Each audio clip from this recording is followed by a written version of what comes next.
until they song. And you're gonna buzz in, and the first person who buzzes in tries to name the song title, the artist, and the movie I'm thinking of. And when you do, you're gonna get a 3-point chip. It's just the movie that you're thinking of. That's an excellent point. So what I did the is, song's not from the movie? It's just whatever you're thinking of? it's from the movie, but it might not be the movie you're thinking I'm of. so confused. The thesis of all of Will's routines is you're wrong. Right? Oh man. Yeah, can we get me money for that? One day, yes, I will. So I'm gonna play a song. Someone buzz in when they think they know the movie, the song, and the artist. You can look on your phone. If you get any of them, you get a point. A point is the one Participation chip. trophy. If you Okay? get all three, you get a red chip. Right? But if you only get one, I get a point too. If you get none, I get 3. But the goal is to play as many songs as possible in my set before the production babes ask me to leave. I'm gonna start this off. When you know it, buzz in.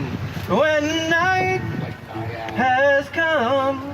Come on, guys. What's it called? I don't know. Lion King. Stand by me, stand by me. Stand by me?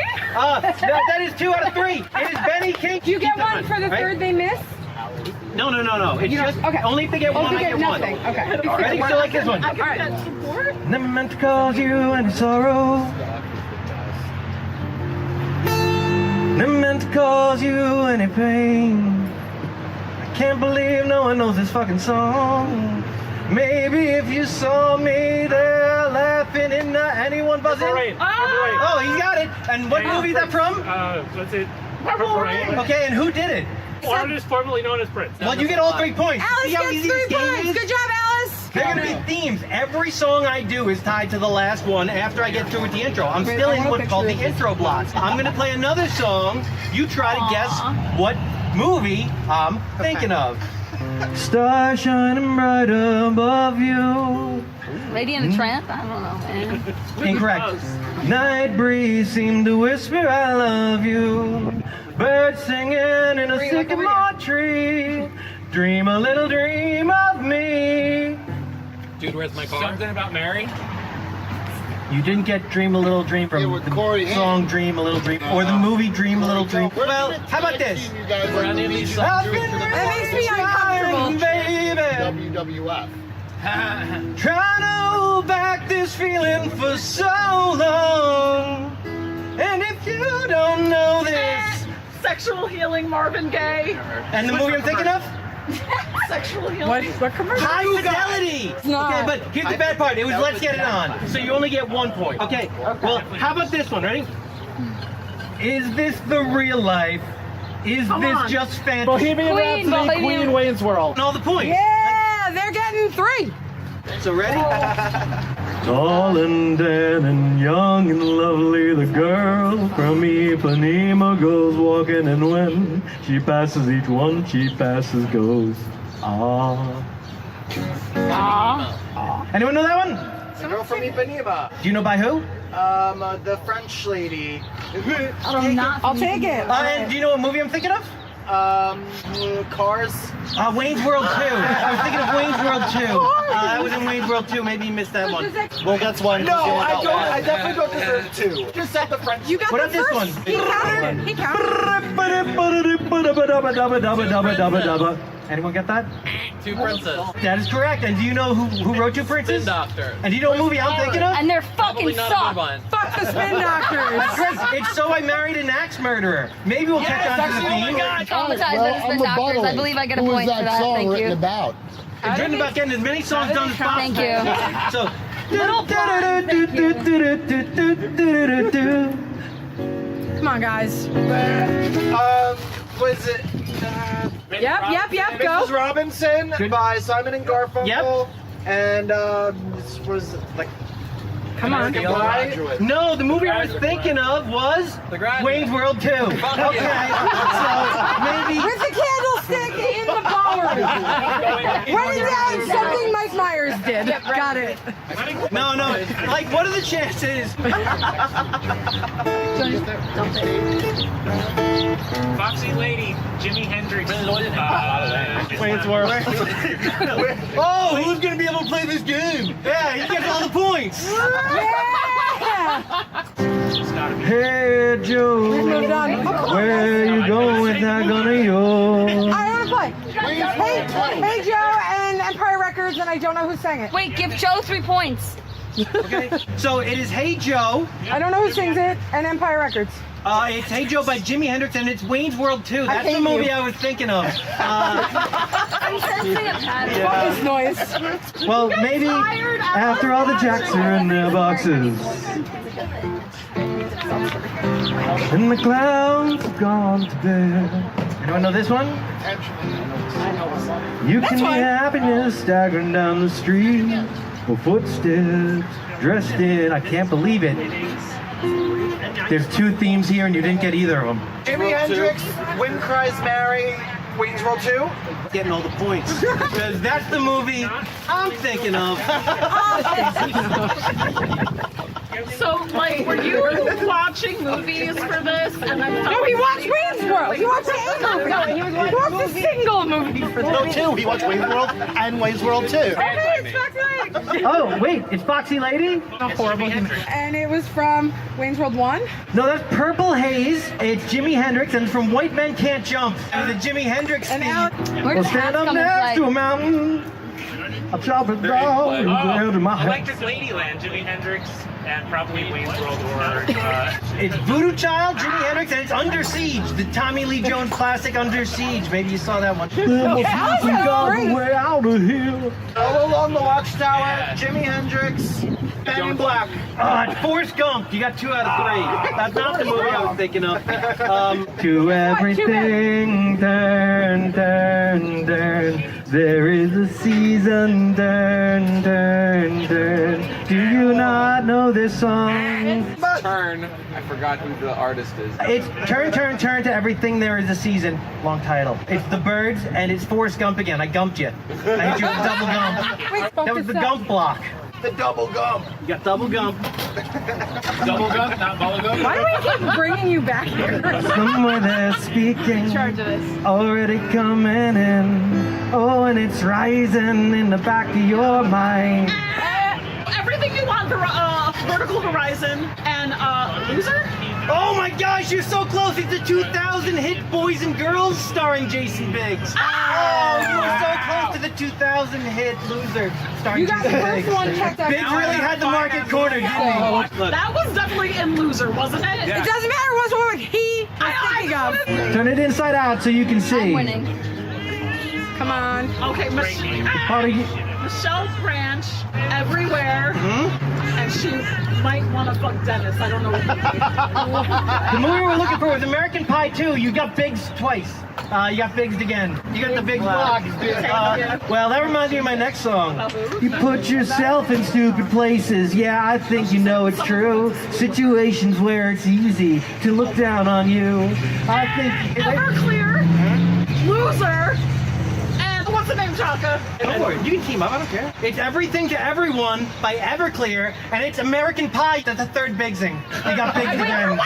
I got that song. I knew the movie, not the song. I'm sorry. I didn't expect as much Biggs on you, crime. I thought that was mean of him. He was only Biggs between 99 and 2000. You tortured me with that POD song the last time. Well, I got your back. Game It's show with you. closing time. Closing Time by Semisonic. Okay, and what movie am I thinking of? Fucking Wayne's World 2? I don't know. No, that's No. Or American Pie? It was American Reunion. You were so close. You got Biggs too. You got hit with the big block. Okay. Well, it's been 1 week since you looked at me. It's Okay, Bare Naked Ladies, 1 week. And what movie am I thinking of? American Pie. I don't know. All the points! American Pie 1999 classic. That's how you don't get beat by Jason Biggs. Good girl. Take notes. Take notes. I don't want to beat Jason Biggs either. Oh, you don't? Obviously nothing insane. Well, can we forget about the things I said when I was drunk?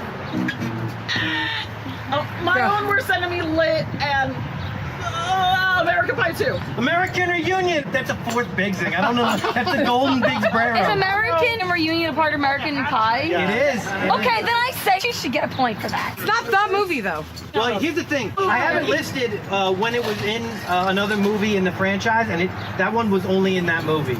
This I don't is our even game need show words now. for this next one. Evidently you do. Sure about that? Buzz! Flashdance Maniac. Tina Turner? Is it Tina Turner? It's Michael Sembello. It's Maniac, and it's from the movie American Wedding. It was in the movie Flashdance. I put it on the side here. I'm like, was in the movie Flashdance. That's a fifth big thing. I hate it here. I bet you're watching me going, he spends his nights inside his basement, watching TVs on his big screen. Then he lies awake and he wonders, why can't I make ice cream? If I could be like that, Shit. I would probably get that song. Keep going. I know. Because it is the title. I just told you, if I could be like that, what would I do? It is 3 Doors Down. Be like that. Be like that, and it's from American One for Pie. chocolate, not one for chocolate. One for American Shelby, Pie one for Joe. 2. I kept saying American Pie 2 before that. I said American Pie 2. I was like, American Pie 2. Well, you're taking a Whatever. swing from the tables of. That's All American Reject Swing. From where? American Pie 2 or Family Reunion? American Wedding. It's American Wedding. You really know your I've thing. not seen any on of a these shelf. fucking movies. Well, you knew that one. I knew you had to change it up a little extra to throw our asses I off. can't have my feelings like go out of my mind. Lady Gaga? Got to get me A to like my hashtag Weezer American Wedding. hash pipe. Correct. Weezer. Correct. American Pie 2. It was American Pie 2. That's the one I kept saying before. And now I switched it. And You I are. wish I was a little bit taller. I wish I was a baller. I wish I had a girl who looked good, I would call her. Wish I had a rabbit in a hat with a bat and a 6'4" Impala. I wish. Skilo. American Wedding. Oh, it's American Pie presents The Naked Mile. Close. Close. That doesn't feel real. That was not even in theater. It's the movie you're thinking of because it exists only inside your mind. Look, well, if you could only read my mind, you would see that thing between us. It's Offspring. Ain't right. I don't. I'm sorry. And it's American Pie. Untattooed. Want you I bad. want you bad. Someone's getting a FaceTime. It's I Want You Bad, and it's Offspring, and it's American Pie. It's American Pie 2. Damn it. All right. Okay. It's pretty good. I'm playing for Alice. Give it to me, baby. It could be one of two. Go, continue. All the girlies Pretty Fly by a White Guy by Offspring. It could have been a different song. Is it fucking American Pie 2 or? It's the 2000 movie Loser starring Jason What? Biggs. It was Loser. I did know that one. You got big. Jason thinks this is your new arch enemy. When you look back on this, you'll be like, No, I didn't say it this time. I got, what is it? Maybe someone else got that one. her name is Noel. Oh, no, that's Sweetest. That's Teenage Dirtbag. And it's from Loser. It's from No, it's from It's from Jennifer's Loser. Body. Absolutely Loser. I love. Sorry, I love that movie. Dirtbag. I love that movie. You know what? No. Maybe we're just trying too hard when really it's closer than it is too Sum 41 far. In Too Deep, and it's American Pie. It's Sum 41 In Too Deep, American Pie 2. American Pie 2. I know. Those movies aren't indistinguishable. Well, neither is the soundtrack. Because her boyfriend, he don't know anything about her. I'm too slow. No, it's American Hi-Fi. American Hi-Fi Flavor of the Week, Flavor and of it's the Week. Loser. American Hi-Fi Flavor of the Week. It's American Pie 2. Damn. And how do they spell week?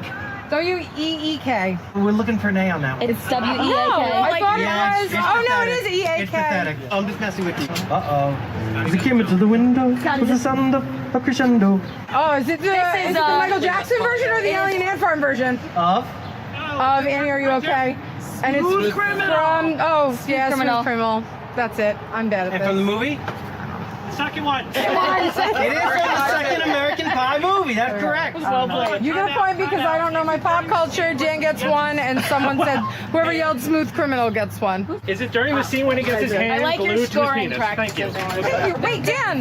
Dan, you gotta. No, that wasn't yours. Are made of these. I thought someone else guessed it. The Eurythmics, Sweet Dreams, and American Motherfucker Pie. American Wedding. I can't help it. I'm a one-way motorway. Oh God. I'm the one that drives away and follows you back home. I don't do that. I don't follow you anywhere. I'm a street light shining. I'm a white light blind and bright, burning off and on. Foo Fighters. That's a good guess. Do you know what song? Sounds like this. And do you know what movie it's from? Vanilla Sky. It's from American Wedding. Release the garage. I can see that we've reached our big threshold. I'm moving beyond the American Pie, so it just takes me a while.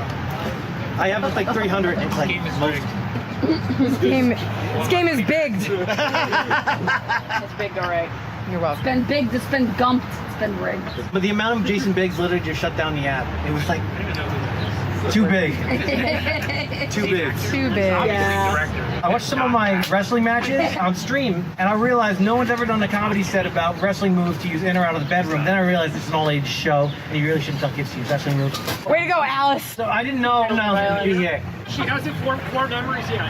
Oh, God. I'll give you that. Good idea, bad idea. The atomic drop versus the abdominal stretch. Atomic drop is the good idea.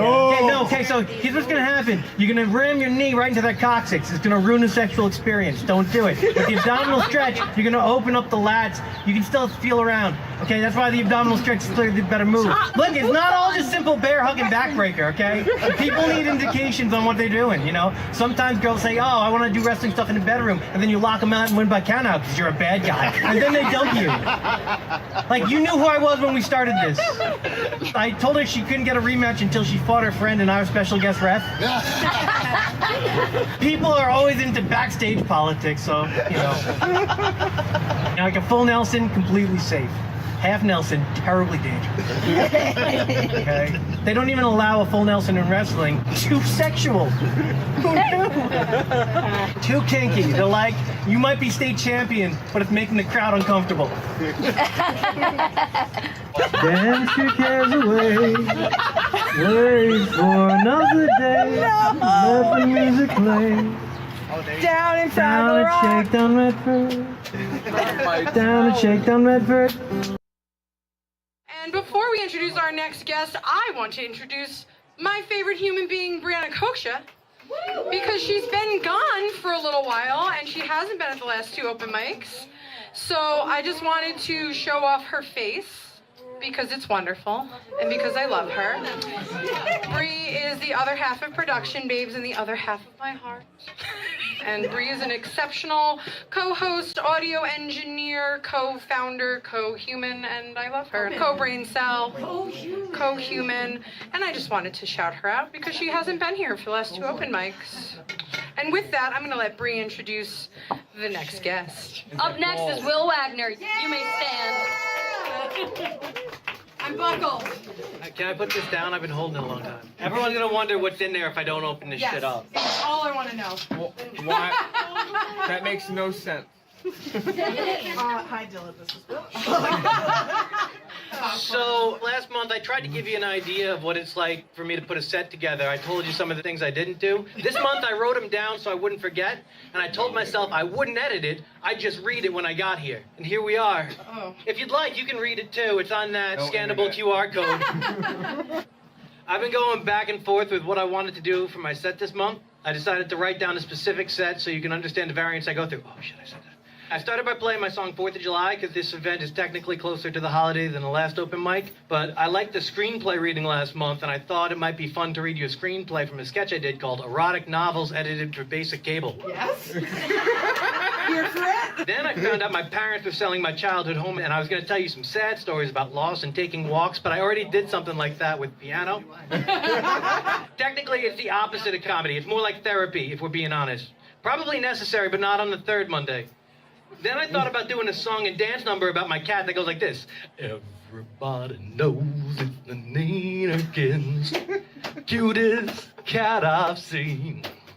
Everybody knows Mr. Neenerkins, the cutest cat I've seen. They say, hey, here comes Neenerkins, baby. Everybody knows it's Neener time. But I didn't want to do that. The twist would be when it turns into a rap battle versus my cat. I would lose terribly because all my verses are nice while he just attacked my core insecurities, which makes sense because Mr. Neelix is really good at rapping. Once again, too much like therapy, and since I haven't won a rap battle yet, that's why I didn't do that set. Then I realized how much success I had by eating and considered just flipping the script by drinking as much water as I could over a set, just pounding waters. I'm not as practiced at it, and I didn't want to risk spilling anything on the floor again. Also, I'd be too tempted to pour water on myself like an 80s hair metal video. Yes. Think of me in place of Tawny Katane from Whitesnake's Here I Go Again music video. Then I started building a video game, and I thought it'd be fun to invite someone up here to play it with headphones on, but I'm already hauling this ice cream. That's when I went into my bread and butter. I'm going to send you a script so you can read it and use props. Then I realized this is the only chance I'll have to respond to an insane week. And so life chose this set for me. Now, I don't get political in my performances usually, but today I want to talk about... Oh, God. The Karate Kid.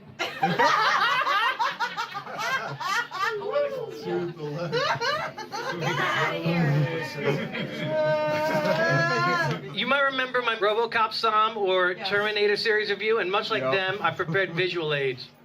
That's fucking... So my favorite movie of all time was Follow That Bird, up to the point where Big Bird turns blue and the movie scares me.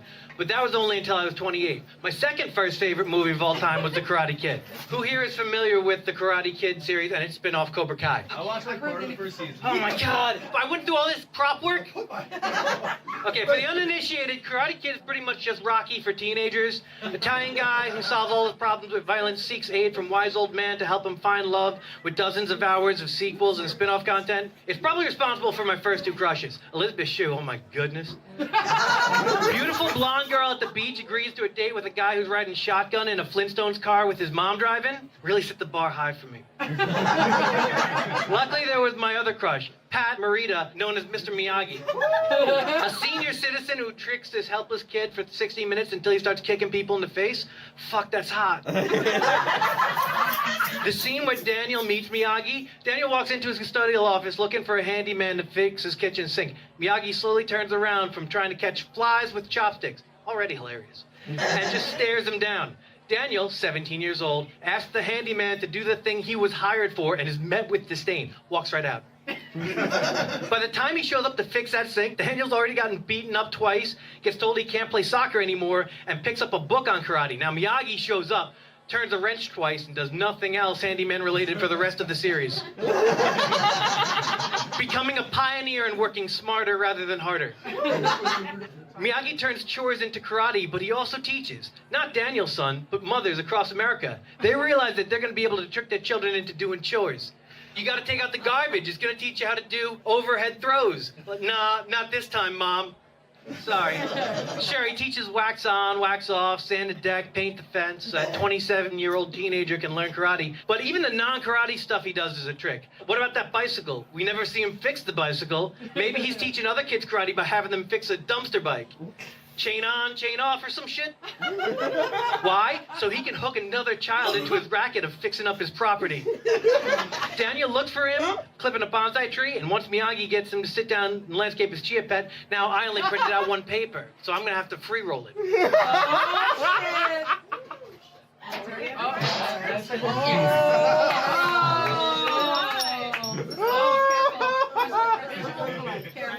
Careful.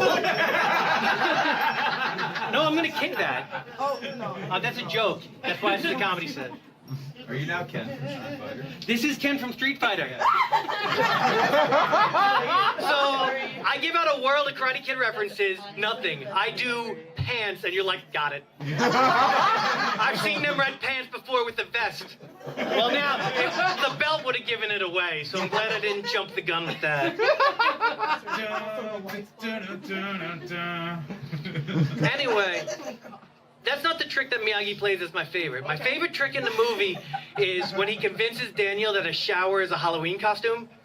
He doesn't even teach him karate, it's just to fuck with him. He's like, go to this Halloween dance dressed as a shower. Who goes dressed as a shower? He's like, well, it's got a curtain. No, like, why would anyone dress up like a shower? You don't go to a Halloween dance and see sinks. Like, oh, me and my girl are going as a tubby combination. That doesn't happen at Halloween. No one's like, oh, which appliance will I go as this year? Well, last year we were the fridge. We're gonna be the dishwasher and the washing machine. Why? Because we're on the outs and you're cheating on me with the dryer. Like, it makes more sense than the shower thing. And I'm about at my time. I'm glad I brought my props. But like this set, in 6 months, we'll have the end of the Cobra Kai series, and that's when the other half of this set will happen. That's what they call foreshadowing in the biz. You have 6 months to catch up on all that, so I can inform you about how Chosen was really correct. And you go and say, who is Chosen? I'm like, well, that's your job. You have 6 months and about 75 hours of television and movie. Okay, and when I come back here and I make these references, you're not going to get them. Because you will have watched it 6 months ago.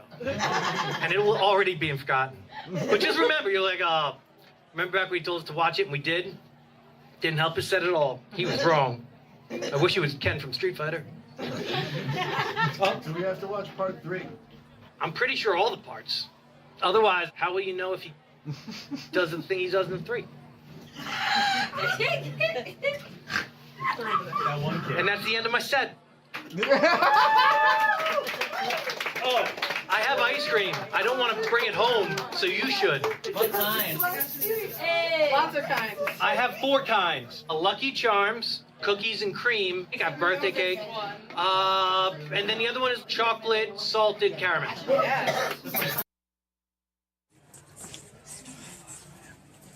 No sweatshirt tonight? And it's gonna go on over the guitar. I'm gonna hate whatever this is. Welcome Will Wagner to the stage, everybody! Okay.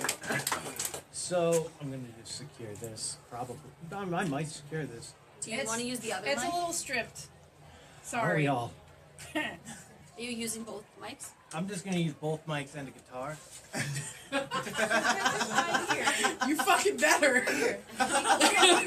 Sorry, I don't know why I'm like. No, you're good, you're good. It's okay. No, it's Will. I'm gonna She already introduced me. They know who I am.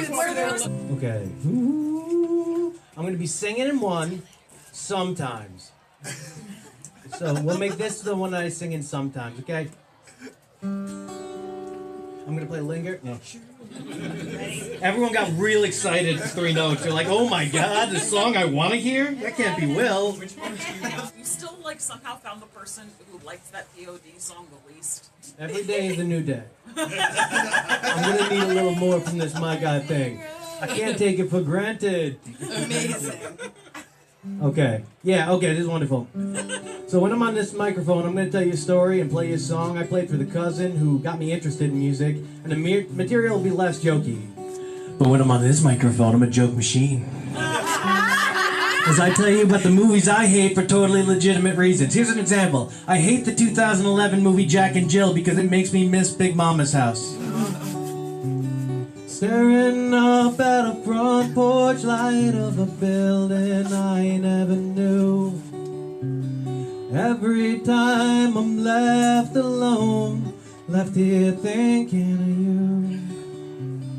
Every reminiscent thought and everything I see.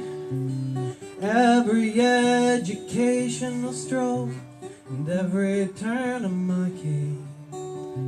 I still take walks to the same damn place. I knew you'd want it that way. I still take walks to the same damn place. I knew you'd want it that way. And I hate 2016's Sausage Party as much as 2017's The Emoji Movie. I've never seen either, but I do hate them. I grew up in a big family with over 25 cousins, but Jimmy and Steven were the coolest guys. And to a kid like me, they looked and behaved like rock stars. Anyone know what the 2005 sequel to Cheaper by the Dozen should have been called? Anyone? The answer we were looking for was Cheaper by the Dozen 2, Baker's Dozen.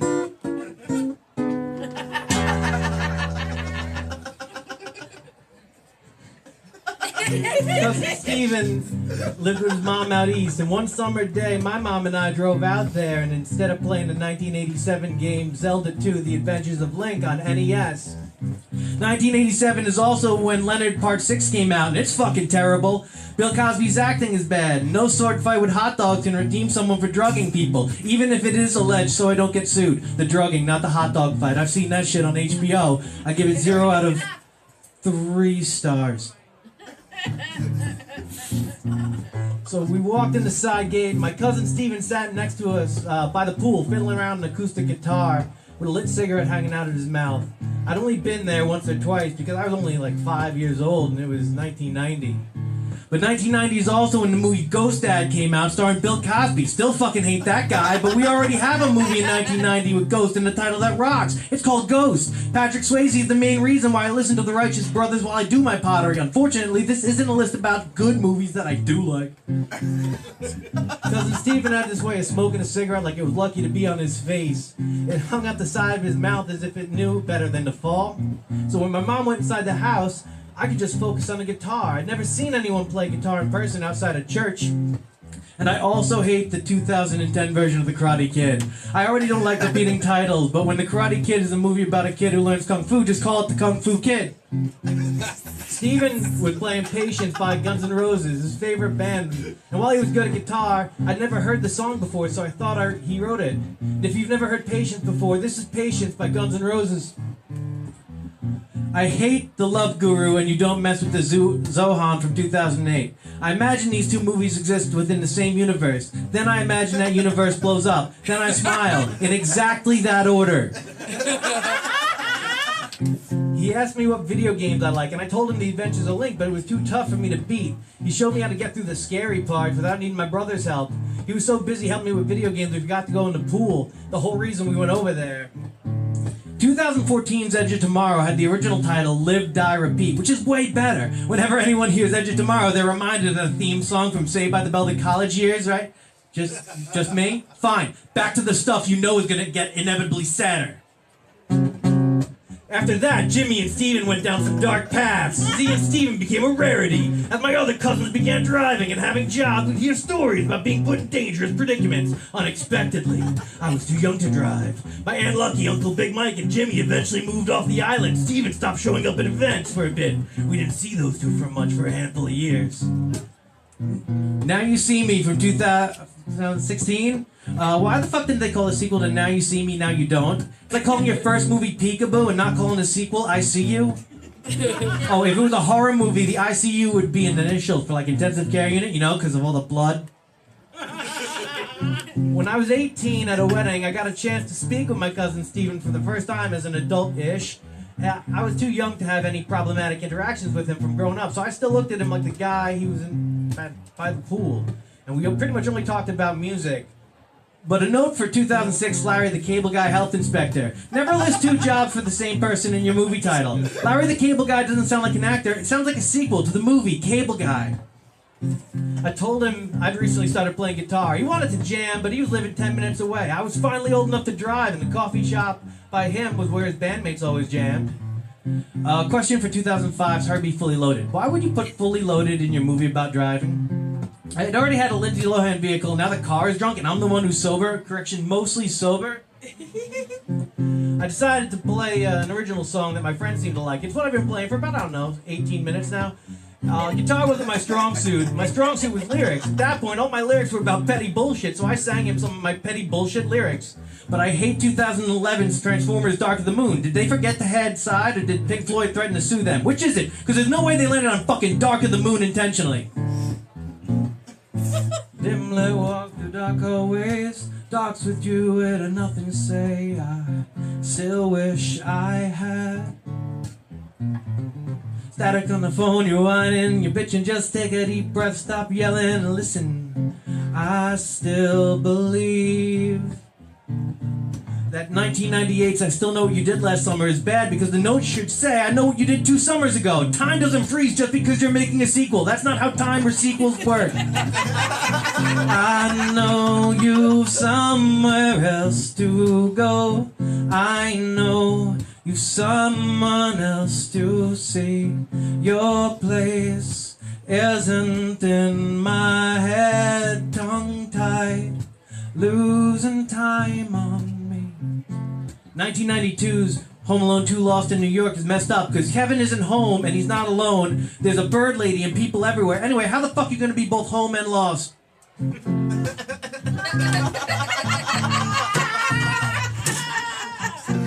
Now, there are 2 more verses in an outro, but I'm probably running too late, so we can skip that. I don't like 1999's The Sixth Sense. Count the senses with me. Taste, touch, smell, sound, sight. If you see people, that's still using your sight. Oh, you see dead people? Great. Still only your 5th sense. Stop padding the stats.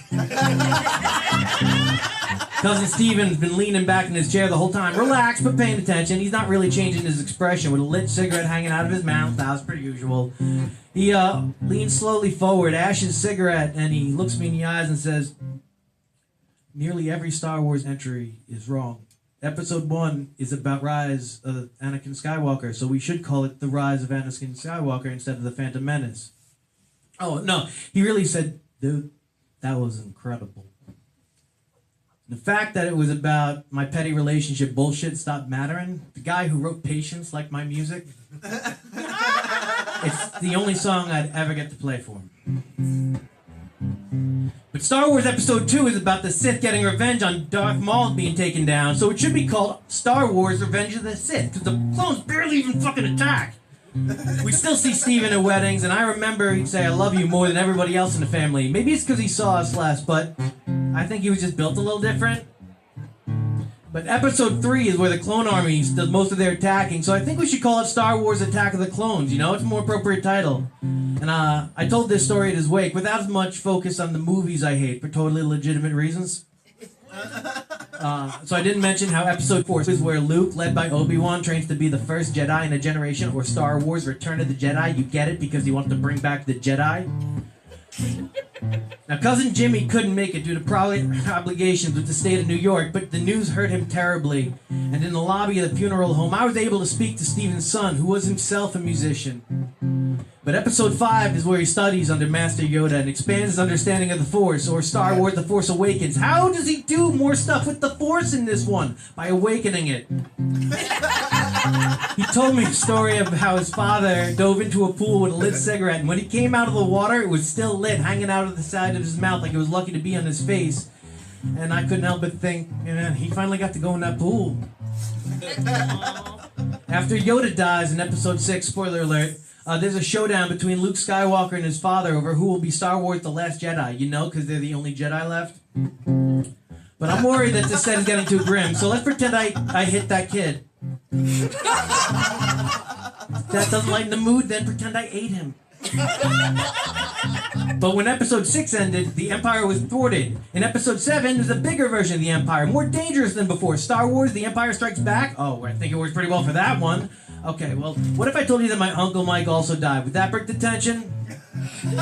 Don't worry, though, because in Episode 8, Rey represents a new hope, and I think you see where I'm going with this one. Star Wars, A New Hope. Sorry, I'm just really going through it right now. Humor and emotional manipulation are my coping mechanisms, and those two people thought I was a pretty funny little guy. Either that or I'm lying, and this becomes my acting reel. If they already used Rise of Skywalker for Episode 1, there's only one place left to go for a story about a phantom that menaces people, giving us Episode 9, Star Wars The Phantom Menace, reversing the first and last title. Every title in the series makes more sense with a different movie, and people deserve to know about it, but I know you've somewhere else to go. I know you've someone else to see. Your place isn't in my head, tongue-tied, losing time on me. Thank you for taking your time with me.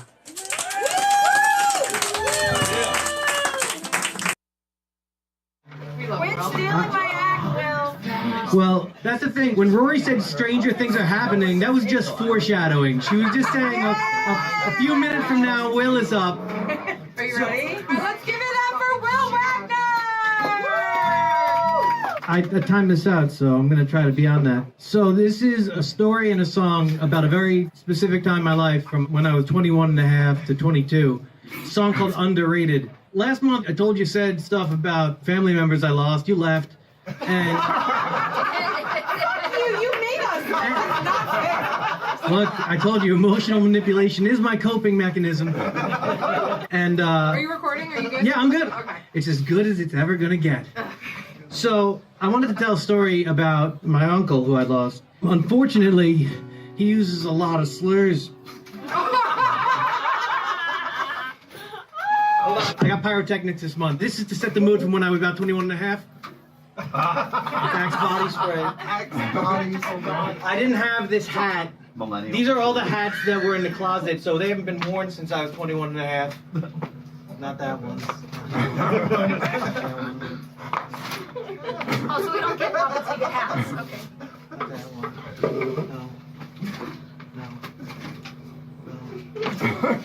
No. Break. No. Oh, found it. Remember when you said cat in a hat? I did have one, but my head grew. And remember when you said puppets? Yes! Fraggles! With the golf one. So I've set the mood. We survived. Wait, your car keys are in that pile. Please don't lose them. Oh no, none of those Fraggles can drive. So I wrote a song when I was 21 called Underrated because I wanted to believe I was underrated. It was kind of a way to lie to myself, and if I lie to myself and I say the words real fast, I'll believe it. You've been there. Did you just point at me? No, that was to everyone. At 21 and a half is when the song gets interesting because I get a DWI. I break up with the person I dated for the longest in my life to that point, and I'm living in Binghamton. I'm terribly alone. I've never been more depressed in my life. And my friend Derek drove from Washington, D.C. up to Binghamton, New York in a snowstorm, and he probably saved my life. And this song means a lot to me because he lived up there for a couple months, and every day we would work on music and we'd do the P90X from Dodie Horton. And at night I would crumble back and turn into the person I was in that relationship that I didn't want to be. And so one day we were doing the P90X and my ex stopped by while we were doing it with her friend, and they saw us, and oh how they laughed. Oh, they had a fun time. And they wanted to go out, so we went out. One of my friends in college was a model from Europe named Mache, and so they had fun looking at him, and he came back to the house because he likes to play video games. And we're playing video games, and they're interested in him, and he knows that, and he likes manipulating people. He's a good guy. So he gets down to his underpants, and you know how much I love clothing-based comedy. We fast forward a few months, and a mutual friend of me and my ex is throwing a party, and we go there, and at this point, I had abs. So a girl who was there saw me and was like, oh, I want to give that guy the time of day. And my ex hates time. And so she did what she normally did, which is threaten to lay down in traffic, and I went to go chase after her, as was tradition. And her friends told me not to because we weren't dating anymore, and they were right. And I sat down, and that beautiful girl gave me her phone number. Now we fast forward a few weeks, and it's my graduation party from college. And my aunt and my uncle are there, and we always have the same interaction. They go, oh, so you bringing anyone to the party? And I go, oh, I don't bring anyone I like here. That's really relatable. And I go, as soon as I hate someone I love, you'll be the first to meet him.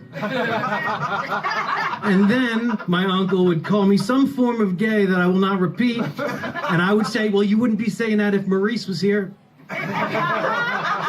Right after I said that, Derek Gross walks in the side gate with dreadlocks, and they go, is that Maurice? Because they don't know I can't pull a Derek Gross. So it wasn't, I decided to play drinking games because that was my specialty, see DWI, and I wasn't driving anywhere, I lived there. So instead, I drank until I threw up in a bush, fell asleep next to the bush. Derek comes back there to check on me, make sure I'm okay. I'm like, Derek, who's left? He goes, just you, me, and a beautiful girl. I go, oh, well, what if my aunt and uncle ask who it is? He goes, I don't know. I'm like, well, I could throw her over the fence. He goes, throw her over the fence? I'm like, if you insist. I chucked her. She landed, she's fine. Anyway, I go, Derek, what do I do? He's like, well, you got to go after her. So I threw myself over the fence because you got to remember, I was doing P90X. I could do that. And we took a walk up to my elementary school because when I would get drunk, I would walk around the neighborhood like it was safe. Yeah. And I would go up to the school because they had swings. I would also go up there sober for balance. And that's not why I was there then. I went there and we had sex on top of my elementary school, covered in roof tar. We came home and my aunt and uncle were staying in my bedroom. So we took a shower in the family shower. And then we fell asleep mostly naked in the living room. My uncle goes to me and he's like, oh, I guess that's Maurice. And I'm like, no, and if you tell Derek Gross, I will you. Because I was underrating myself because of how I saw my ex seeing me, and she was underrating me because she didn't understand my market value. And my aunt and uncle, they were underrating how much I'd love to fuck with them. And I think they were all underrating how much I loved that elementary school. And so after I played it after that, it was a real encapsulation of that moment. And so I probably never played it live solo since Taft? Lyndon B. Johnson? I don't know. I'm not good with dates. I was 21 and a half. I don't remember who was in office back then.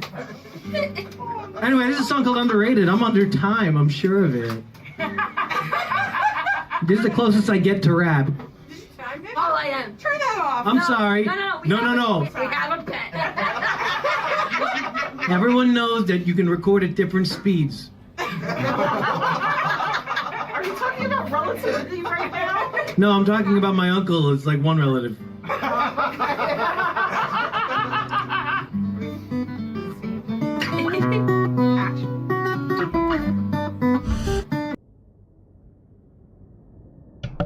Hello. Hope all is well.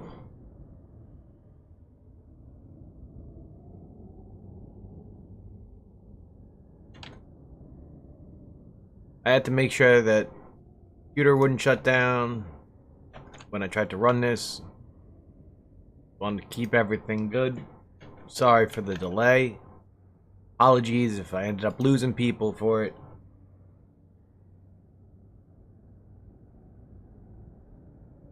Oh, I have an opportunity to get the best viewers on I won't repeat it. I can't say that. That's 7 letters. That's a big word. I already just learned because.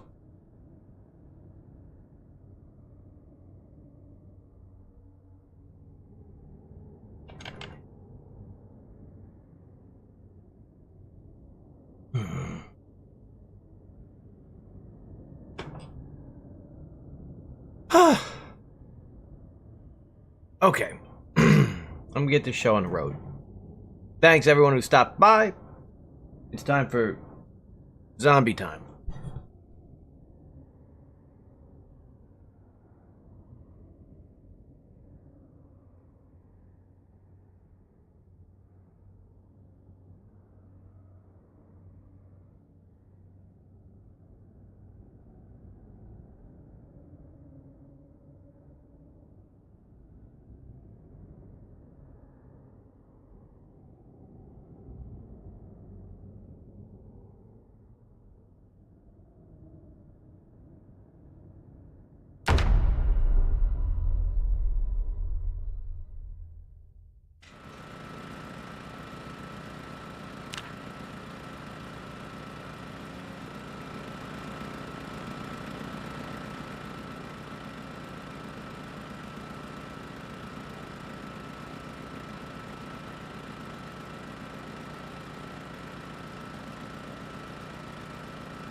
Howdy.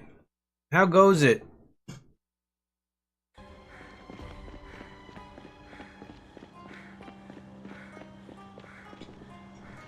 Seems like you had a good time. Looked like a lot of fun. I'll bring up the map.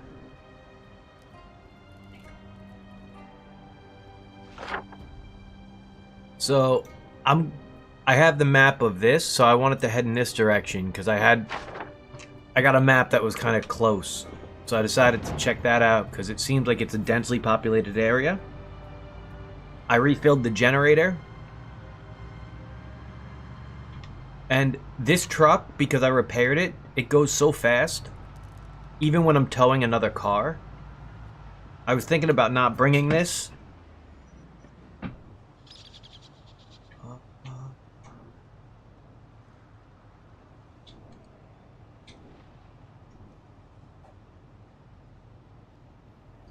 Horn, sorry.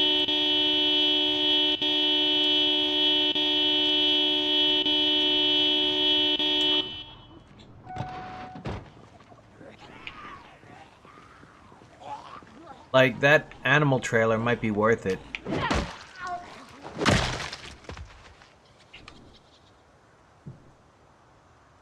See, like,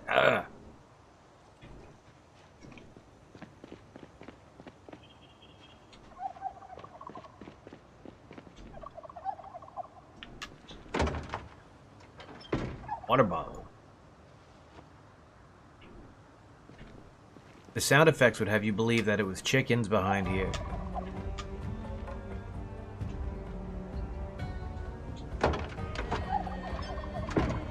Animal feed bag. And a turkey egg. You knew, you read the turkey calls.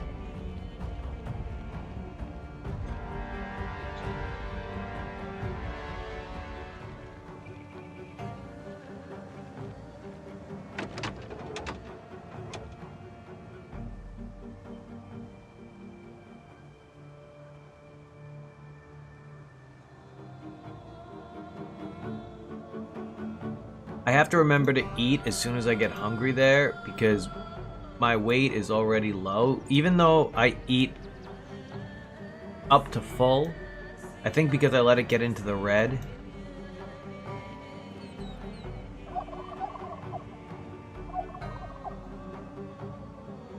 From your hunting days, I'm sure. I can't dismantle car wreck. Oh, watch how easy this is gonna be to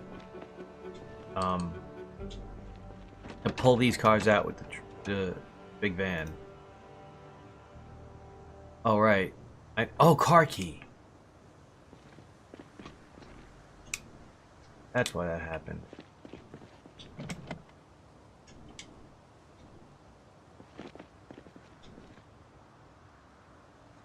Okay, so I can just pull that one.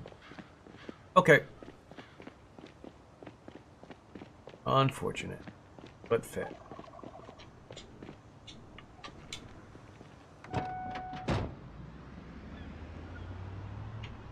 Okay, I got an idea. I'm gonna bring the animal trailer home with the truck. I'm gonna leave this trailer here.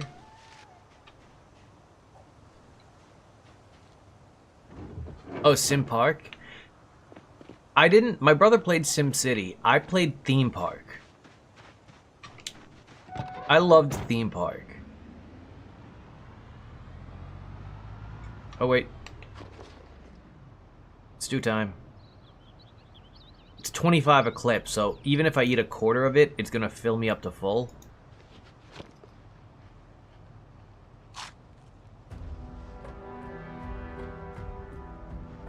Oh, a second wrench, huh? Okay, 2 wrenches.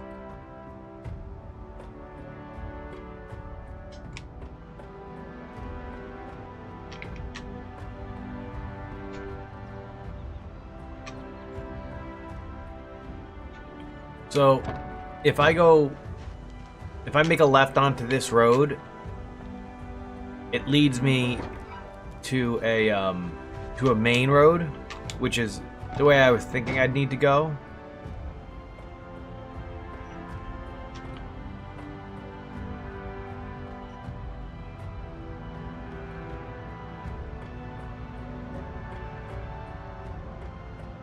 Well, that sounds like a lot of fun.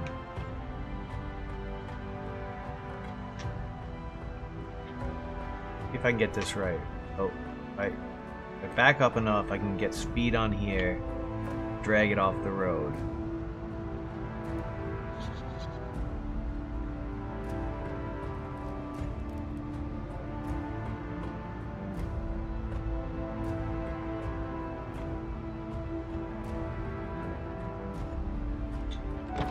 Oh.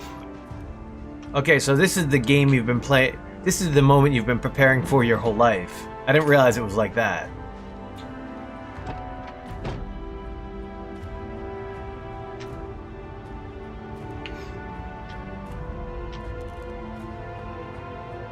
So that wasn't a probably, that was a, oh, this is definitely from the time I studied animal noises.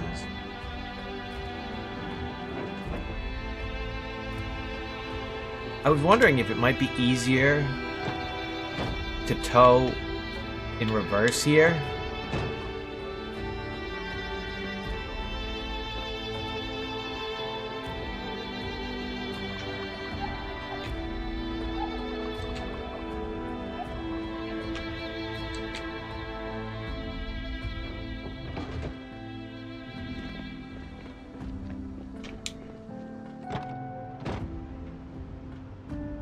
Yeah, like, see, this is insane. Like, I should just drive backwards everywhere.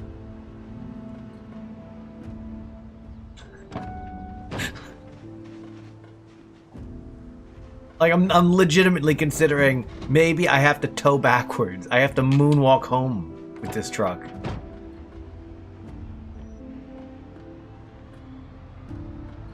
Because it was like I had nothing. It was faster than I normally drive backwards.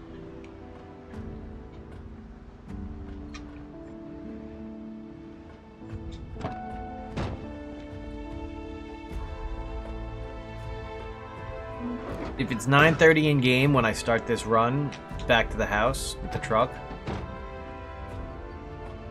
I'm gonna guess I get back there at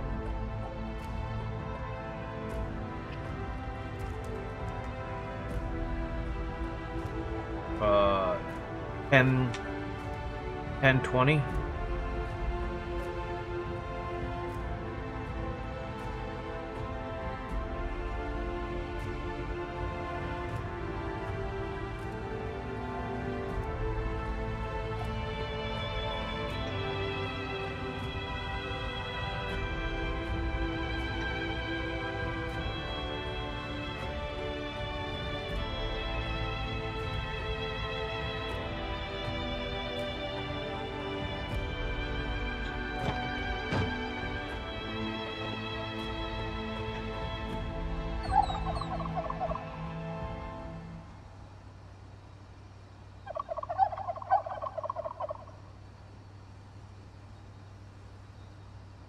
Okay, so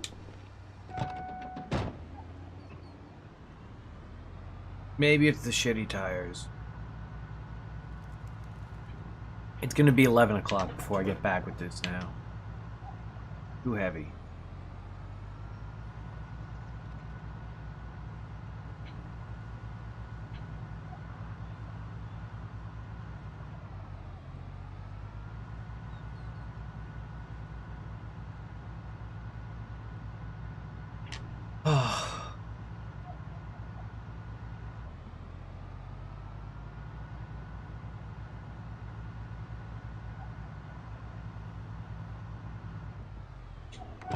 New plan.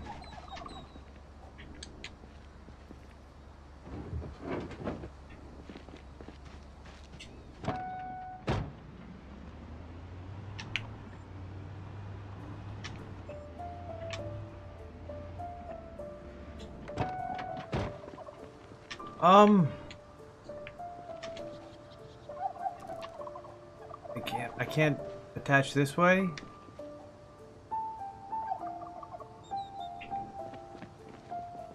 Am I not close enough, maybe?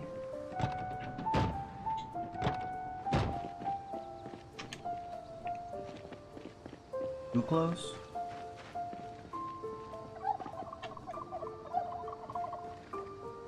I guess I can't. My reverse towing method was not going to work on this one.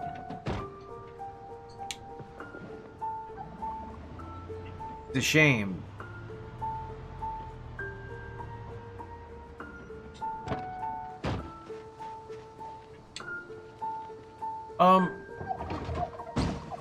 The black cat, she didn't really like seeing people, ever. It was just me, my mom. She's terrified of my sister. My sister was the one who trapped her at Hofstra when she was being feral with her brother. And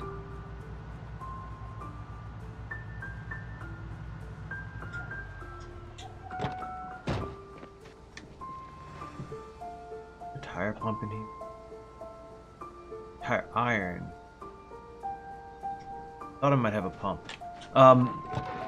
But she would only really come out for treats for the most part. And you wouldn't see her unless she wanted to be seen or whatever. And the way the house, the previous house was it was more square in its layout, where there were 2 staircases upstairs in the middle of the house, and everything was pretty much in that square, and she'd lived there for 12 years. So the fact that her vision's terrible now didn't really impact her, because she knew where everything was. And now, sometimes it's tough to tell when she's just wants to be left alone, and when she might be looking for a way into stuff that she shouldn't get into. So when I can't see her, like I don't see her for like a day, even when I do treats and stuff like that,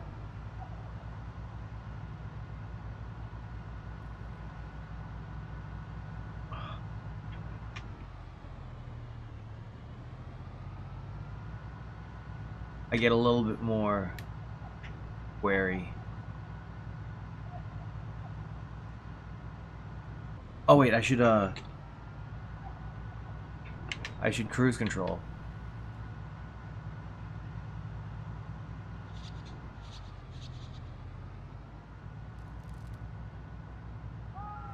I can just use W to get to my maximum speed, or the button on my controller.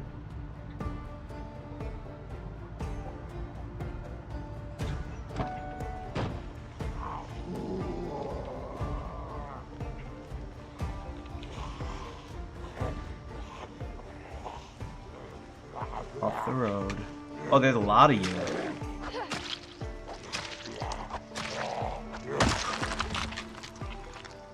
You know, I better get my bat. Wait, no, this is a knife situation. I can get rid of my knife.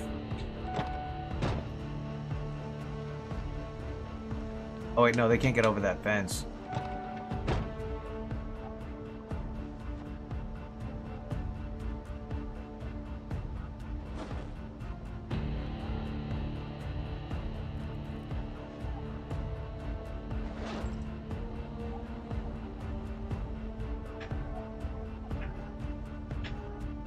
Yeah.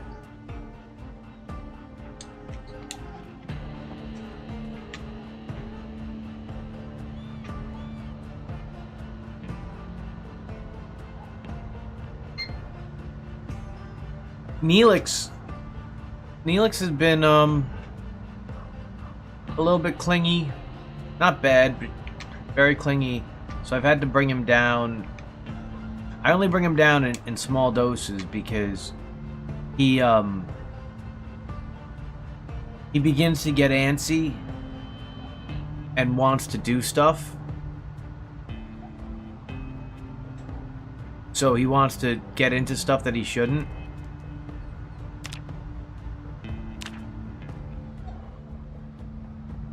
But I bring him down, and as long as I hold him for the beginning and I sit with him while he's going through stuff, he can check out stuff.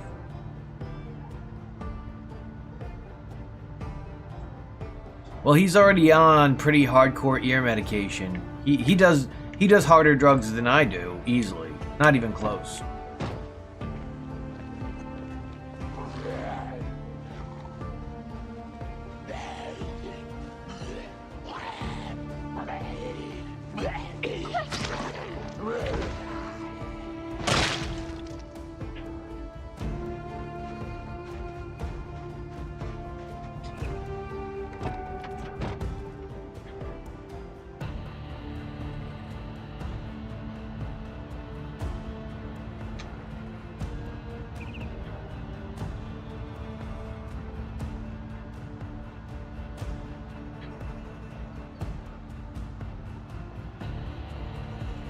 You know what it is? I think I have to force it to stay in first gear. I don't know how to force this to stay in first.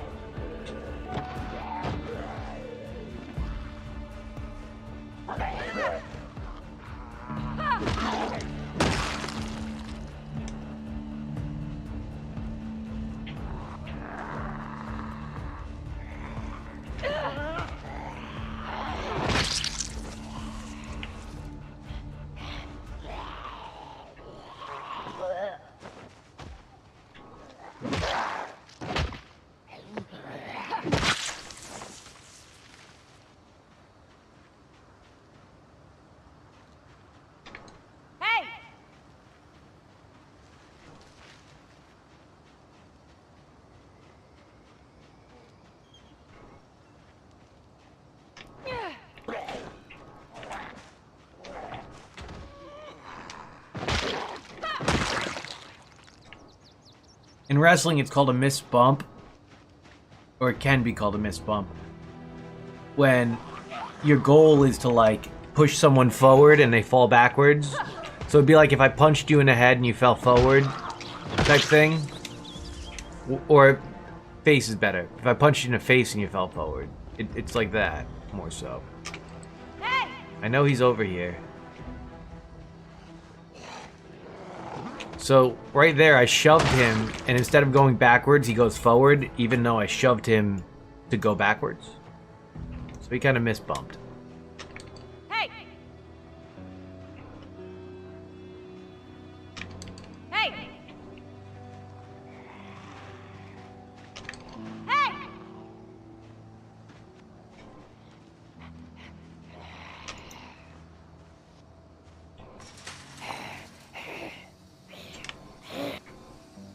Dun, dun, dun, dun, dun.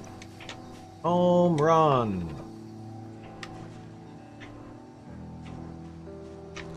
Hey! Hey!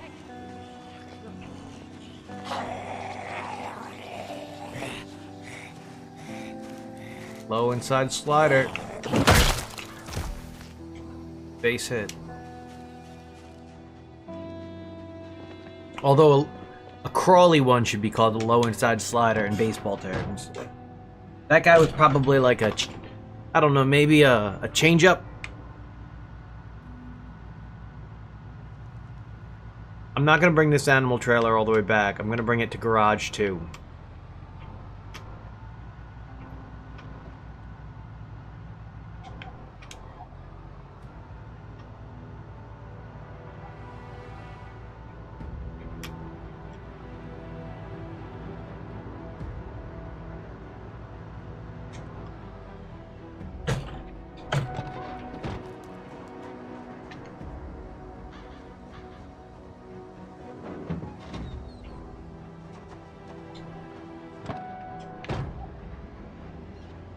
Now it's like you plug the car back in.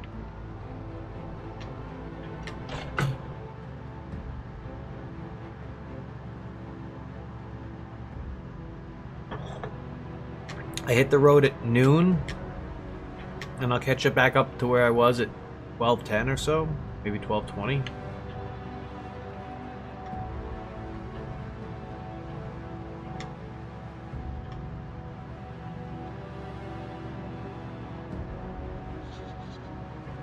Oh, I could have stopped and hit him. I didn't. Or him. Didn't.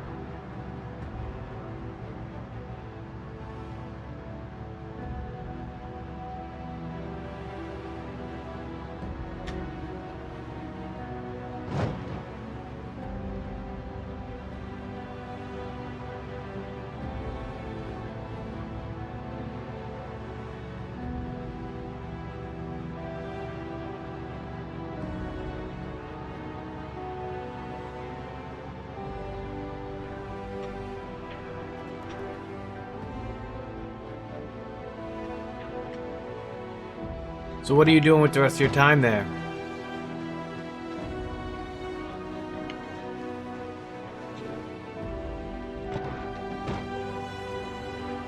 Hopefully it's all fun leisure activities for the rest of the weekend. Back when I was a trailer.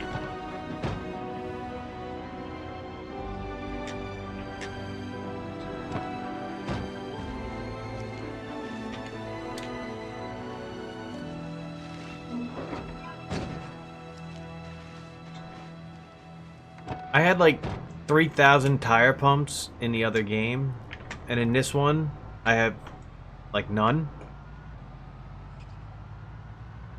There's gonna be a car accident coming up, or there was last time.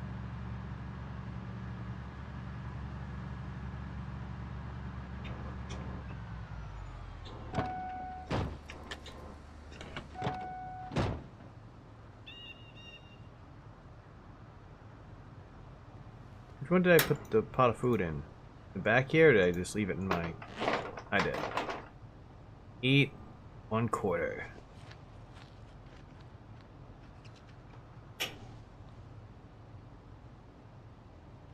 There. Goes there.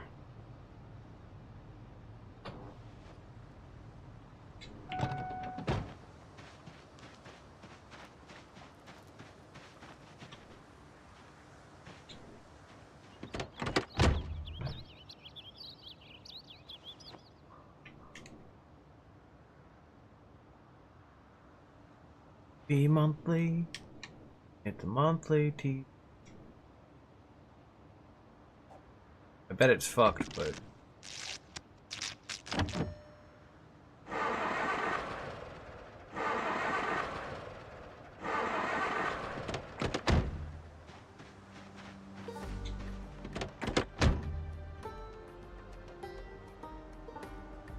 band's help.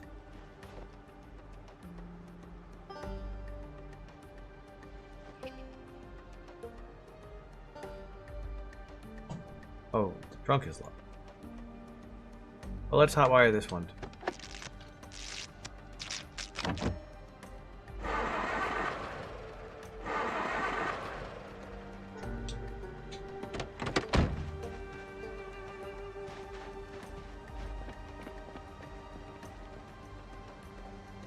Oh, my magic truck and its backup powers.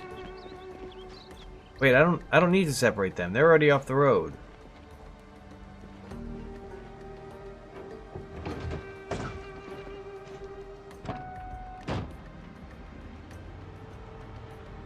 I can just continue on the journey.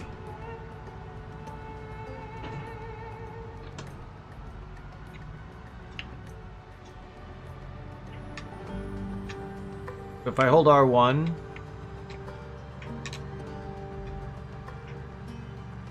I can look ahead.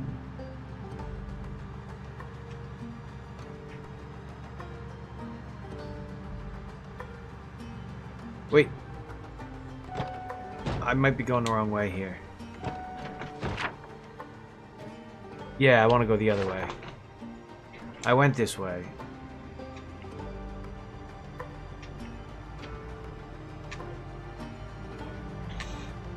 I got up, I made myself a pepperoni pizza.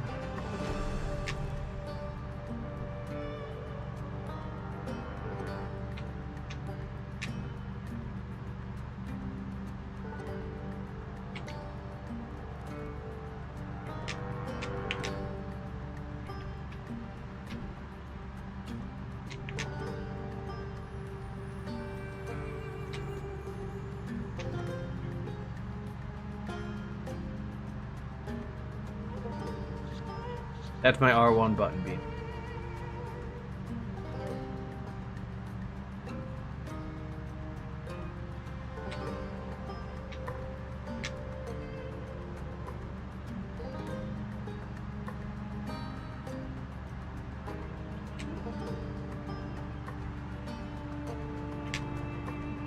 Could check him for stuff. I don't know. I do not want to. How long before I run into a big fucking pack of zombies blocking the road?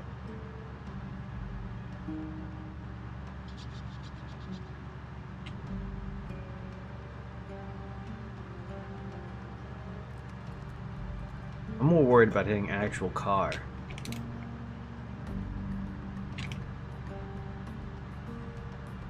Okay, I went that way before. In the other game.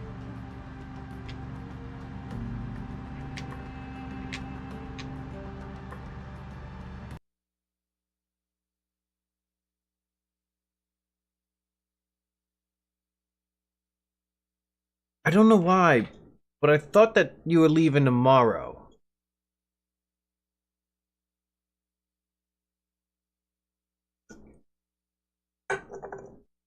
Maybe I had the day wrong.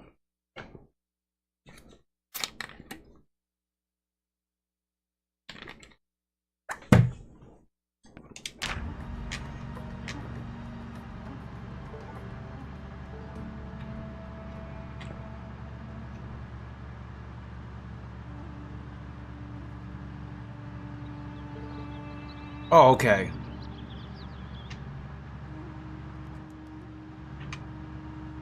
I like this for this angle for driving. This makes me feel better.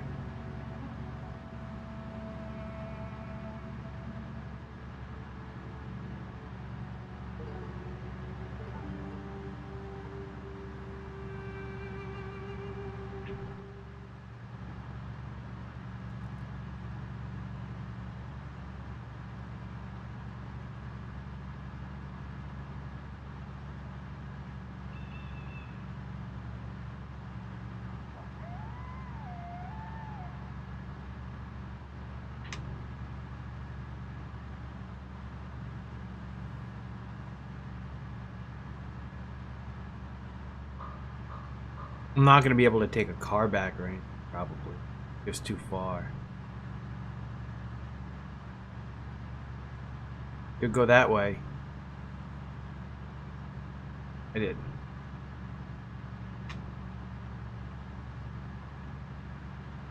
I want to bring up the map, but I'm afraid I'm gonna drive straight into trouble.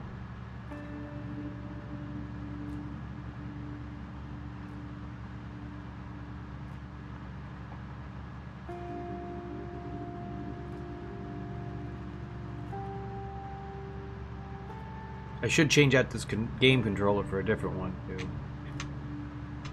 Whoa, do I want to take them out?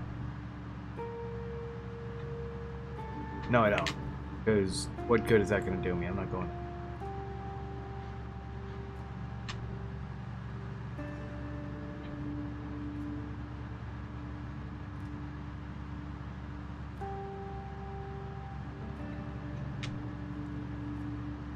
Oh, see, that's the map. That's the map where I know.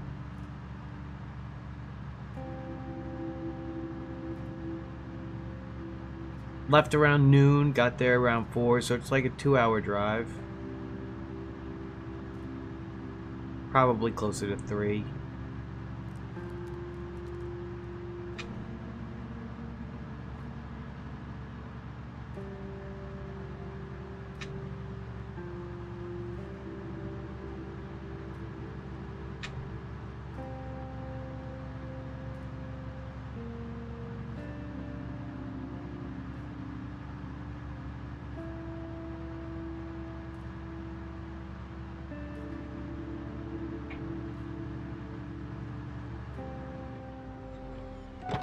It didn't look like a zombie.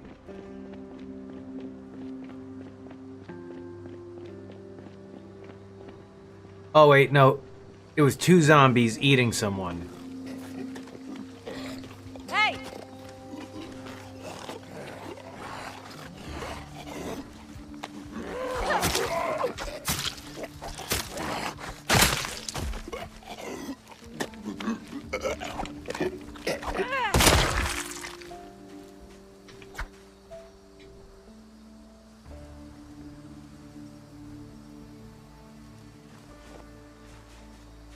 I thought it was like an NPC who might have been injured. It's not. I know that now. But I drove for so long that I'm no longer in pain. I had the pain when I started driving. But after driving long enough, the pain went away.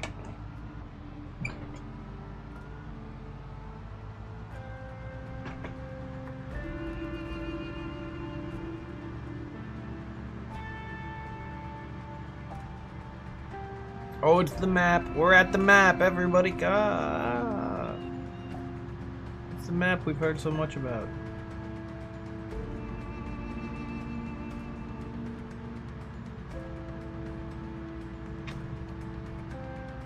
Yeah, I gotta change out this controller. I might actually do it during the stream here because the R1 button being this useful in driving is another thing. And I have the exact same controller. Like it's really just to make my life easier. So I'm gonna go with that one. I will be right back in the game. I'm just gonna set that up.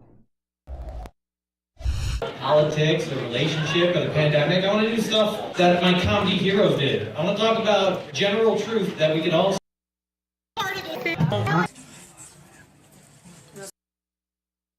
Song from my youth that was very important to me. It's a duo of French Canadians who would go on to change the wrestling world.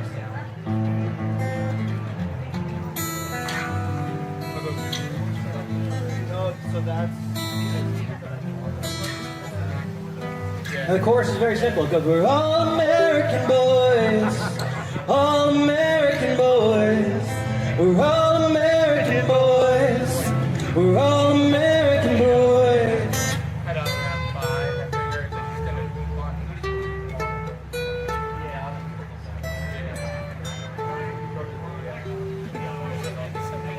From Montreal to Memphis, parlez-vous français? Tell all of the girls the Rougeos are on the way. Don't call us pretty boys, we're not a musclehead. We hate that long hair look, we like the preppy look instead. We're all American boys, we're all American boys.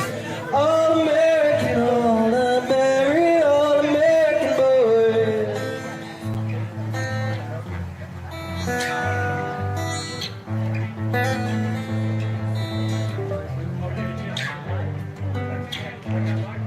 We don't like heavy metal, we don't like rock and roll. All we like to listen to is Barry Manilow. Something in the French, I can't say those words, but it's okay, cause we love the USA. Hey, we're all American boys, all American boys.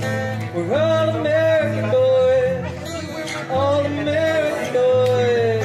We're all American boys, all American boys. We're all American boys, all American boys. Get it with me. Everyone here's my dog, right? Yeah, for America.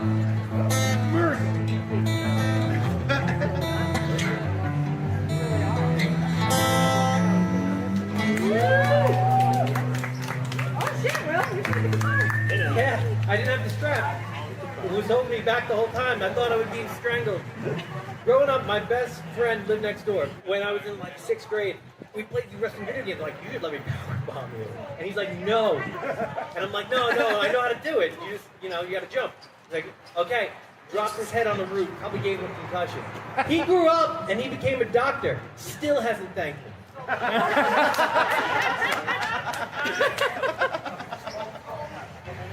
Okay?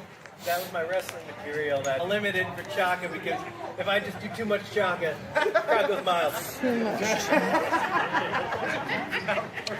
There are original songs I wanted to do. There's bits that I wanted to do, and I need lyrics because, unfortunately, I'm terrible at memory. Great at the game memory, bad at the practice memory.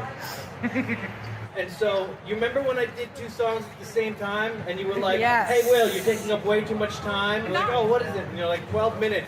You have 60 seconds. And then you almost had to physically remove me from the stage because I care. So, this is a song by a British group. Now, remember I played Creep and no one sang along with me because I was singing the TLC lyrics but playing the Radiohead? Yes. That's the kind of guy I am.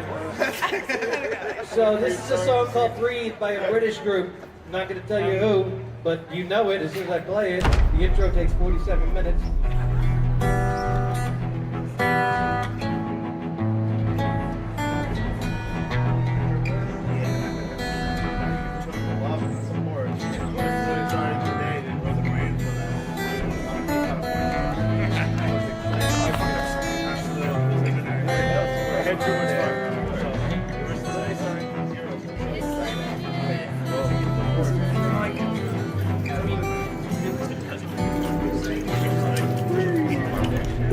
pressure. Come play my game on pressure. Psycho, semantic, addict insane. Breathe the pressure. Come play my game on test ya. Psycho, semantic, addict insane. Come play my game. Inhale, inhale. Don't miss it. Breathe the pressure. Oh, come play my game on test ya. Psycho, semantic, addict insane. Breathe the pressure. Oh, come play my game on test ya. Psycho, semantic, addict insane. Come play my game. Inhale, inhale. Don't miss it. Now the song goes on too long. I don't have to. You have exactly 40 seconds, Bill. Don't press. Oh, okay. So no interpretive dance at the Highlander series of movies. Why not? I mean, I welcome it. I have 40 seconds and I didn't stretch my knee properly. Okay, so that was my sing-along game. Now, did you get rid of that kid then? Oh, did he have headphones on? Yeah. Okay, good. At the end of my first set, I ran out of time.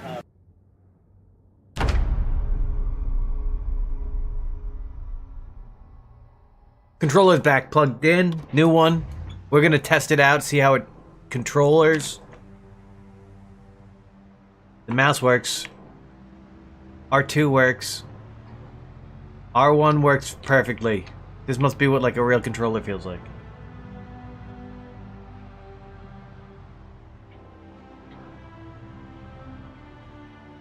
Oh, gas station.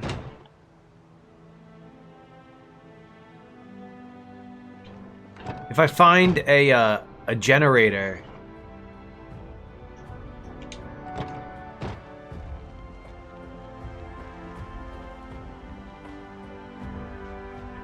Hey.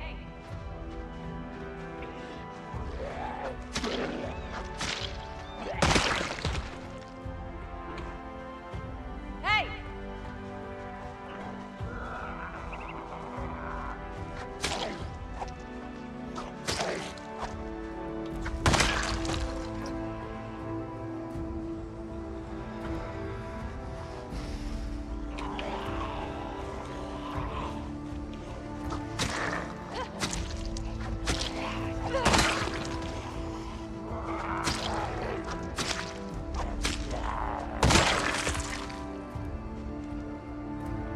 Oh, I don't gotta press the R2 button like, or the R1 button like a...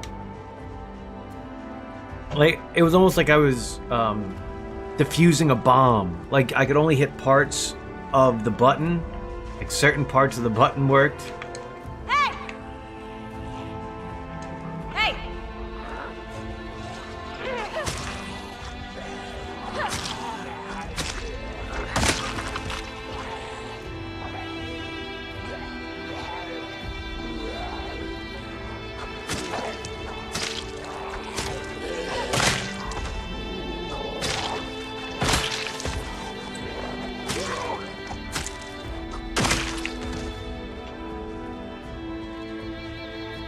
Gotta say, Hey.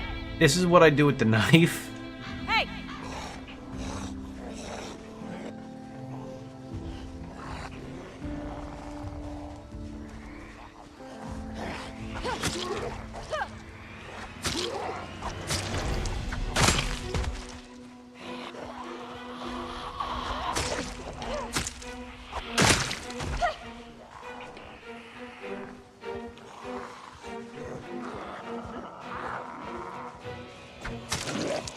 Is it one of the dial ones? Like, where it's like an old car radio where you have to get it to exactly the right spin setting so that it...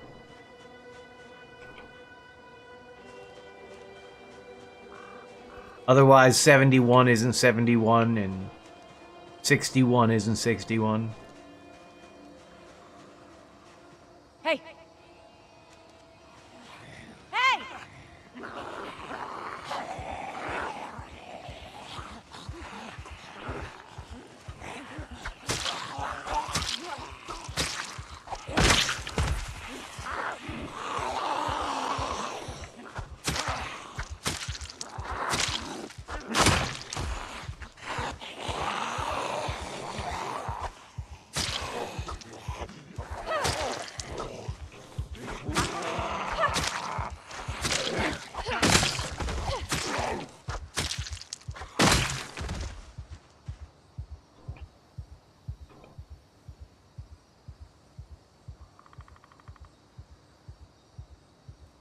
I thought the leather coat might be good. It's not.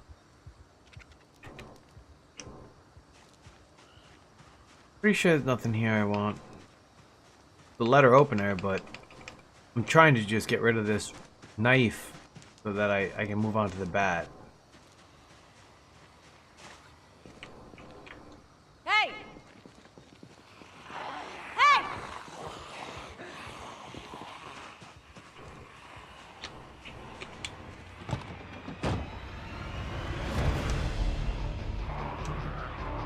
There's a tire pump. Oh, we'll have to bring out the big slugger. Baseball time.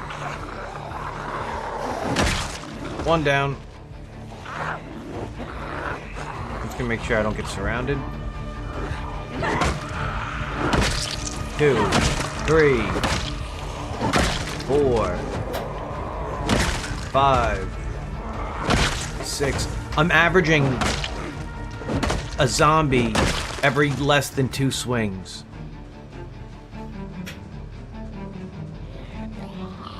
Like, I was doing 3 stabbies with the short blade, but this, it's a lot of one and done.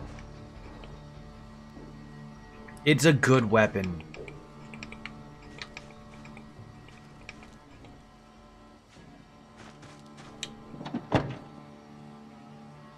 I have these already. Tire pump might be useful.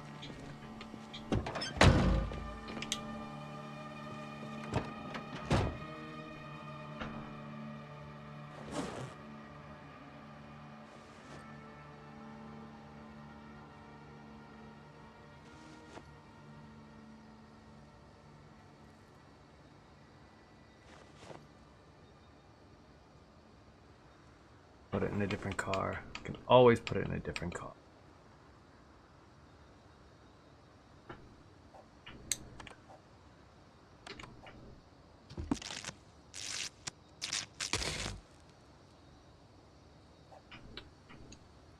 Oh, I wasn't able to hotwire?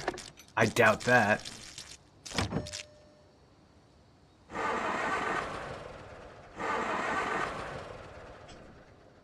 Okay, no gas.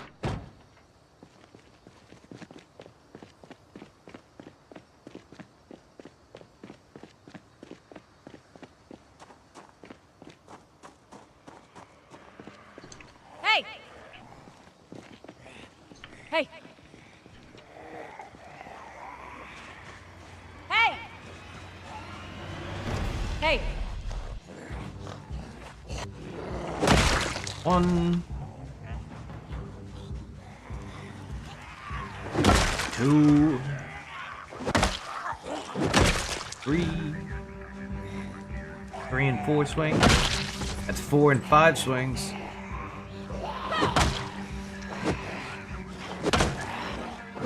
That's really bringing the average down.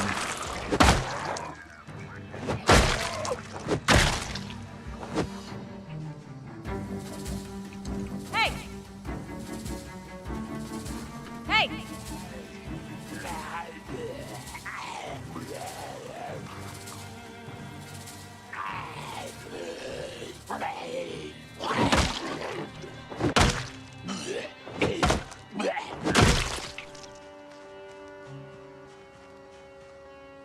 Paring knife. Gardening trowel.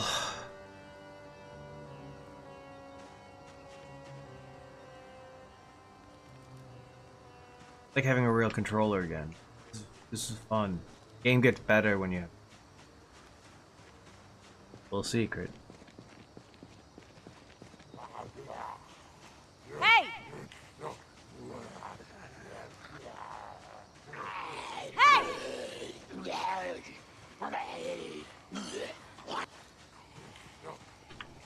Hey! Hey!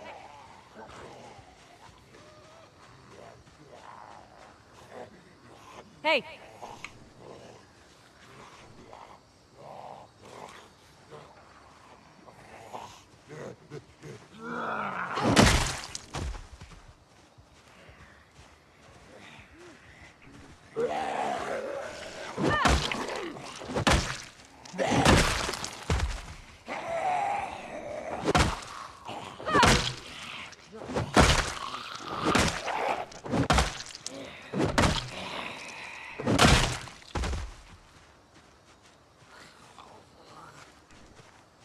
like to have a snack break.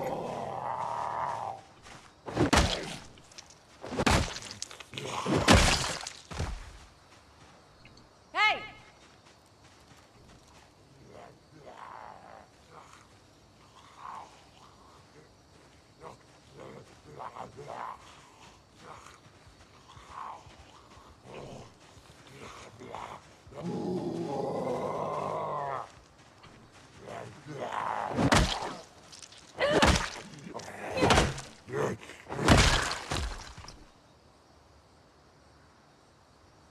You could tell that there's hunger there because it never takes that many hits.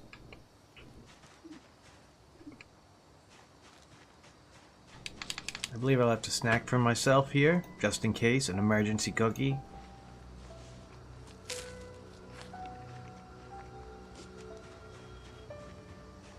Take that, hunger.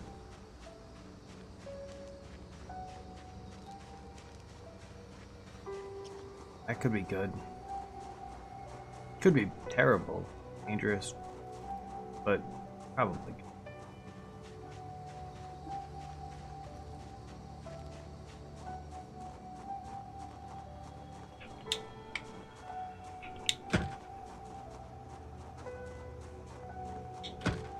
Those are locked.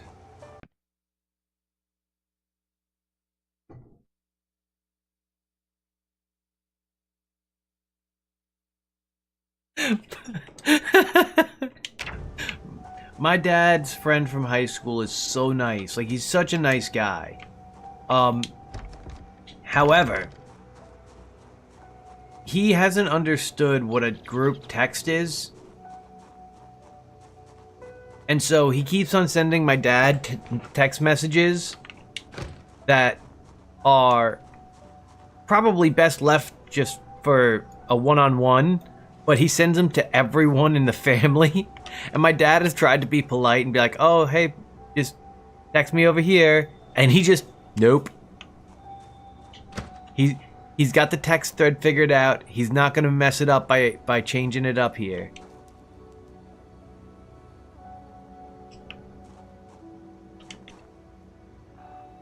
Oh, I need a welding torch for that door. Well, I guess I just gotta break it then. I don't want to break in, but I'm gonna. Not my choice. Oh, is this a wood door? Oh, I could have got that easy. That would have been no problem.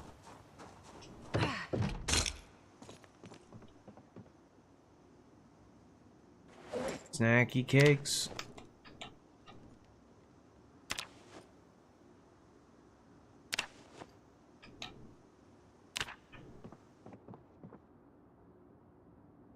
Empty gas can is interesting. Might be worth it.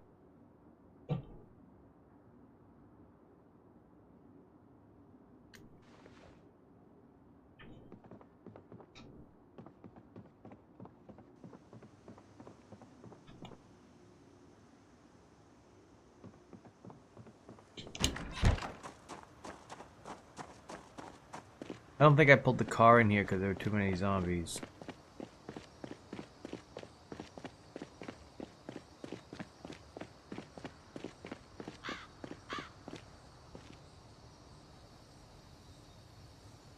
Oh, it's like... It's so much more fun to play this currently with the controller because I was getting pretty angry.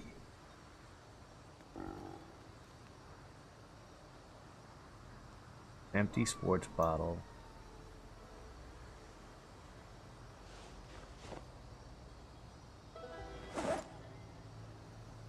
Should have 2 water bottles. We'll take whichever one's been drinking out. None of them? One of the ones that has not been drinking out.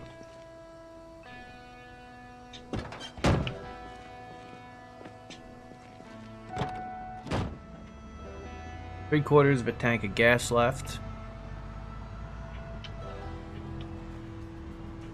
An emergency van, worst case scenario. Wait a second.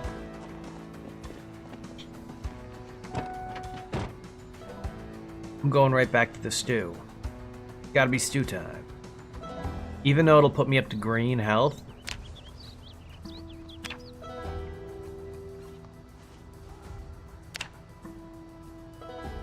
I can't say it like it's a bad thing. Being up to green health has got to be the plan if I'm underweight.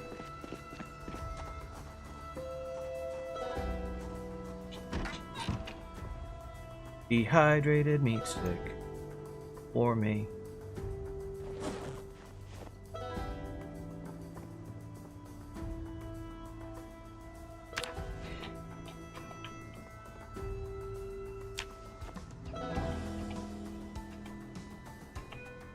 I think that said chocolate milk. But I don't know if it said rotten or just carton. Small carton. In the apocalypse, chocolate milk and milk, if it's in cartons, you can't go bad.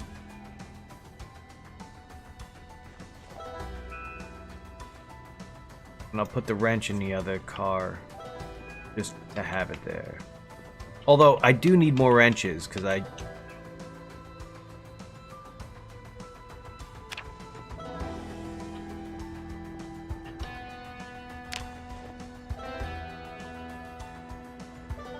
Kel loves orange soda. That's another. I always thought that Kel Mitchell should have been a bigger star. I felt like he was more talented, and this isn't even a knock on Kenan Thompson, but I thought that out of the 2 stars, he was the more dynamic performer of the 2.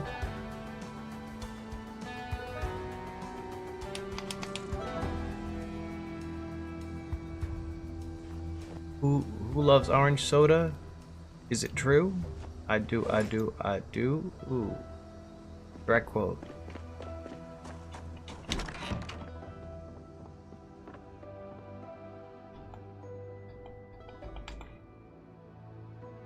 There were a few performers on All That who I thought would be good SNL, like, eventually. I always thought, like, because there's something about Kenan Thompson both doing Kenan and Kel. I thought that eventually Kel, out of the 2 of them, would wind up on SNL, but Kenan is, I think, the longest tenured SNL performer ever.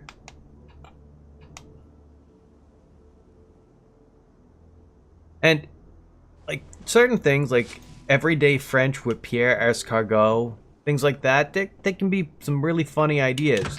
But I thought Kel executed better as a performer.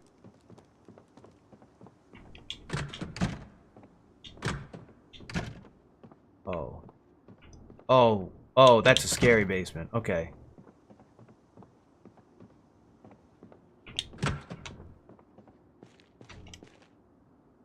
Hey, that's the thing we were looking for.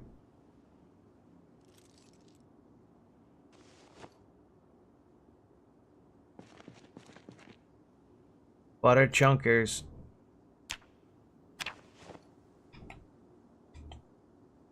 Don't need an extra couple of. Got enough cans of gas. We do not need 4 more. Even I'm considering that tire iron to be. I'm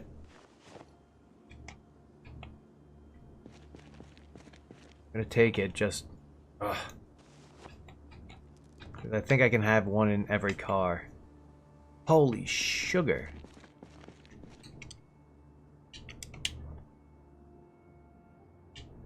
When it's red, you can't hit over again, and that makes it difficult.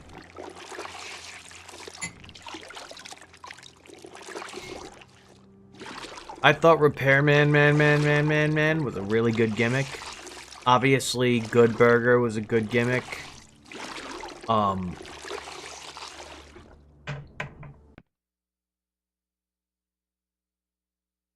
I thought that Amanda Bynes was really good. But there was another girl who ended up doing the Ross Perot impressions, who I think her name was Nikki. I thought that she was going to be really good. I just figured it was like the minor leagues for SNL.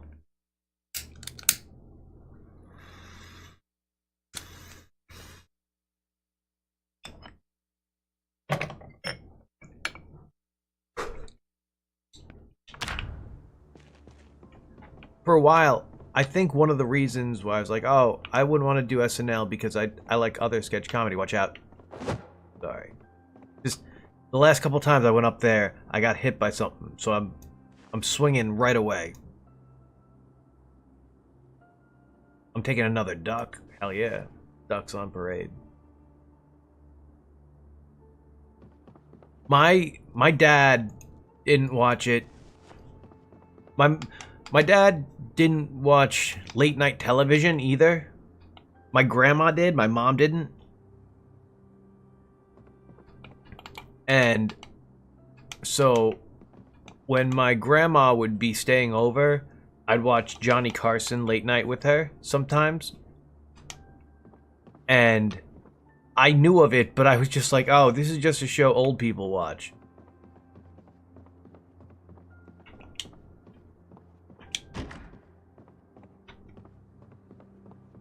You know, I know that there's already a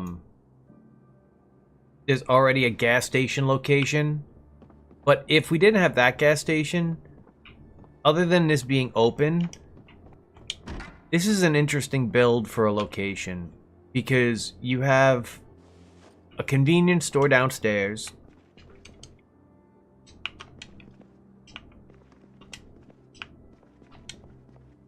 How come you can't face the bath? Like, what is wrong? How come you have to wash yourself in the toilet?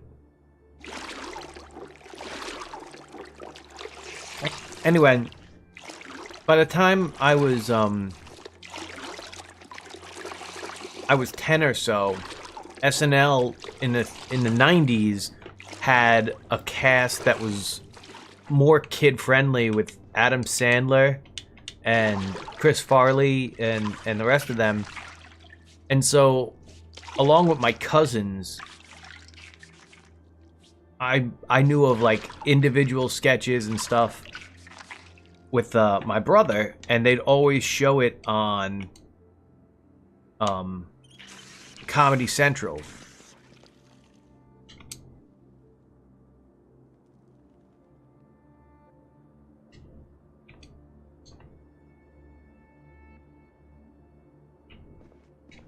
I just want to select the fucking... I just want to select the bath. Okay. I'm not allowed to select the bath.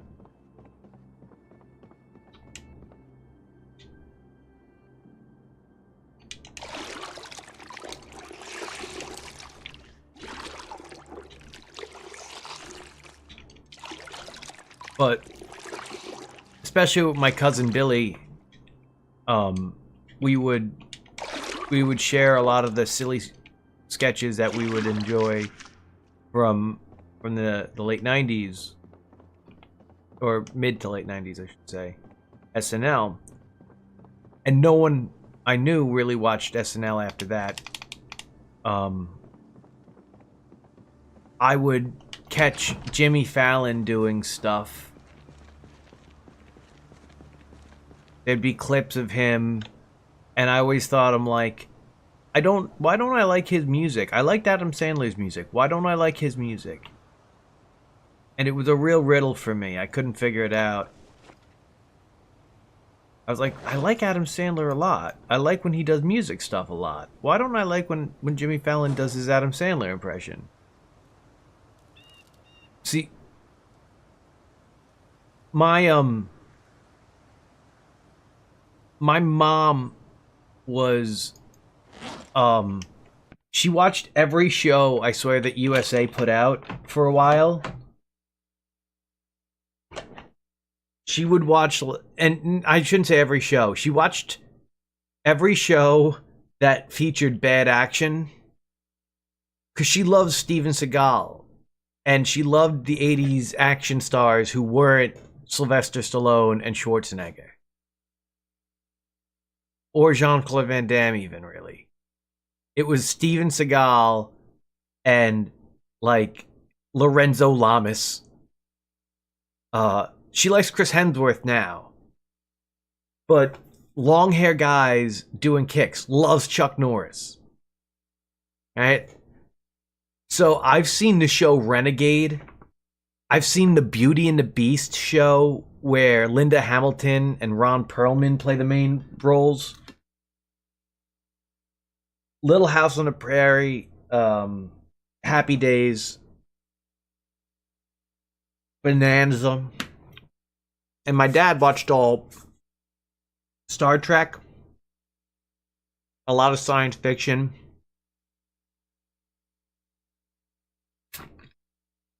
Neither one of them watched scary movies.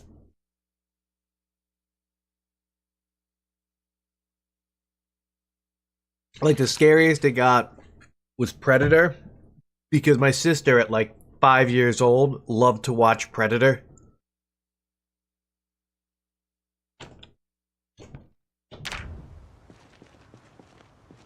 That was just her shit. I mean, she's probably why I'm into horror.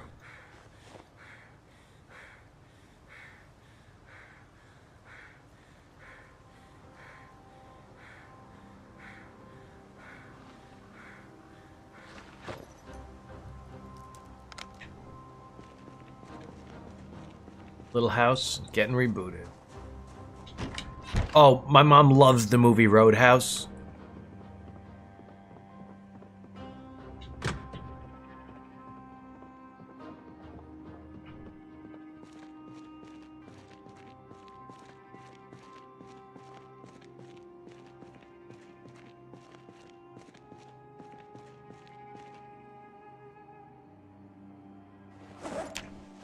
Oh, my parents aren't gonna watch any reboot.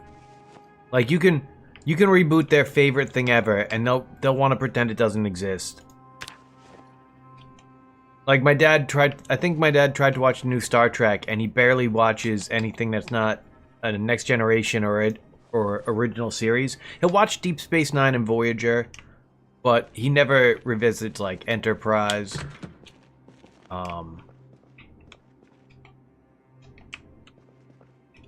He doesn't even really do Babylon 5.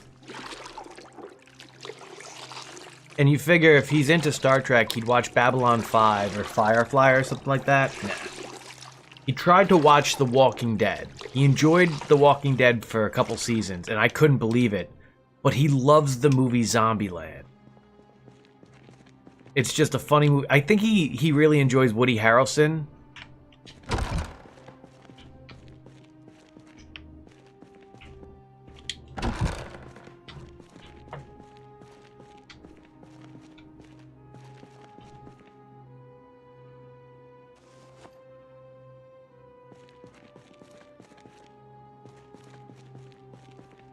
Oh yeah, you know what? It is one of those projects that I get what they were going for entirely. It's just when you have Tim Curry and he's that fucking good, it's gonna be mesmerizing.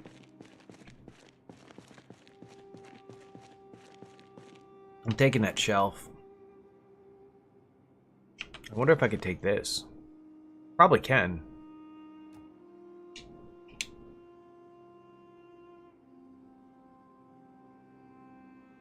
Oh, an air conditioner. I need a hammer. Okay, well, I gotta carry this out. You know...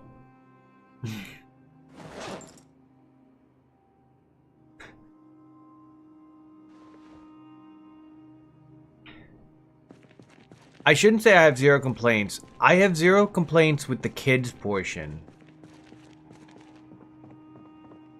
of it. I have zero problem with really the casting of it. It's just the guy who played Bill as an adult, I don't know.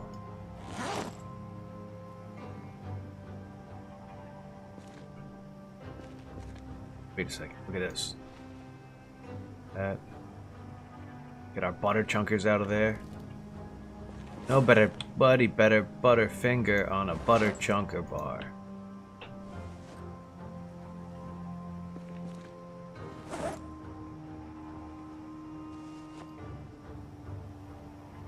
If I space this right, I think I can get both trunks in.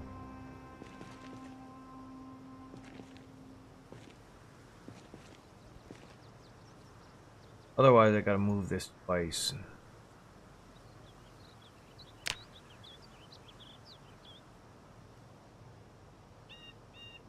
Because I'm gonna move the shelf into there.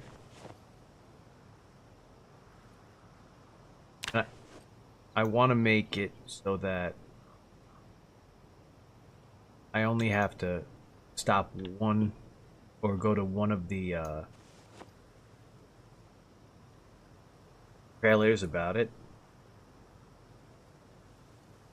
When I got to college and I found friends who were interested in science fiction, it was interesting because I didn't talk to friends in school about much science fiction.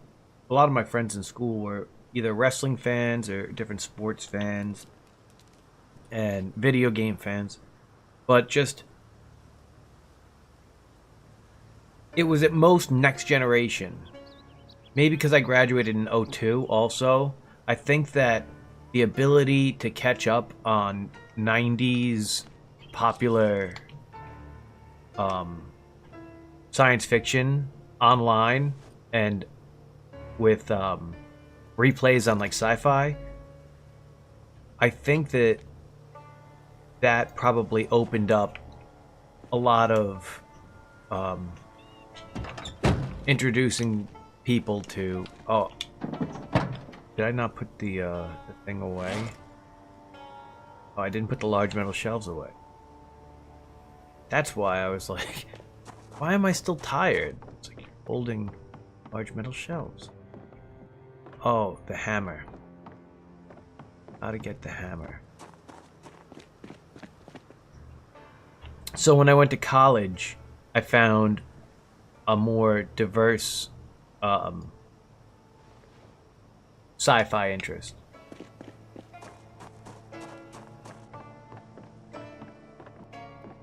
There were a few of the episodes that I thought were not just incredibly for episodic television, they were incredibly memorable. I think of The Game especially. I think The Game is one of my favorite episodes of television.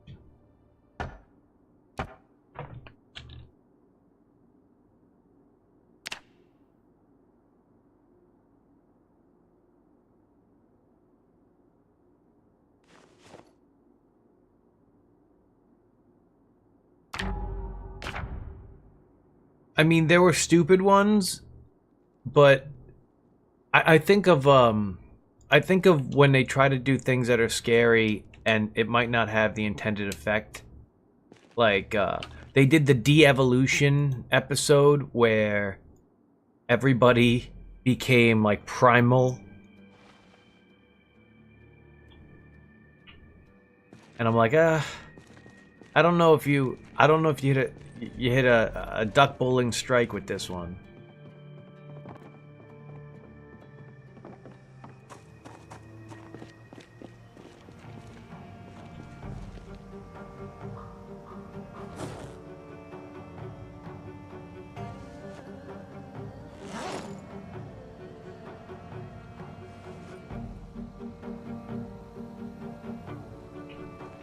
Up, hungry. You know what that means. It's stew time.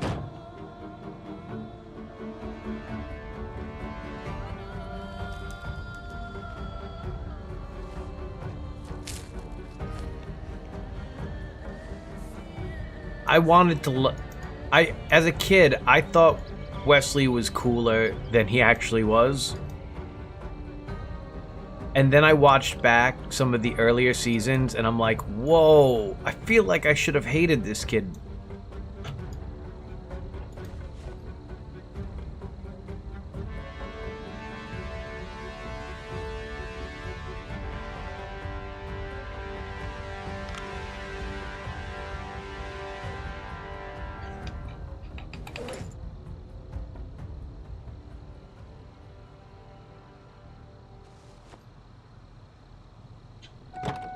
I like out of the Nicktoons, more than like Real Monsters, it was probably Rugrats was the go-to. I thought that a lot of the episodes were incredibly heartbreaking. Like, there's an episode where Chucky's dad has to talk to Chucky about his mom. And I'm like, just thinking about it right now, I'm going, holy shit. Like, I can't believe I got to watch that as a kid. And I say that gladly. Like, I'm glad I was able to watch it as a kid.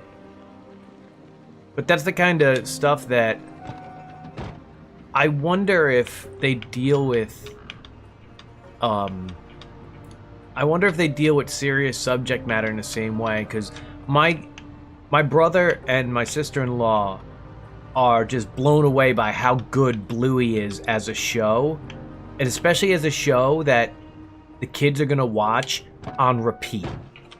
Like, it's one thing to have a good show, it's another thing to have a show that you're gonna have to watch multiple times.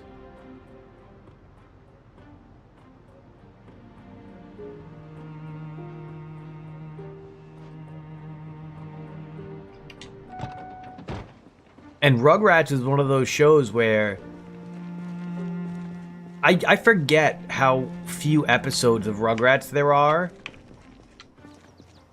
because I've seen them, the ones that I've seen so many times, and I just assumed that there was a library of hundreds. And it's just like with Bluey, it's the same thing.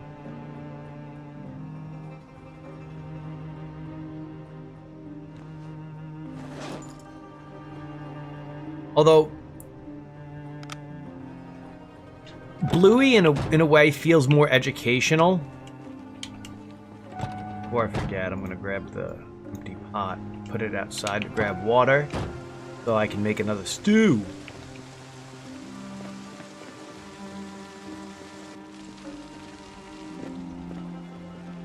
Small punch and chisel, I have that. I don't have a muffler. Put a muffler in the bag. Another flashlight, another welding tool. The dustman.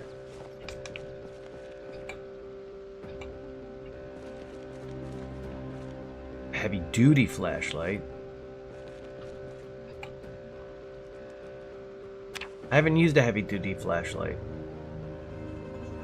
I've been fine with regular duty flashlight.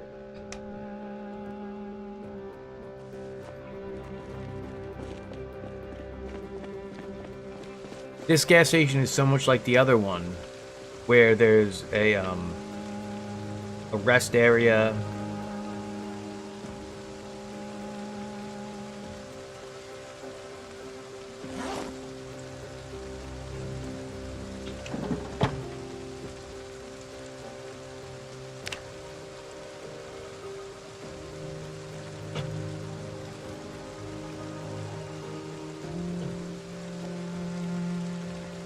Want to make sure the muffler fits.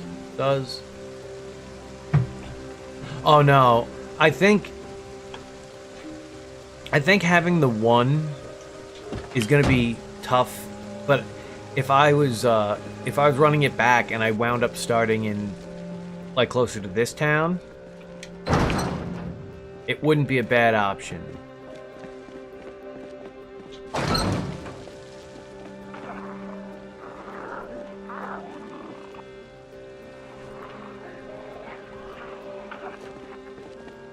I hear them.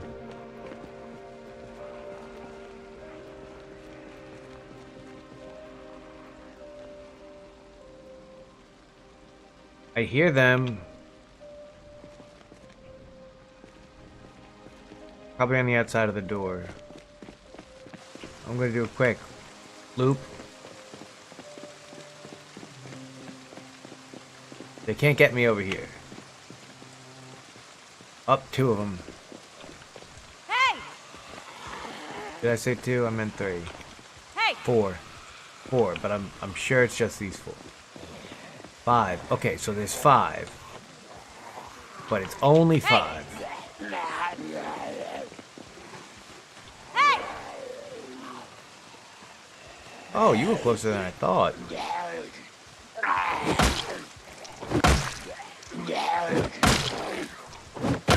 We're down to 4.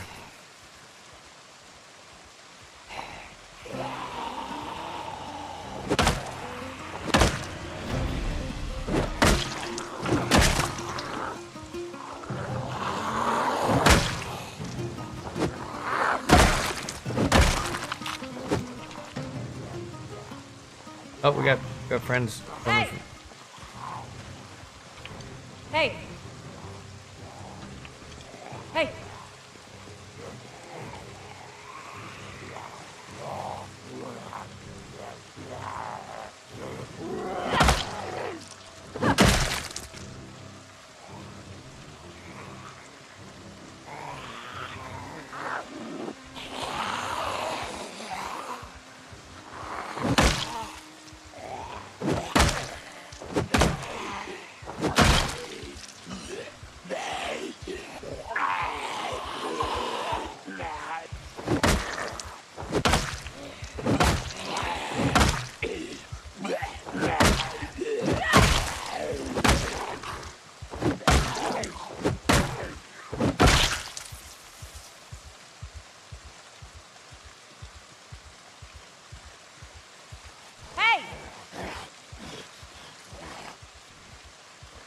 I do have a satellite dish, which is nice. I don't know what I'd use it for other than maybe disassembling. Hey, I got that long blunt level from just the swing and not the kill. So you get experience for swinging, not just victories. So there's that. I think that's everybody.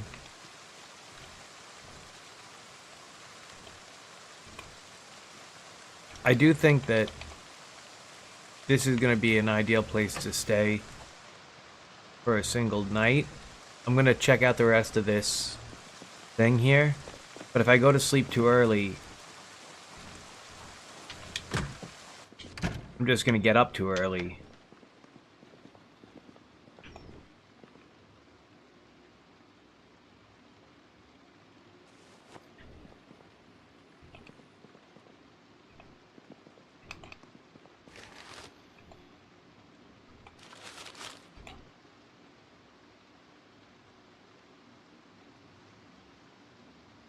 Eat the gum.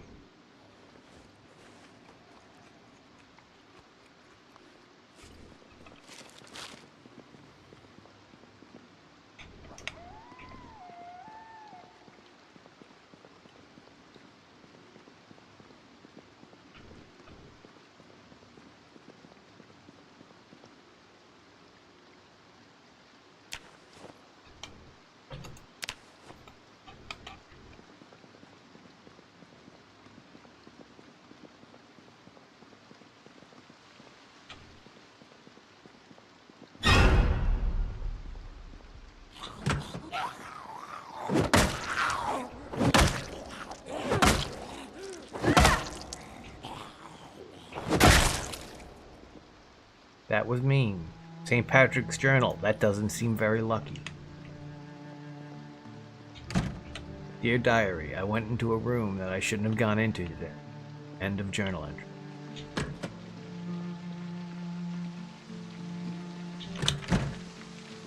Make sure I can get in and out that way.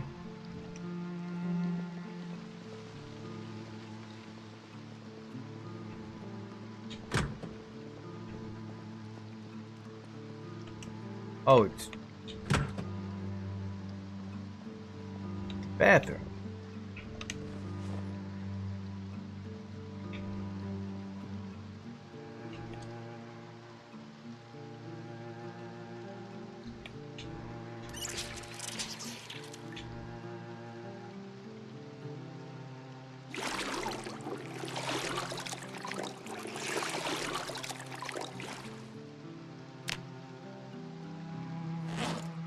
Yeah, I think the flashlight died. That's what happened. Gotta admit, you're not gonna want to watch this. No one likes to watch the toilet laundry service.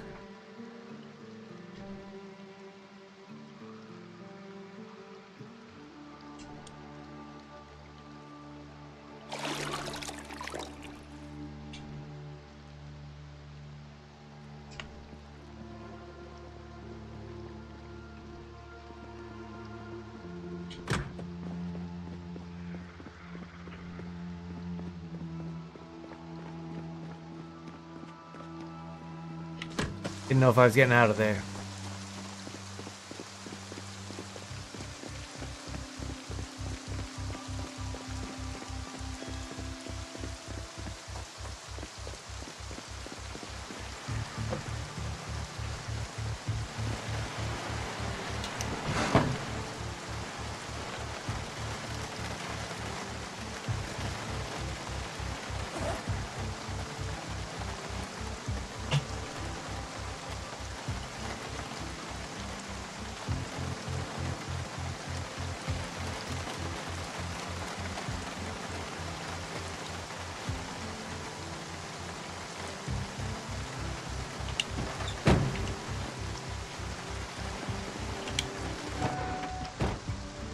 Can get the rest from the car.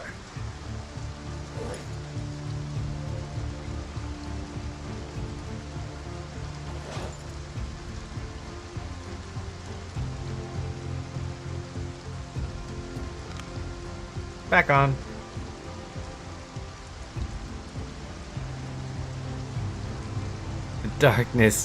The darkness helps the tire bath. Whoa, looks like headlights that actually work do stuff. Sorry, maybe not.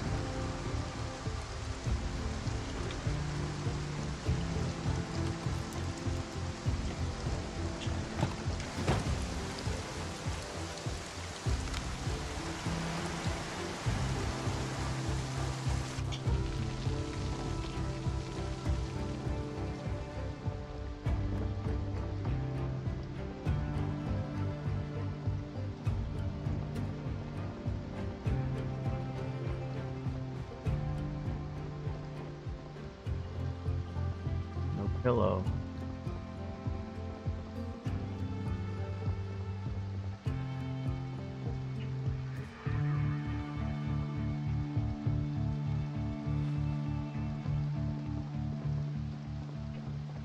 Other than no pillow. Pretty okay.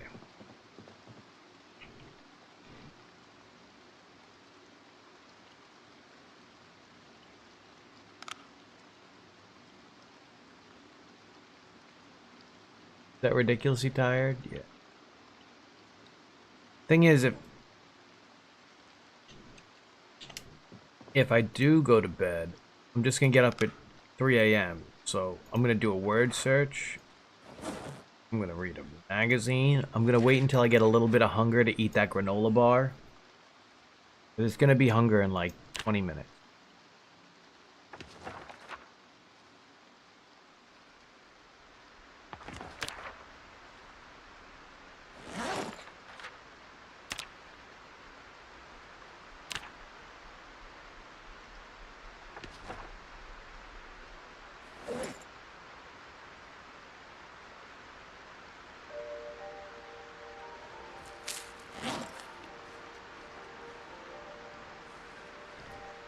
It didn't even make me completely full. That's how I know it was a good time to have that.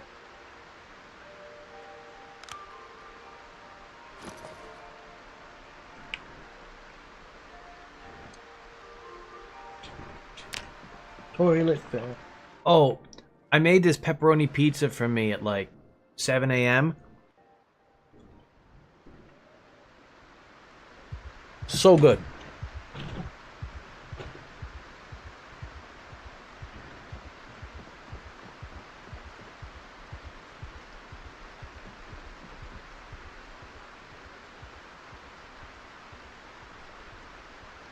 Torrential downpour, huh?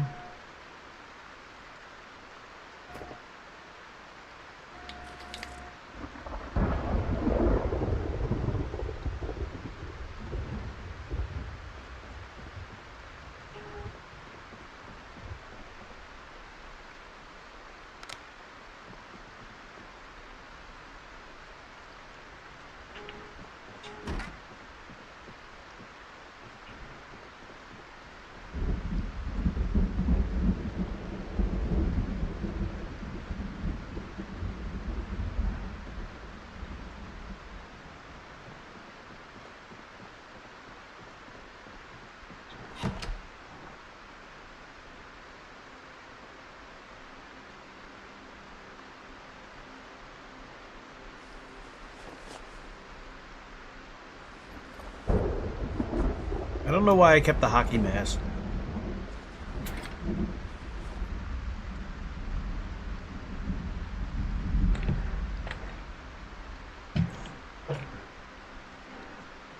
Time to answer the age-old question. Do we need a flashlight to work out? Not if we do squats.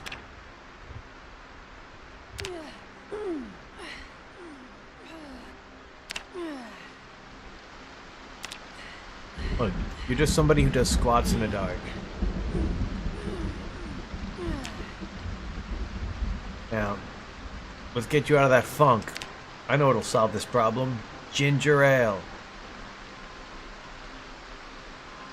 You just need about a quarter of a 2-liter bottle of ginger ale. That's usually the solution. If it's not breakfast pizza, it's a quarter of a bottle of ginger ale.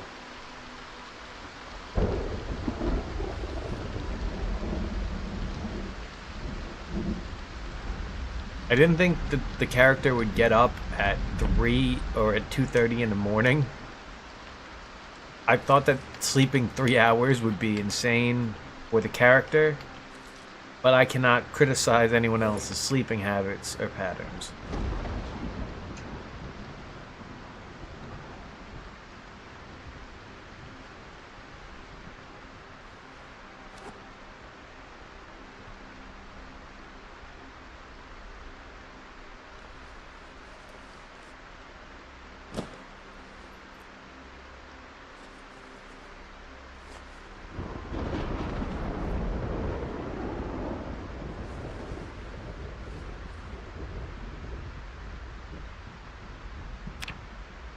There's a chance I do another exercisey thing that's push-ups.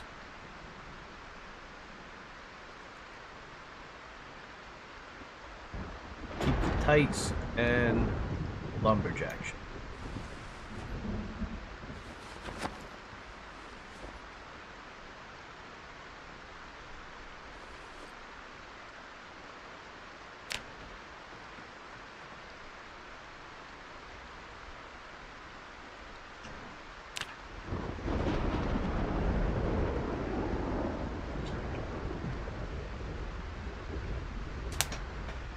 I wonder if it's better to rest on a chair than rest on a bed.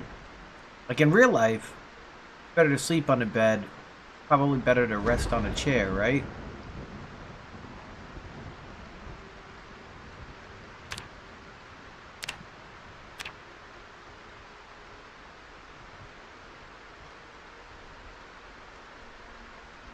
I haven't killed any zombies with fire yet.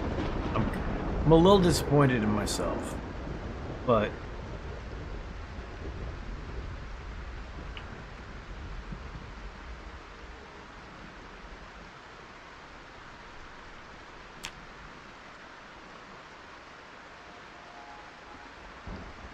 just pound butter. I mean, I've done crazier things for worse reasons.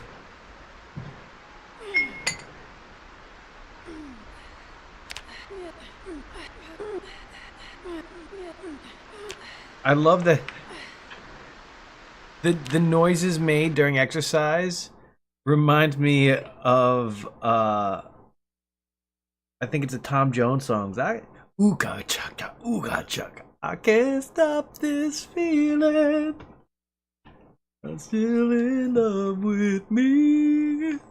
Ooga chaka, ooga chaka.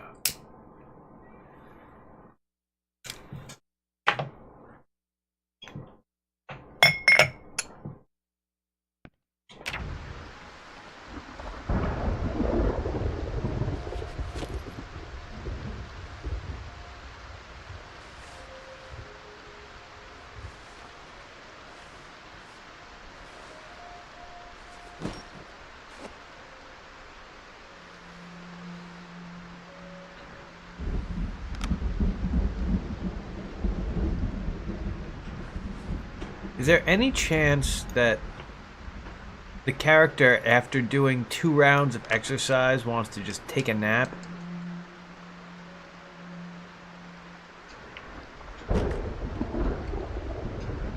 Because right now, my thing is going to be, I think the character can get tired around 4 p.m.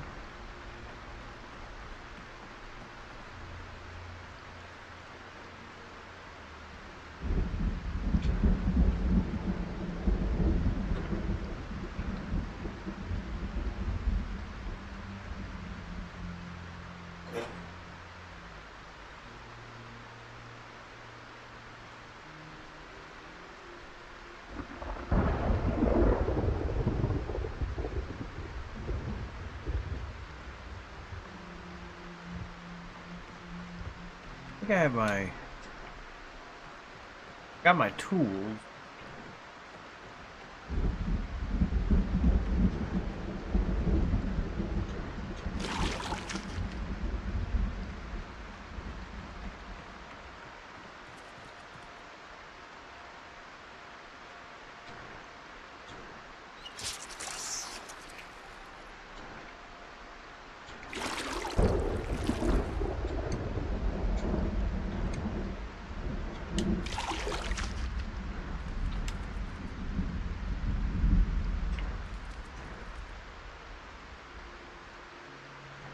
Whatever.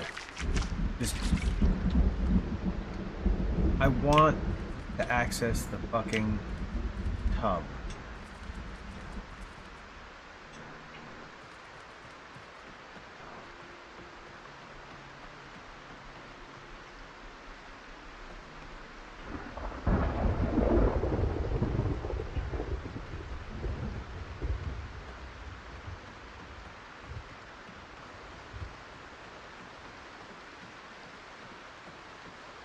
You know what? I should have closed this door for fucking shit. No, there's nothing down here.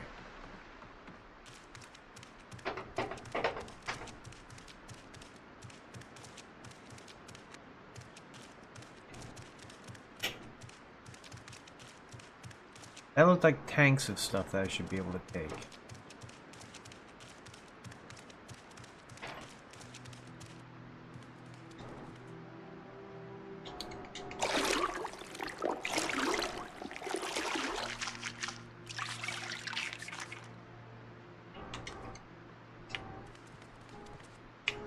Just the sink. Just use the fucking sink.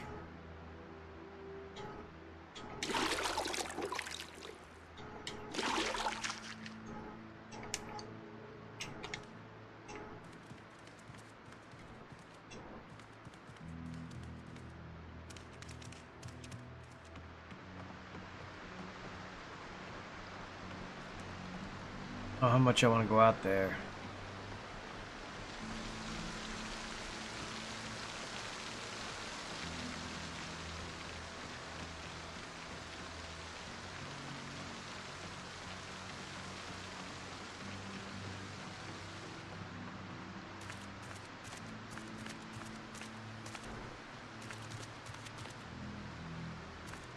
I haven't found a generator, but if we do find a generator, we can bring it back here, hook it up, and leave it here. Because we have enough generators at the other place. But if we come back here, it'll give us a generator to refuel it. And that's good, especially because that van that's right there could be really good. I was going to wait longer. I'm not going to anymore.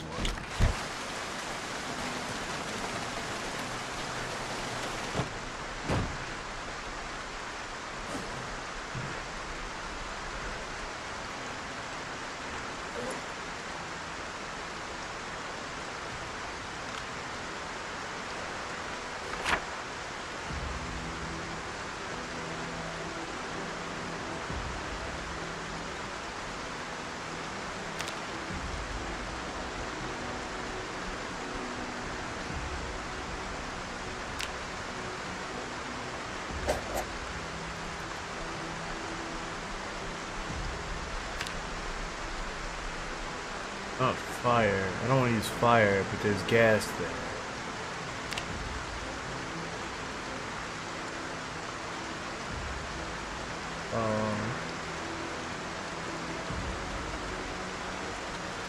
That seems like it'd be a fire station.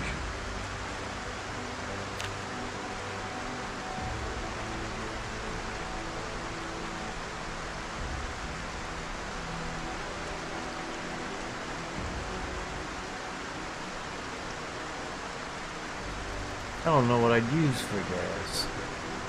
Looks like an avocado. That's for light. Not for, I don't need to play baseball.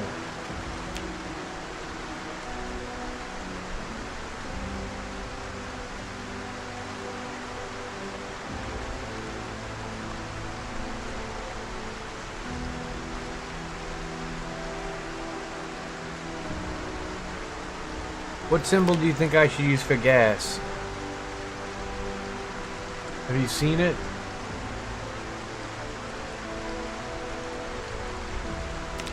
Well, what I'll do is I'll put a home over there so I know it's there.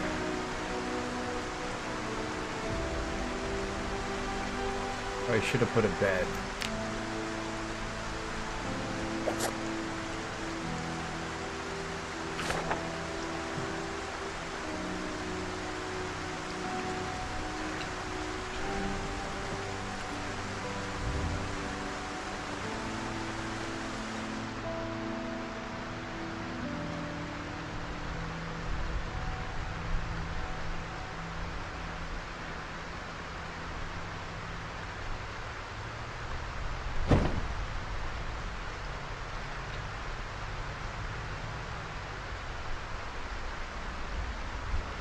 That looks like that's a pizza shop there.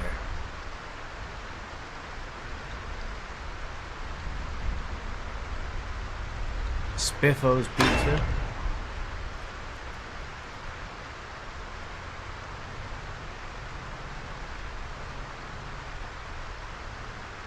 Or just Spiffo's and then Pizza World.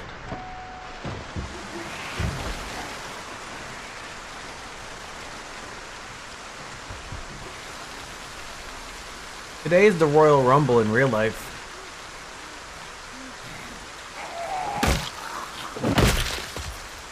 One elimination.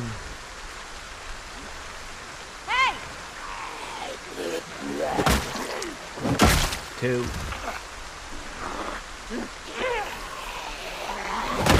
3. They're not being surrounded. 4.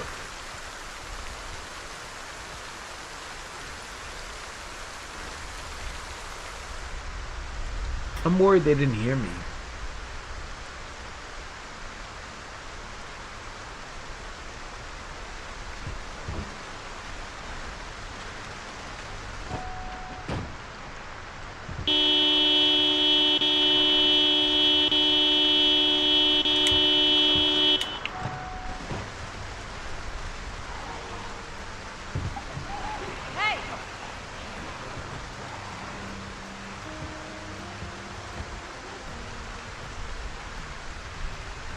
Got one at top, one out the window, one in the parking lot, 2 up there. 1. What the? Why couldn't I? What the fuck? Why couldn't I? Anyone know? Done. Just fucking stupid.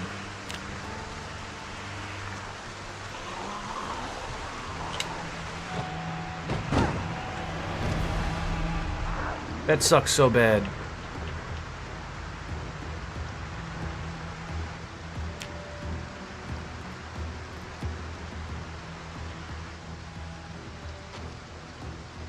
That is so fucking bad. I swung right through their face.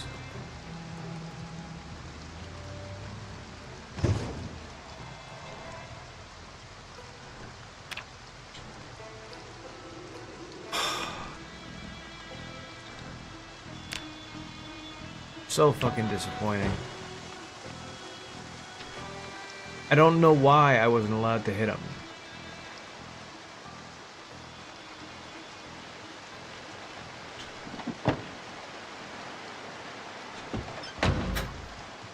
That is so frustrating. So incredibly frustrating.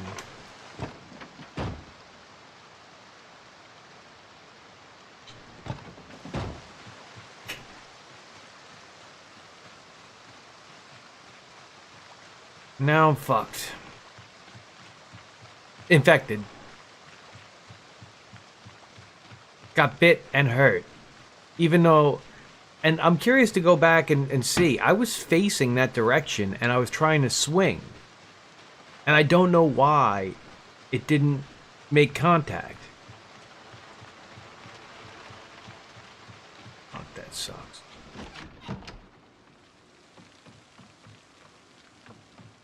That's more maddening than most anything. Because on other ones, I made mistakes of oh, well, I was too tired to fight, or I didn't have equipment, or I wasn't protected. I had the protection stuff there. I just swung through it. Yeah, that's the thing. I swung right through his face. And the zombie was in front of me. I turned. He was still in my line of sight. I swung, and he disappeared and was biting me. Even though I was facing that direction when I was swinging, and I was holding the direction too.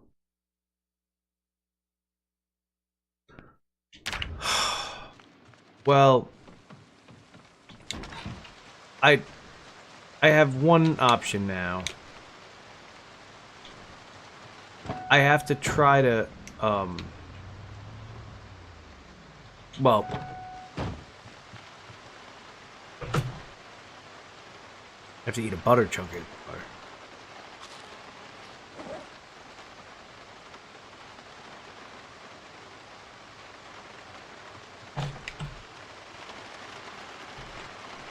So incredibly fucking frustrating.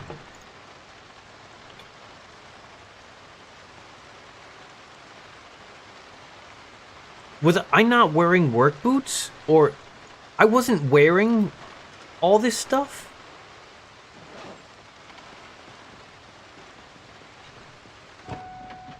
I wasn't wearing boots. This is... Sometimes the game does things I don't understand.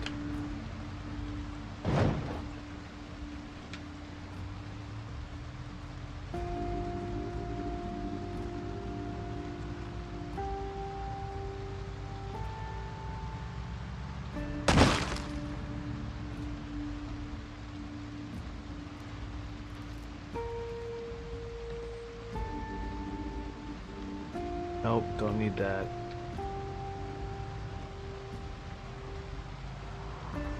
Need that.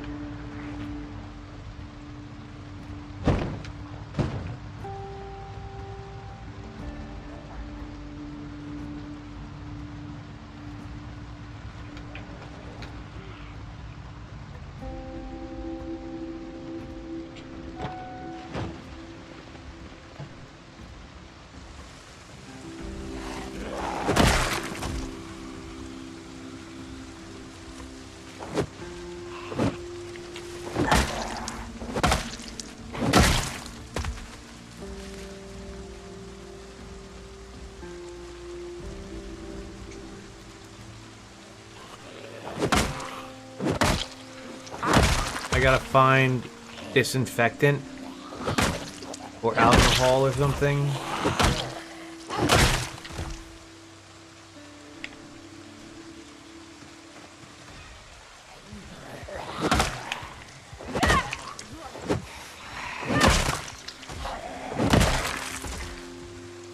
I am so fucking upset. That was unnecessary. In my head, and I mean, it is probably getting ahead of myself, but I was like, okay, well, I'm gonna stay alive for this run. It's about figuring out how to do agriculture and other shit. Part of it is me being stupid with being risky, but part of it is also me being stupid with the versioning might have glitchy shit in it. I gotta be more mindful of that.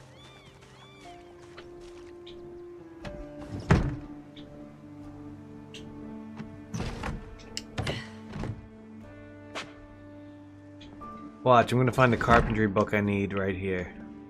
Ready? I've been looking for Carpentry 3 forever.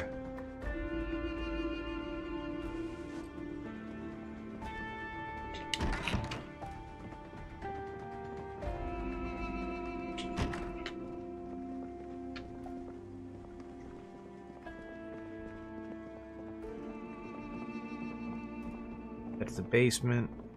This is a storage closet. Charcoal, that's not bad.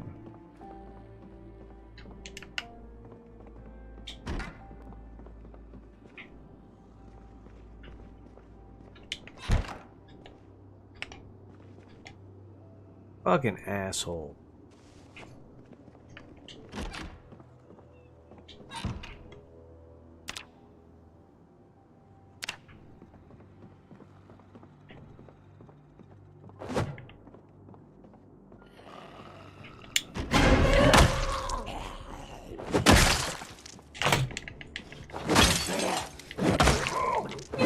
How'd I hit that fucking window? How the fuck did I hit that window?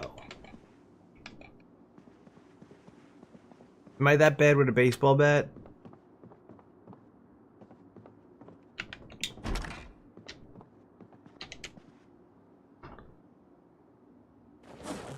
Well, I saw agriculture and I was like, are you fucking kidding me?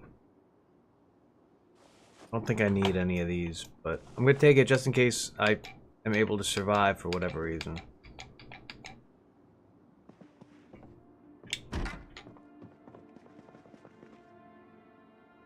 Soap. Nope. I was hoping that I'd find a disinfectant or alcohol or something.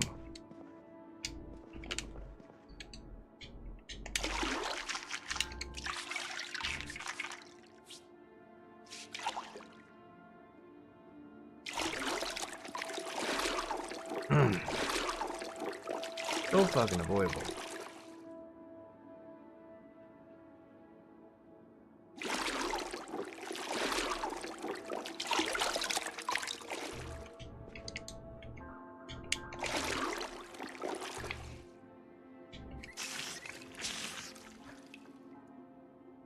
Yeah, you do feel slight minor pain because you're gonna fucking zombie.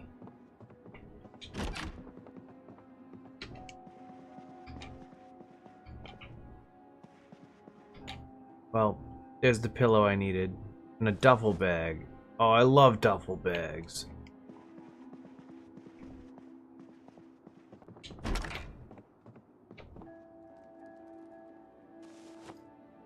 But I hate gardening trowel.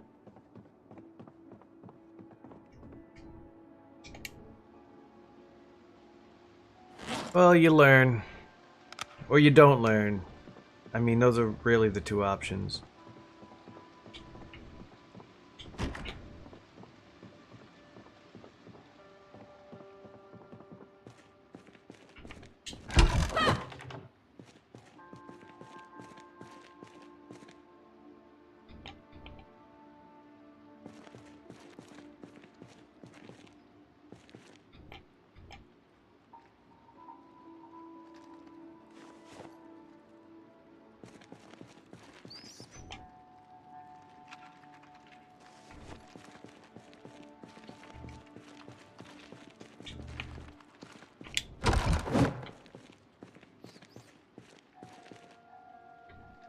Found all the bullets. Like, all the bullets in the game.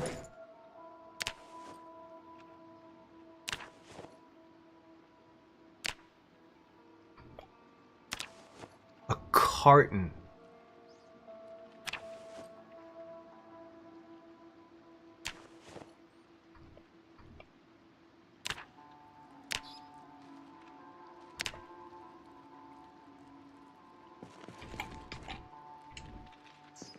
How big are those? Those are 40? Lockers are 40. Okay.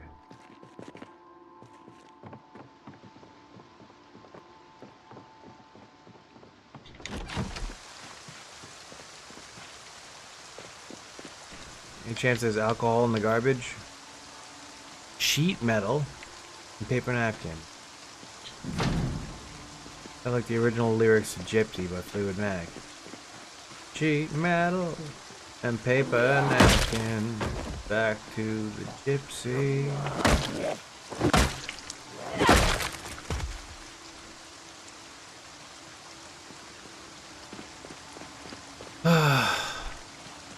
Maggots and a receipt.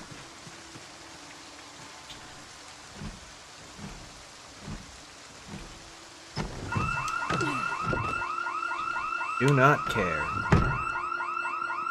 Not even a little bit.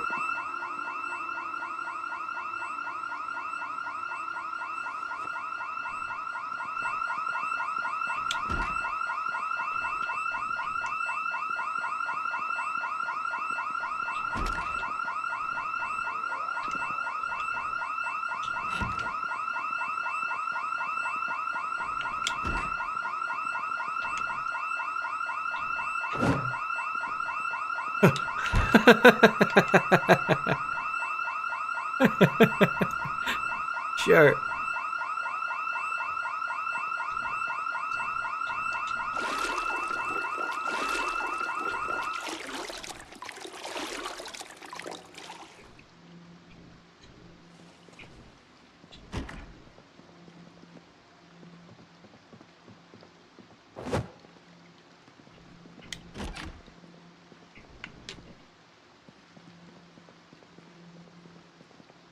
Out. Right now I would settle for a bottle of whiskey. You are dead. That's the state.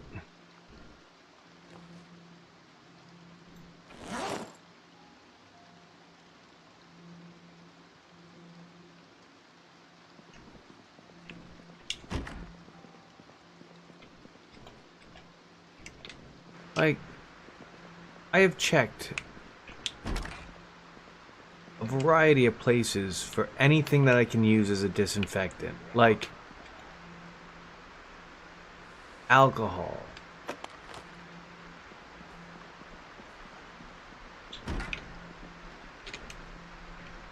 just anything.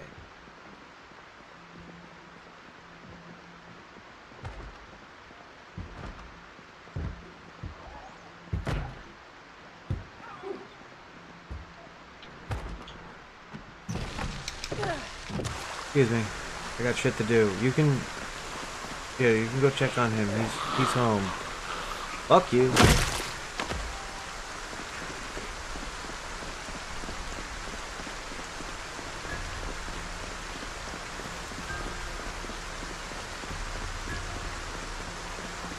Having difficulty remembering where I parked exactly. Found it.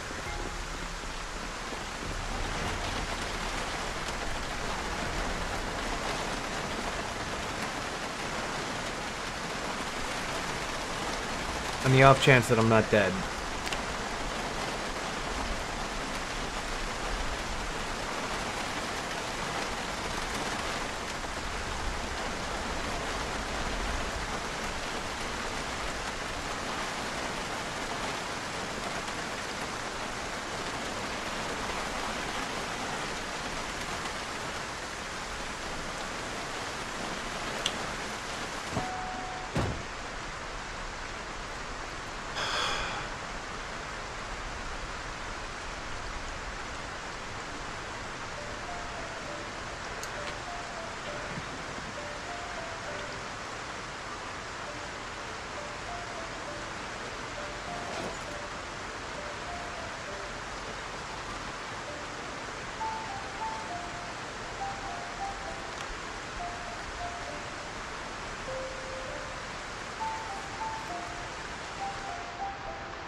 Solid turn. Which is what you would say if I was becoming a zombie.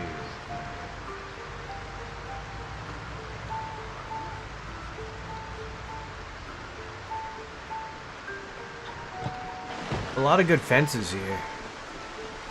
Like, you have to do very little to close off this location.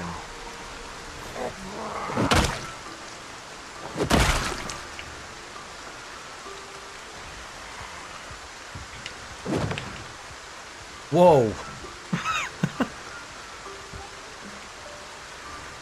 He dove back in the house rather than get hit by a bat. I gotta say, that is the best move I've seen on a zombie in a while.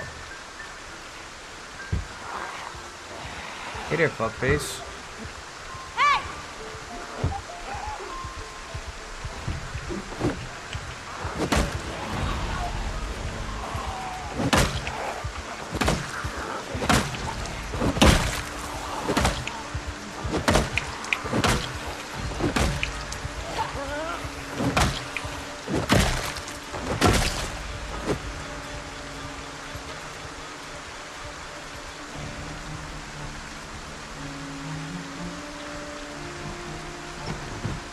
That's the room I want to be in.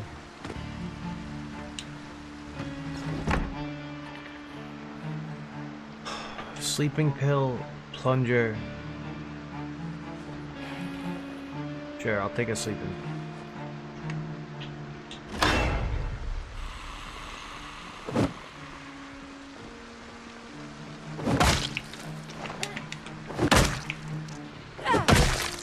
On the stairs.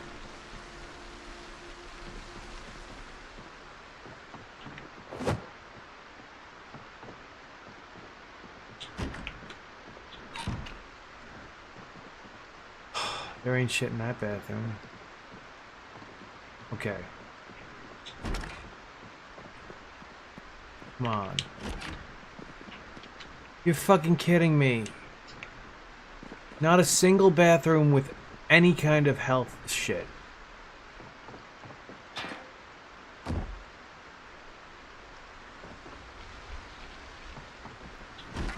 Try to cheer me up.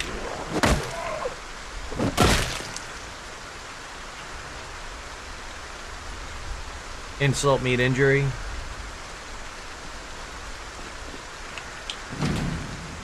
If it's a key to the residence and you can't get into the garage, why?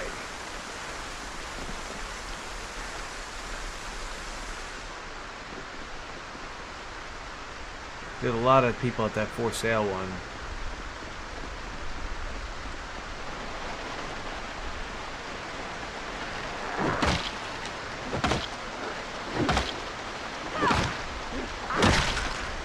But it's their residence.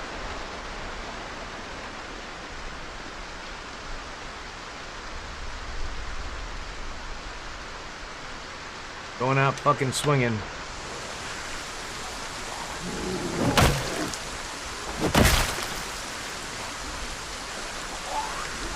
I just need a bottle of alcohol to fall out of one of you.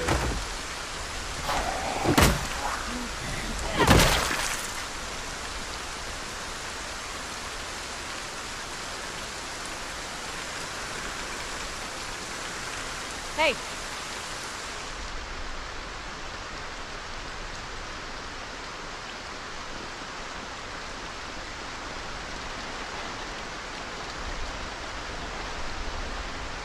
We're going for another Butter Chunkers bar.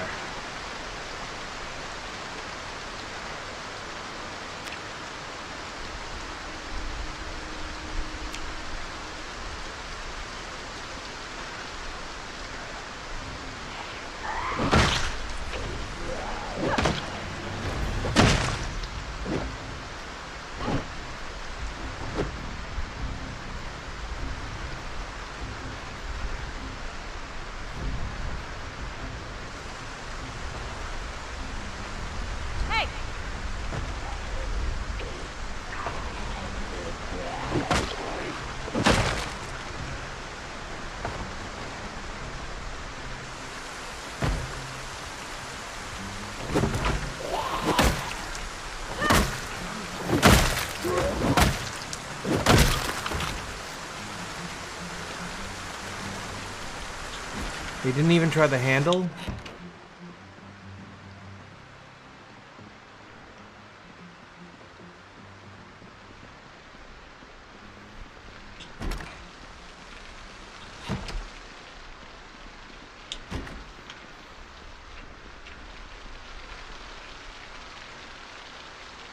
No fucking alcohol wipes, no alcohol, no drink No, no alcoholic beverage. No beer.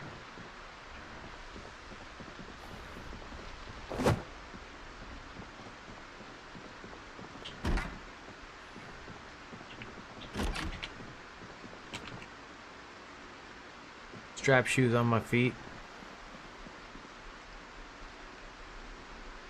What am I, fucking Sublime?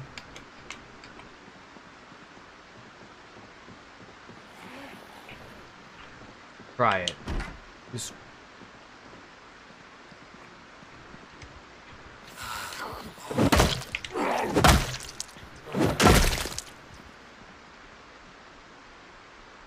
He wasn't even by the door. He's just like, I'm out.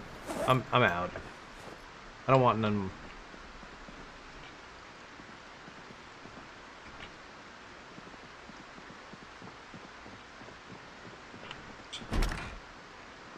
Fucking A. There's gotta be in here. There's 3 places it could be. Those are 3 places it is not.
No alcohol wipes on that fucking guy.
Says I'm okay, but I don't believe it.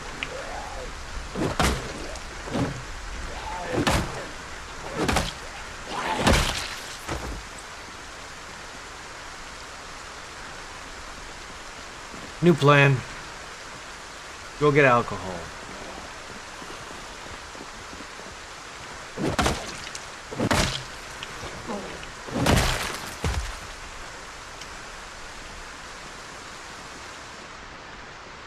Fucking A.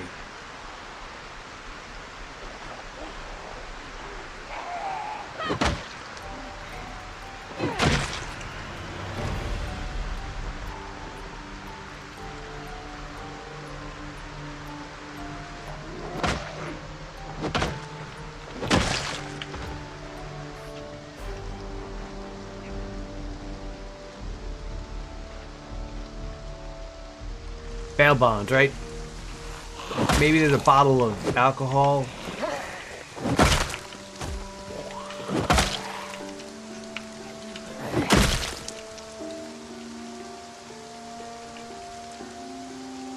Although it feels like it's already fucking way too late.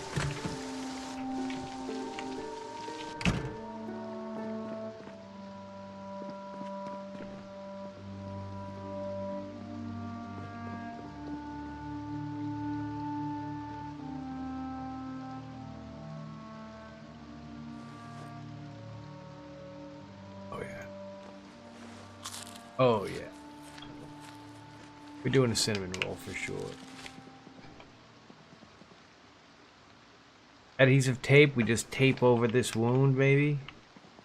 Throw some dirty socks on it.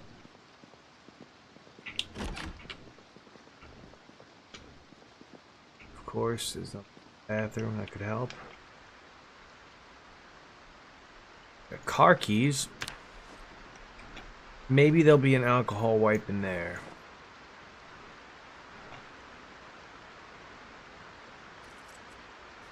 There's a guy right out here. Right there. Hold on.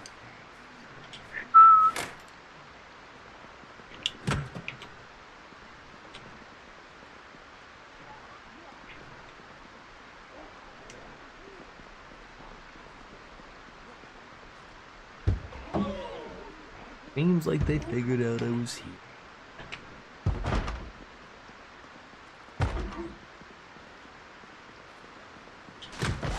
Not in the fucking mood.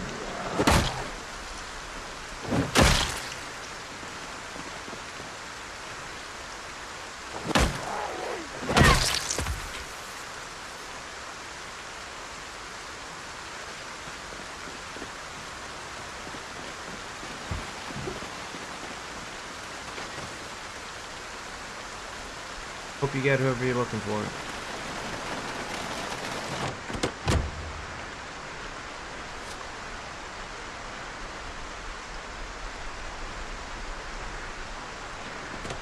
We ain't found shit.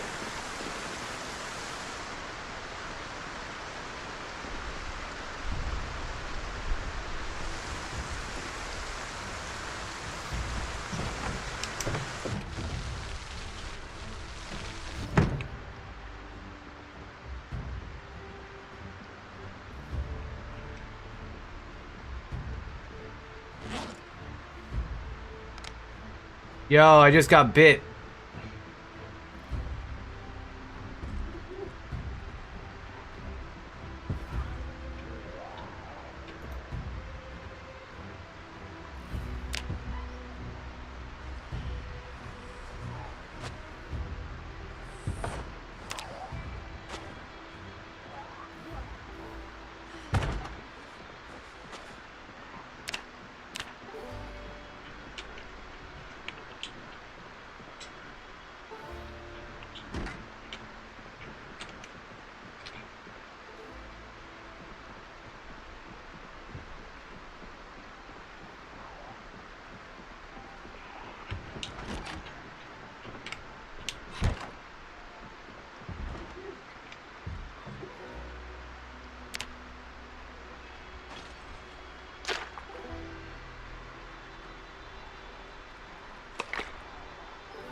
Well, that sucks. So, I went out, I had my cool baseball bat, I was ready to lay down the law, and there was a guy who I was looking at who was just slightly above and to the right of me, and I'm looking at him, and I swing the baseball bat, and he temporarily disappears and comes back, and when he comes back, he's biting me, and I go to get away, I go to swing again, and it happens again. I was dealing with like a phase-shifting zombie. So now I'm dead here. Very disappointing. I had such a good start. Yeah, I get... that's one of the negatives about playing the unpatched 40-second thing. There's stuff like that, but they had it in 41 too. They just updated some of the combat things, I think, between 41 and 42, and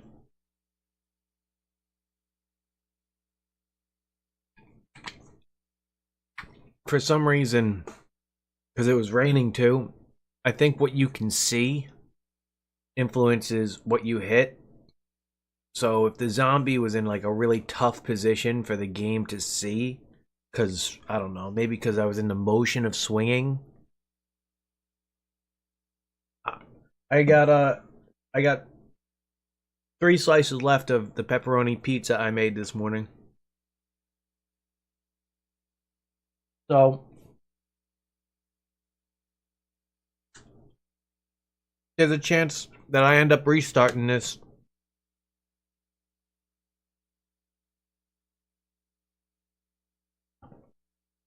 How are you doing? Good, I hope.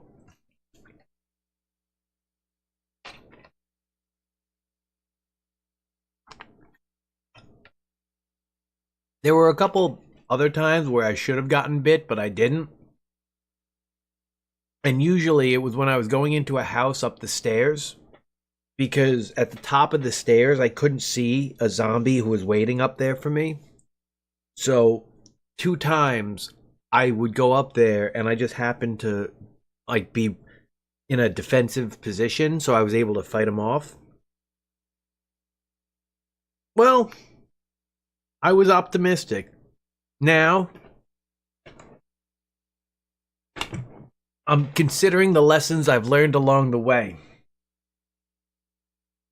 And I've been assembling my best worst man speech, or my worst best man speech.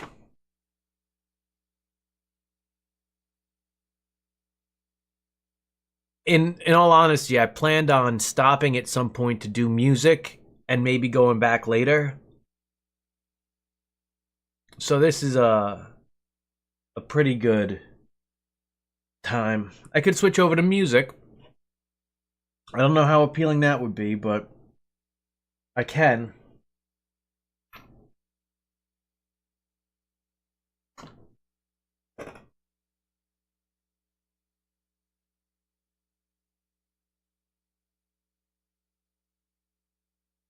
I'm gonna have to switch microphones.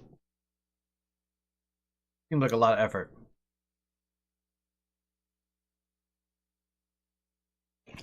When you play Call of Duty, do you play what is that called? Respawn? The Respawn one, or do you play the big map? But a friend of mine who used to play a lot would play on Respawn because he said that hackers made the big game like just no fun.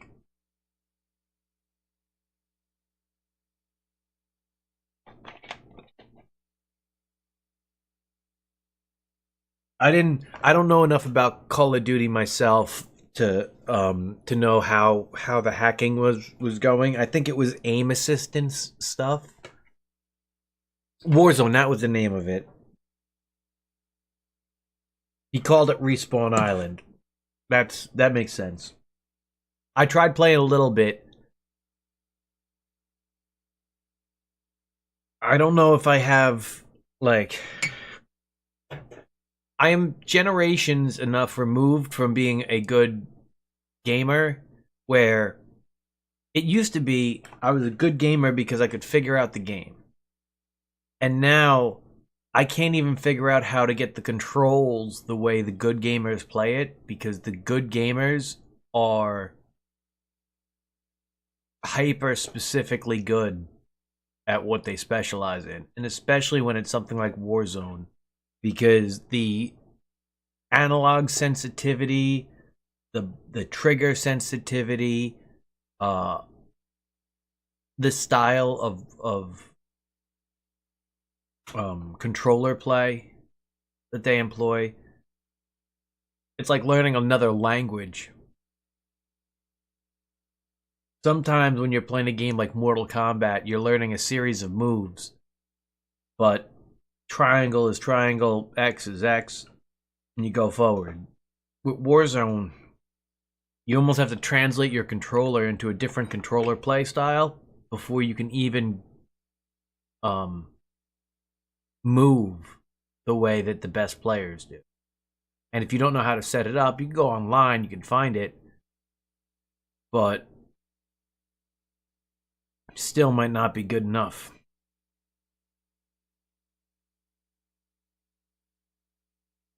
The real question is,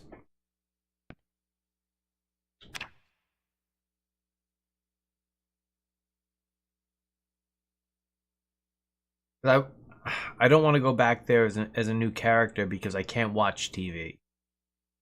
I'm going to start at midnight.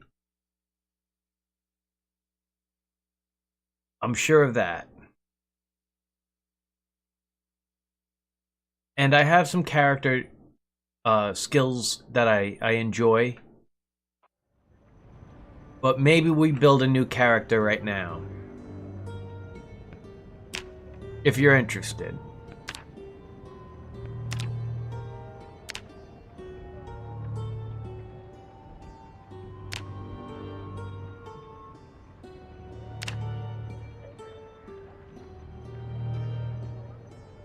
How do I search for...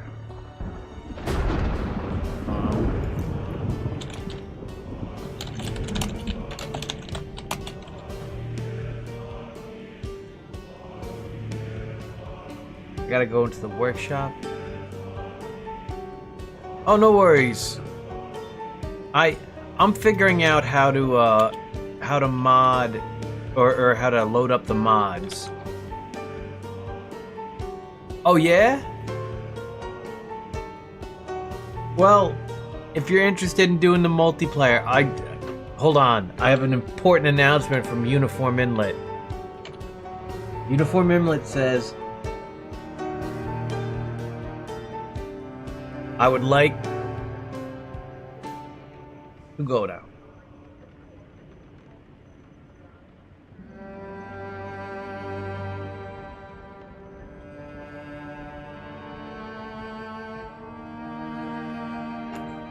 I'm gonna miss him most of all. Let me load up my Steam thing here.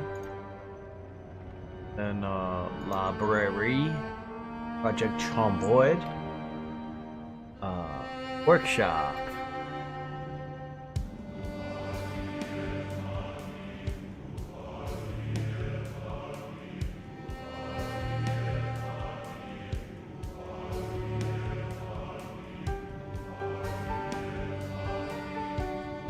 Long-term preservation. Cured meats. Pemmican jarring. I gotta subscribe to download.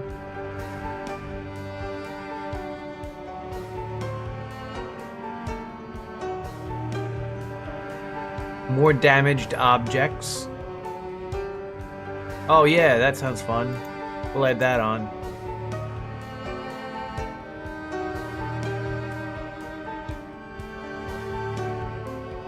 An 84 Jeep Cherokee? Sure, that sounds...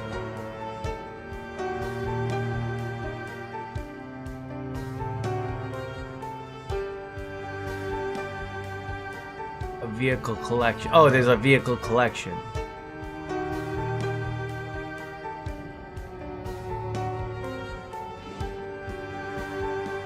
Oh, generator time remaining?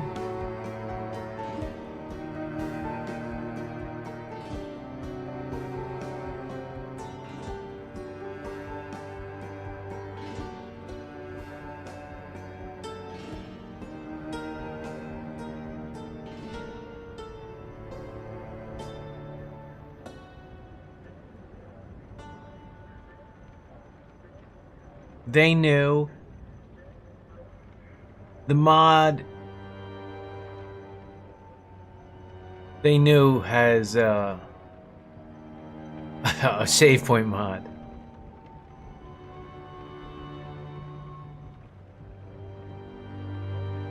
Project Seasons? Sure.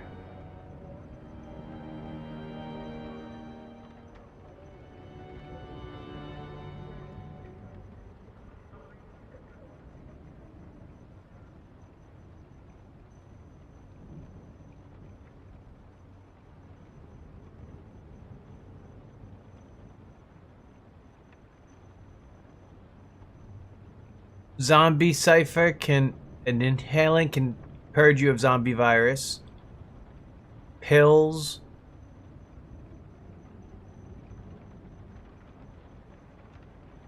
Oh. I won't go with that just yet. It seems like it's complex. They Knew. 34,818 mods.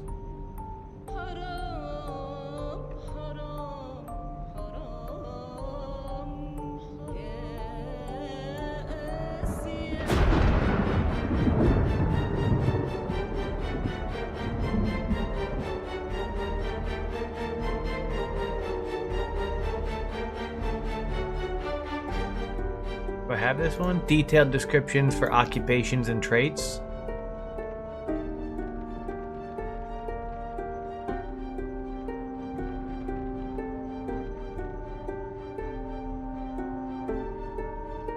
Repairable windows.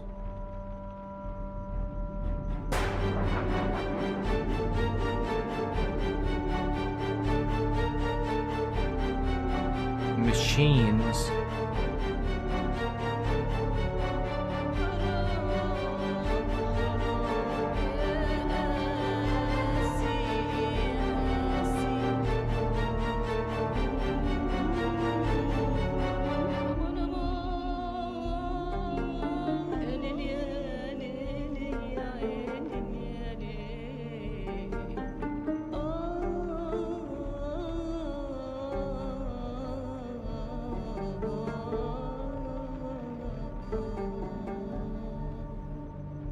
Basement expansion.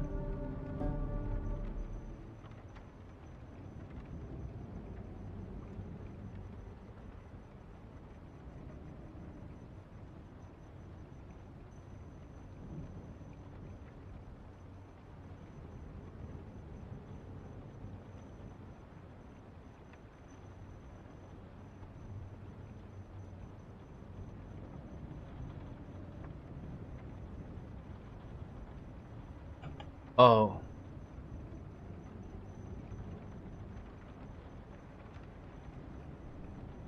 Grab a shovel and dig. That's... I mean, it sounds... Basement expansion sounds fun.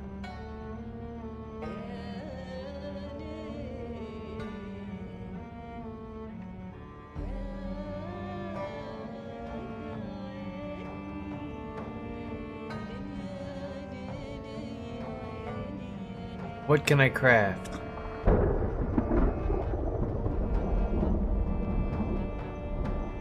Oh! Right click and you can click what can I craft. That is 100% something I need.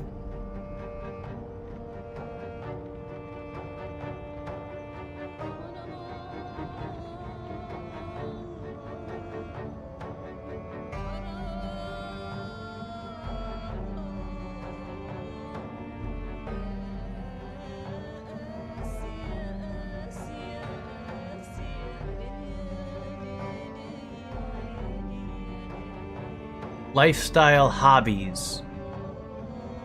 Okay, so what does this say? Discover new hobbies. Meditation, musical instruments, listen to tunes, dance, and much more.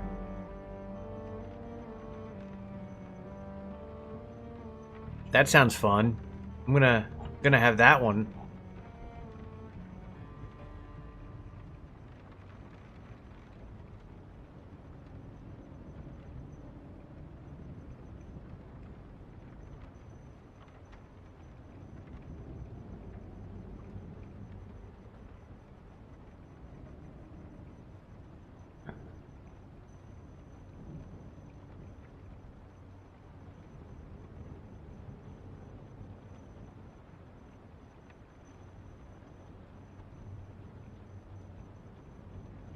Saf's cooking.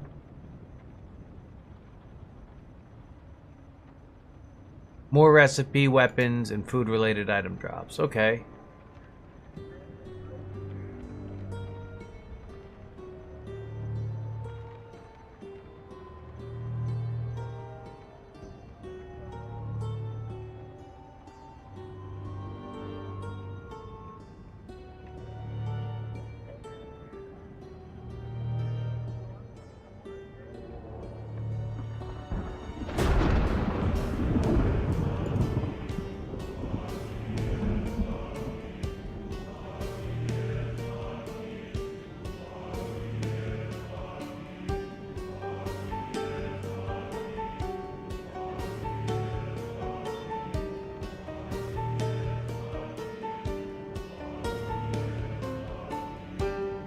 Backpack plus satchel.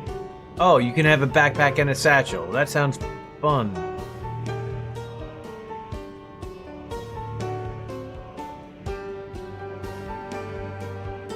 Light and nail and screws.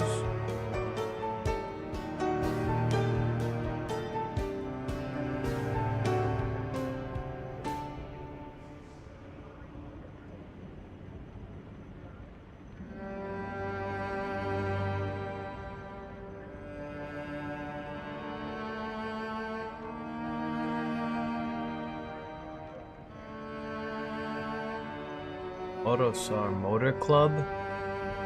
Oh, there's like new motor.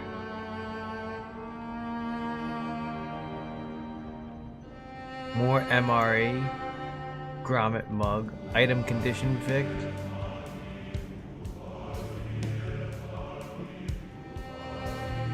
I'm only through 2 of 1,000 plus windows. Holy shit.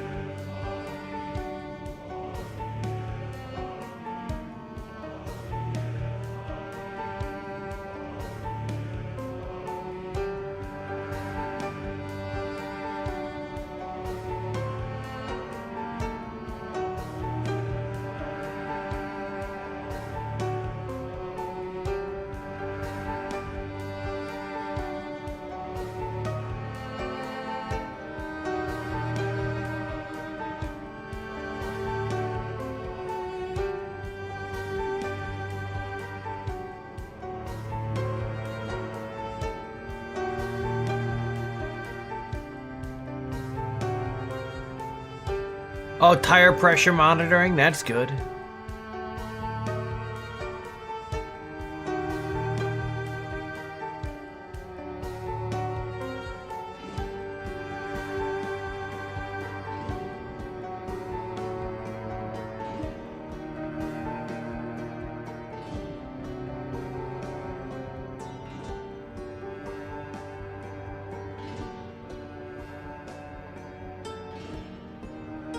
Oh. Map symbols plus.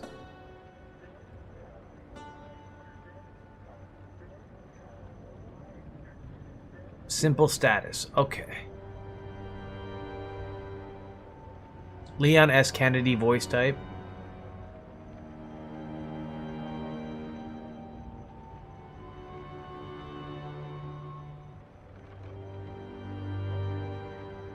Canteen slot, that's cool.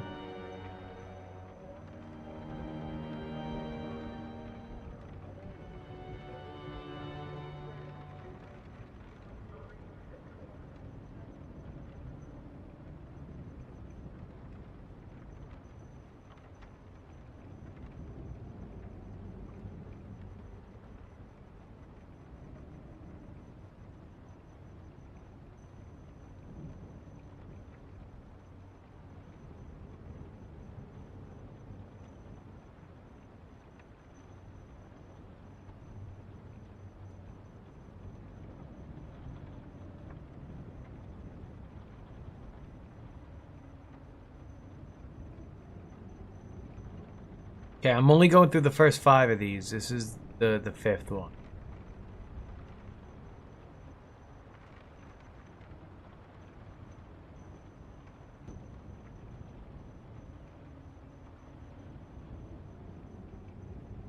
Claire Redfield voice. I added Leon, right? Makes sense.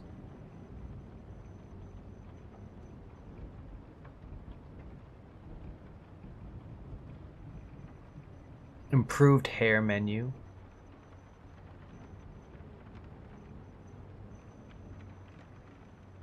Video game console add-on?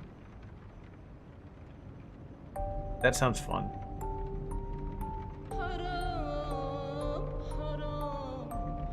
Party system plays multiple characters. Mod Life play 8 characters by yourself. Interesting. Seems bad because I'm still working on surviving with 1. I don't know. I would go crazy if I had more than 1 character. Crazier.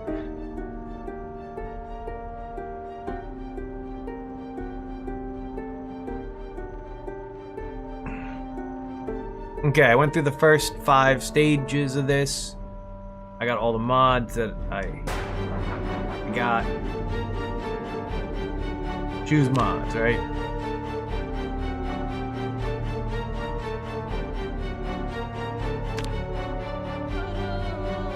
I'm gonna reload the game, and we're gonna see.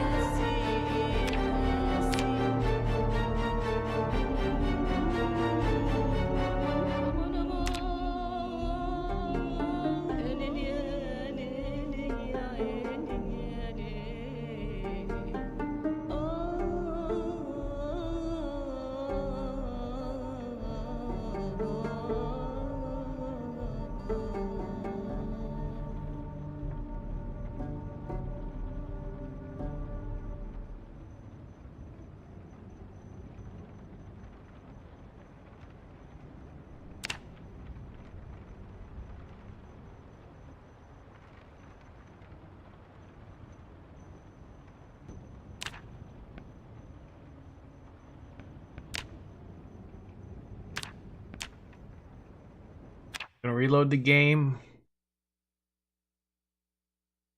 I think it'll queue up the new mods.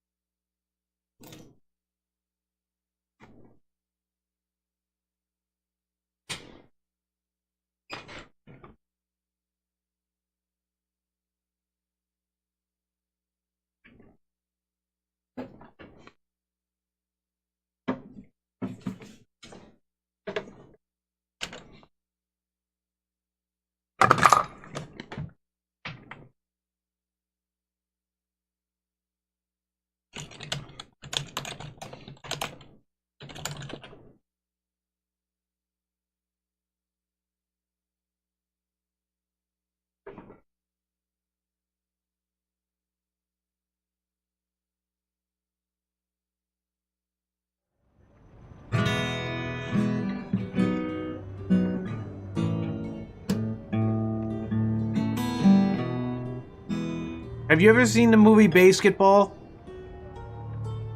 I'm not sure if I've ever talked about it in detail.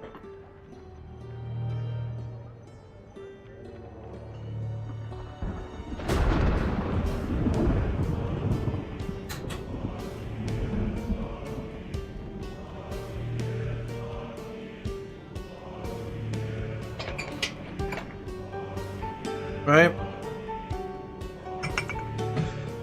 So I had an idea of doing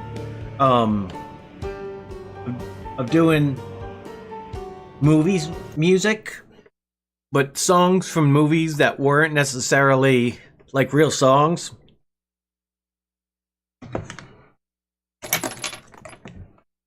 Looking for a guitar dude right now.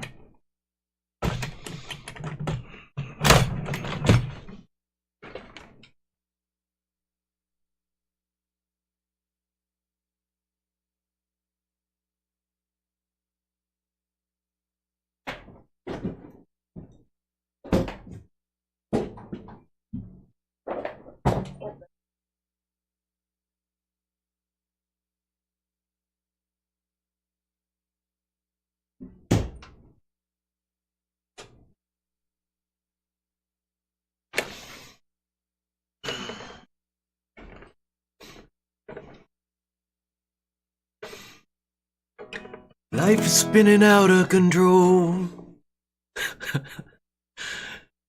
Your life is spinning out of control. The whole world seems out to get you.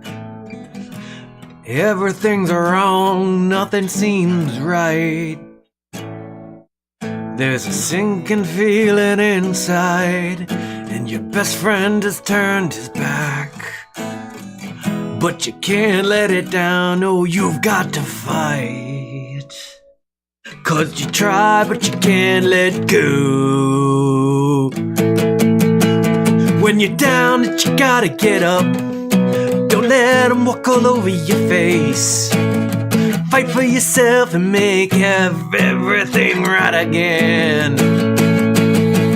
Even if some guy's trying to blackmail you and your girlfriend thinks you suck, it's up to you to let them know it was all some part of rich guy's evil plan. Look out ahead, there's a truck changing lanes. You got some yellow crumbs on your upper lip. Those warts on your dick aren't gonna go away unless you start using topical cream every day. Let's go!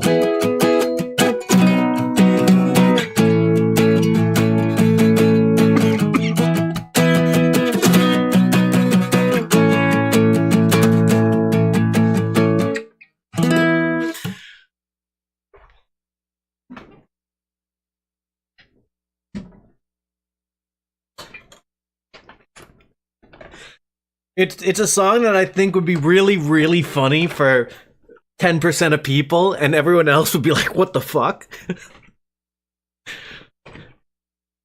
When you're down, you gotta get up. Don't let them walk all over your face. Fight for yourself and make everything right again. Even if some guy's trying to blackmail you and your girlfriend thinks you suck, it's up to you to let them know it was all part of some rich guy's evil plan. Look out ahead, there's a truck changing lanes. You got some yellow crumbs on your upper lip, and those warts on your dick ain't gonna go away unless you start using topical cream every day. Let's go! It's a great one. It's a great tune.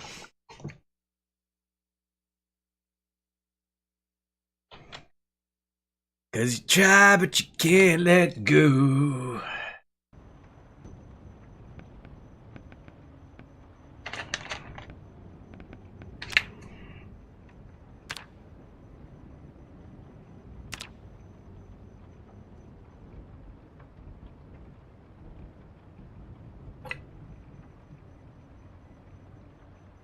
Golly.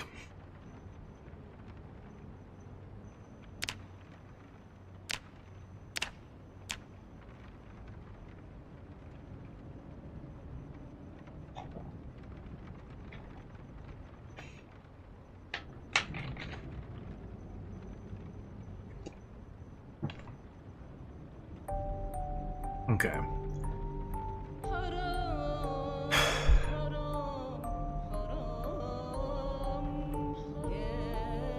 I'm sure that there were more cars than this.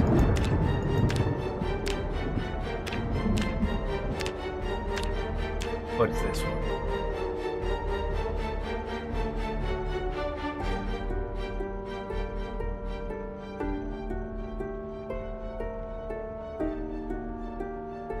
Sure.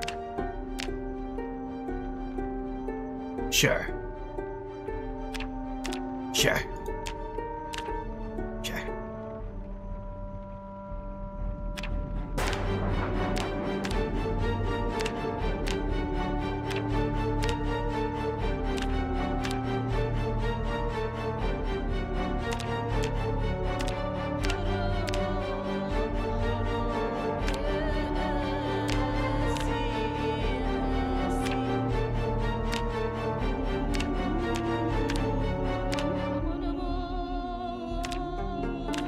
Hobbies.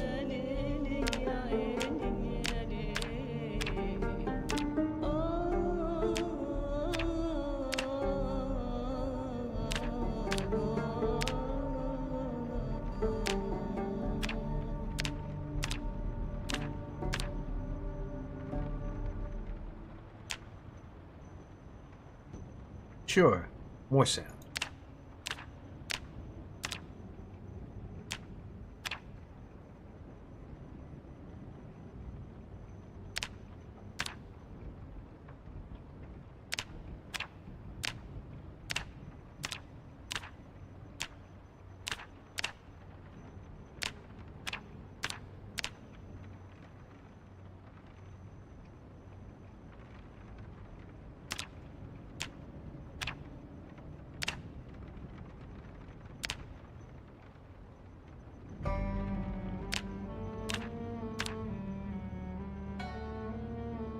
I feel like I shouldn't enable all these.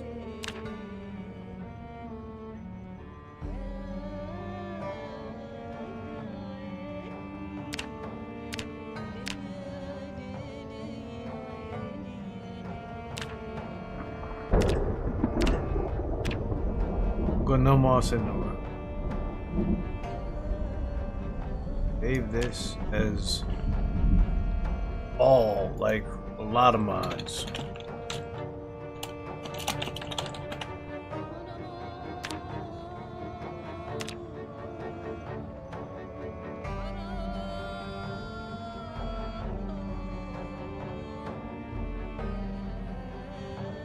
The modification capabilities of this game are really something.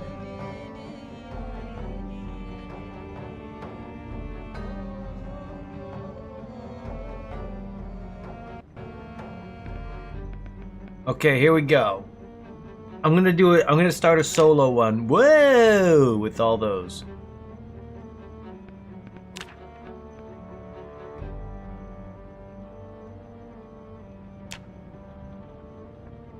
We just did a couple Echo Creeks. Maybe the goal should be to get somewhere else this time. We've done Riverside for a little bit, so the second best place we've started in terms of success has been Riverside. Echo Creek was the best. We haven't really done Rosewood, Muldraugh, or West Point. I think they said Rosewood was the toughest, but I'm not sure.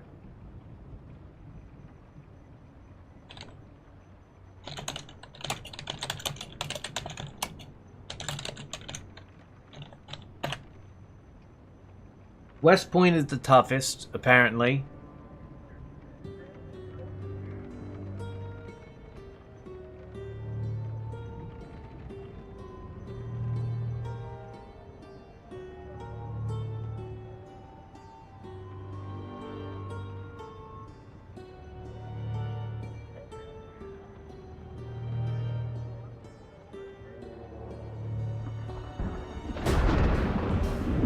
Rosewood has low zombie count.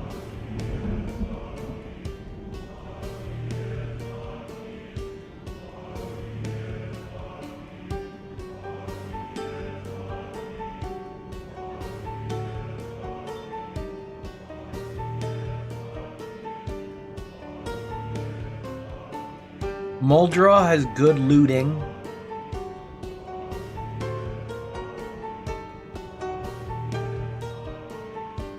And then West Point is the toughest.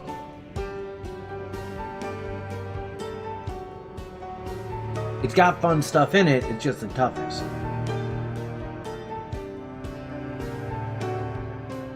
And I'm gonna let whoever wants to pick. See, there's seeds down here.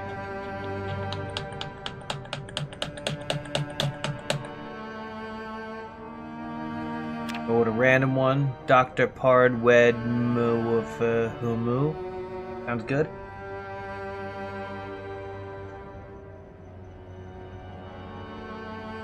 Oh, you know what?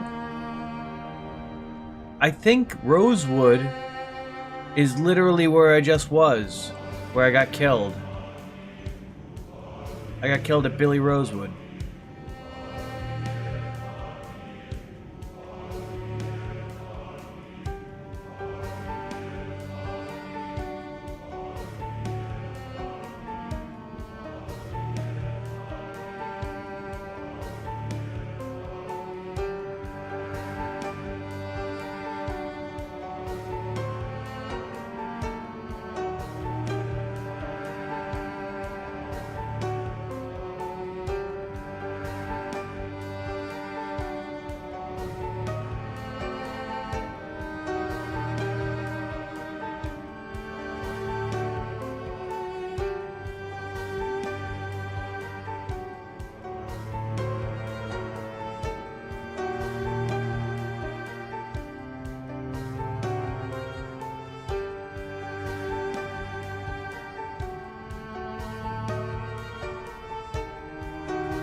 Huh. So it seems like Muldraugh is kind of the second hardest. Riverside easiest, Rosewood second, or Riverside easiest, then maybe Echo Creek, then Rosewood, then Muldraugh, then West Point. Or Echo Creek and Riverside might be inverted, I'm not sure. But pick a spot. I'm gonna go check on my cat real quick and I'll be back.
my mic wasn't on that whole time. That's why you weren't hearing me. I'm such a silly goose. I was asking questions, and I'm like, huh, I wonder why.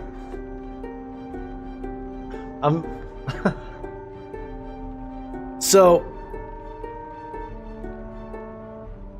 I'm gonna go back to the other screen real quick, 'cause that's funny to me. So the way I phrased it was, Riverside has the least zombies and the most safety. Muldraugh has more resources but less safety.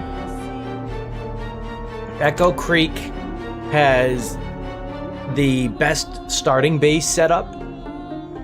Rosewood seems like it's lower in population of zombies but lower in resource availability.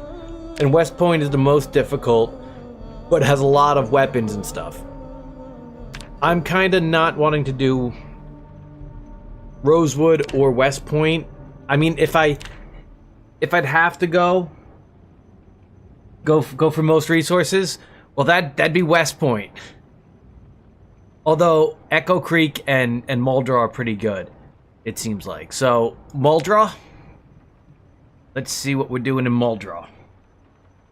And the dates. So I picked 5 random dates. I don't want to do March 7th, because that's just like the one we just did. And I don't want to do August 28th. The 3 other dates are either November 12th, December 29th, or January 2nd. So the 29th of December and January 2nd are almost identical. But I think I want to do November 12th.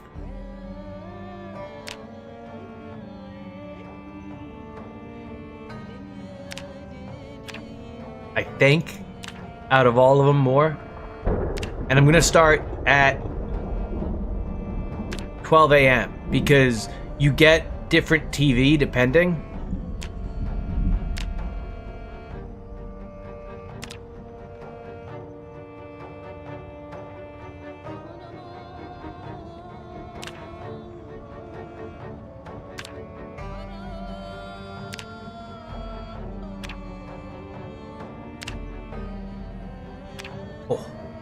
So many things. I'm gonna load up the character we just used. That was an electrician, quick worker.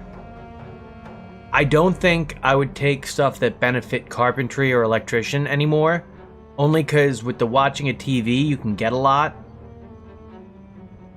So I'm gonna randomize some stuff.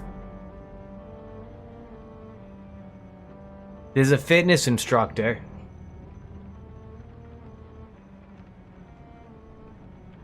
Thin-skinned, burn ward patient.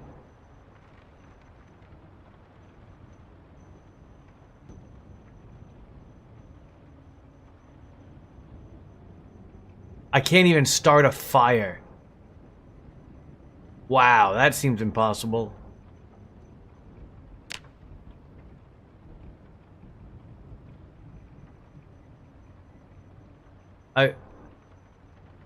I don't think I can do this one. I'd rather go back to electrician quick worker as the basis of these. I don't think I need handy. Oh well, maybe because it's more strength on that stuff, but.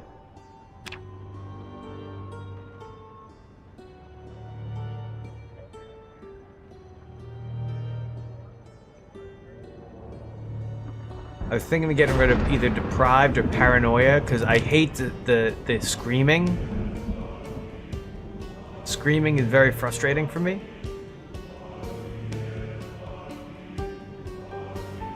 So they added more traits on this. I have 4 left to spend. I don't want to be electrician either.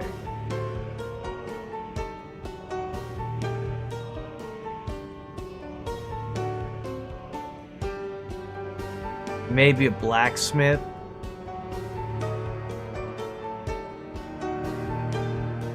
Or a doctor.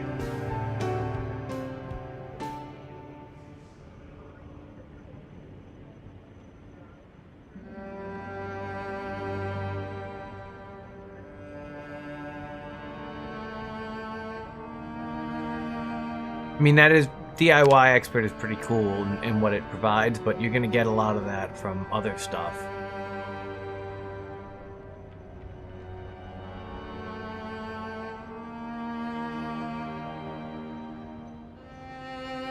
I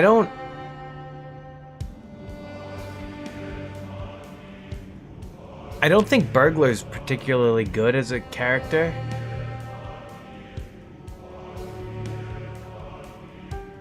Maybe security guard.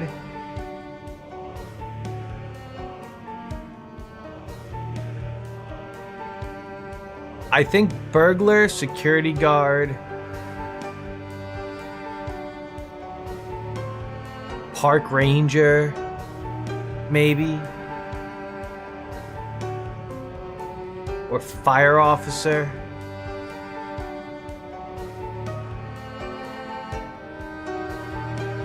Or custom. So I think I'd go with either custom, fire, park, security, burglar. So like every other one here. And then custom. Custom, fire, park, security, burglar. Which you feeling?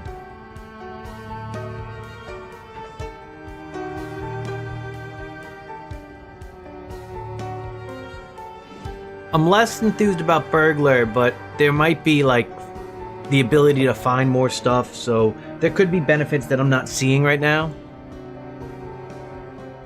I'm not opposed to any of them, you know, like I think maybe security guard or would be better just for what it provides. Because I have 6 points to spend here, and I get light-footed, running, and night owl. And all of those things benefit me. I'm better with weapons and ammunition. Less affected by weather and darkness.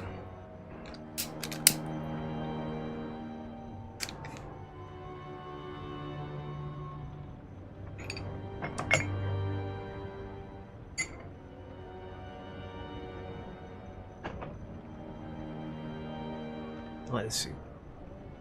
And with 6, I could be a stout one.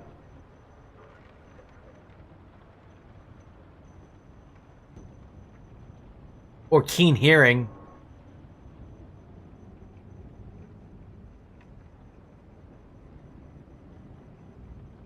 Baker. No.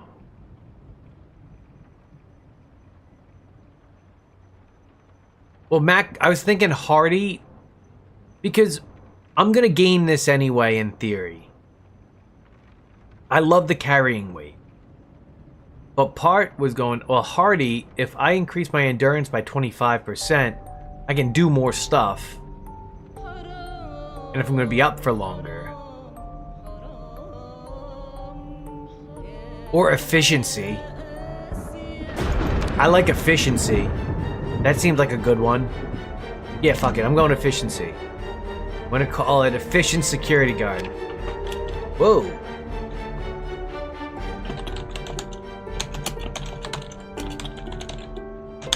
Now, I'm starting Deprive, so I'm not gonna have anything.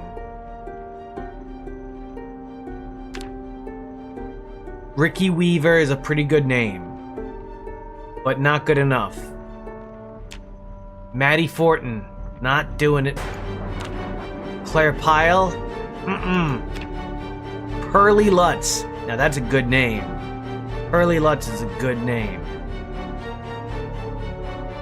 Is it good enough for the whole thing, though? Nah.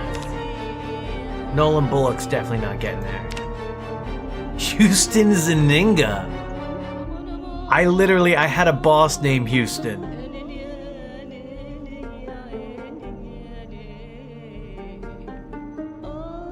That's a win right there. In fact, we might have to make him into Houston.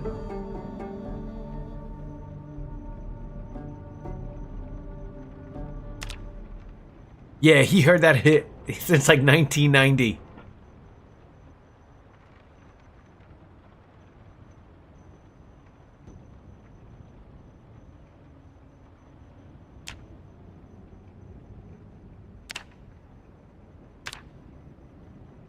So do I get to choose... Oh, I get to choose hair color? Do I get hair color too, or is that just off limits here? Oh, right up here.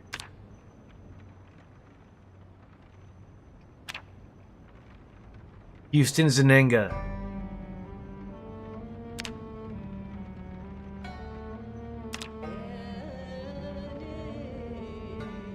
I'll be honest. That was closer to the representation. And we're gonna make him Leon Kennedy. Son of a bitch!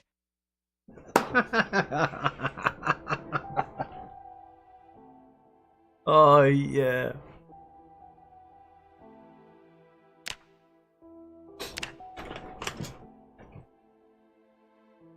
Now the first thing I do, no matter what, as soon as I get placed here, I'm watching TV. Just popping right into TV land.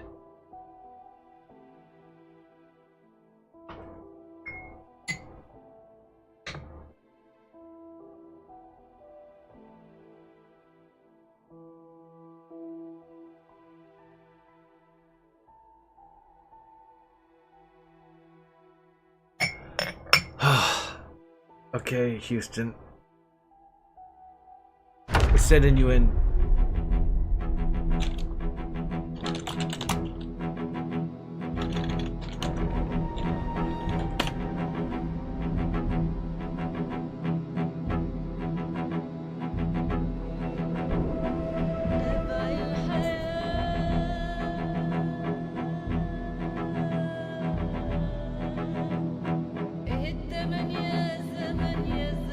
I should change the name of the title of the stream now.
One moment, I'm just trying to make sure that my stream title's changed on everything. Okay, seems like it's good.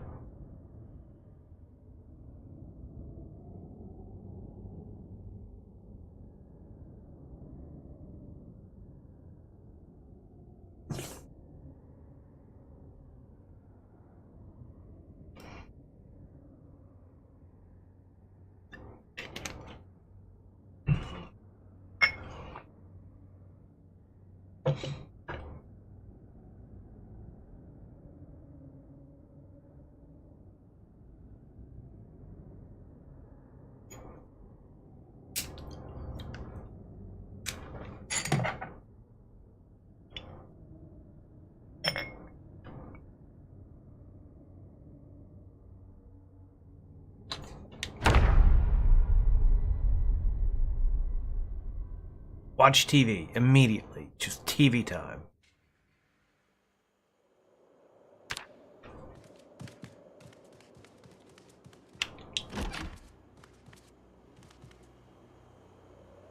What the fuck? All this looks different.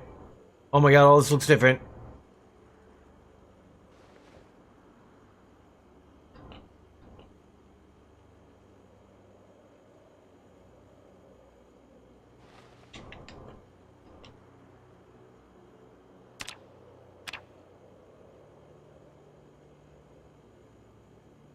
I don't like this. I'm so confused.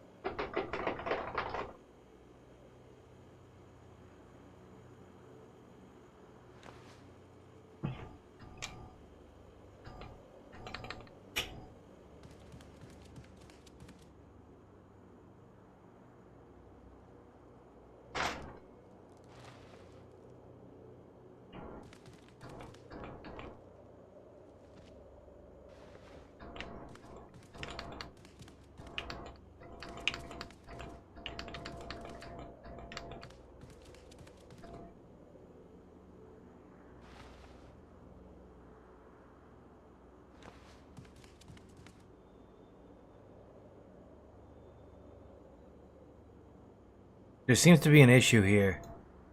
I don't know if you see it.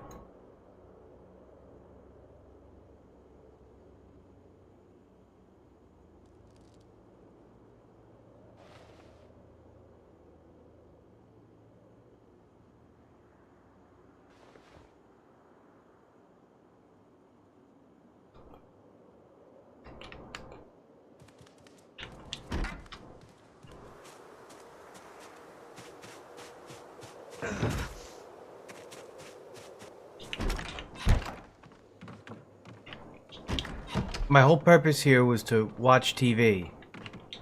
That's why I started at the time I did.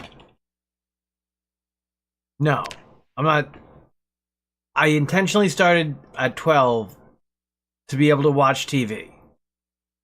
That was the whole logic behind it. Day one, watch TV. That just makes sense.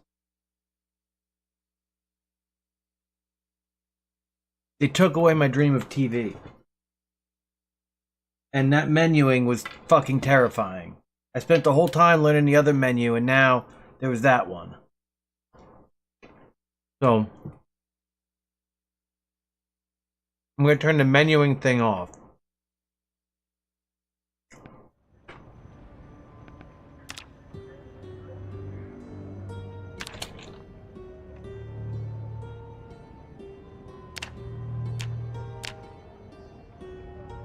So,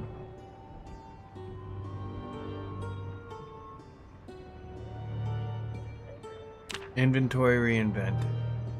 That's the one I'm getting rid of.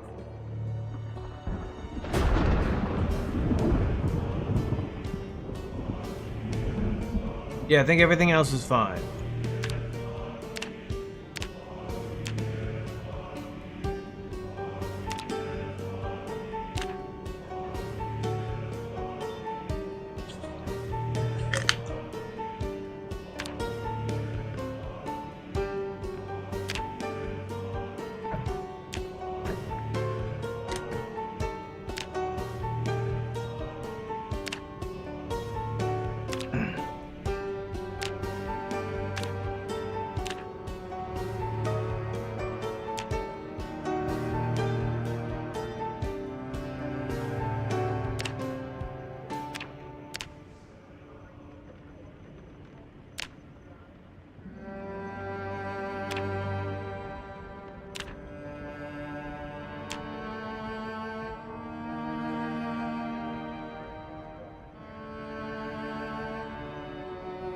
Like, this is gonna be a no sleep special.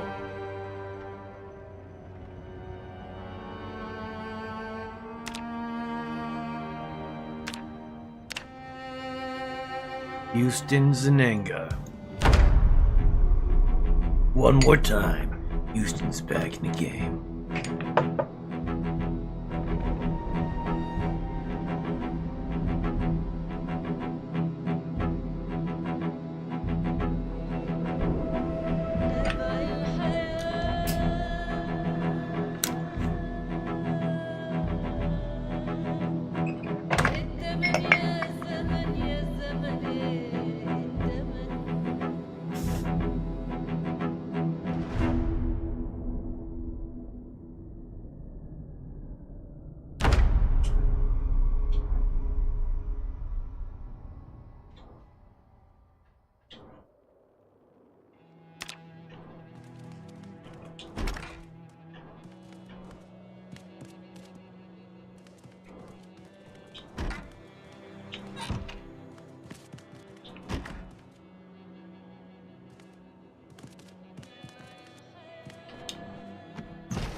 I got fucked by a lack of TV again.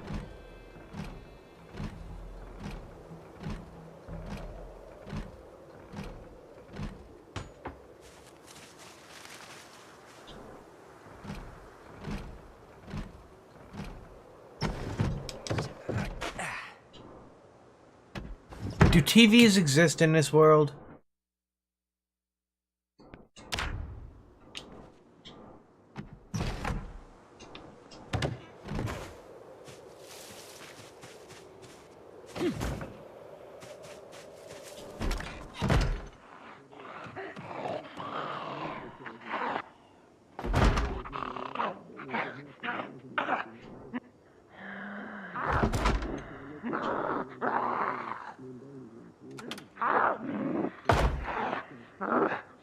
Finally, found a TV.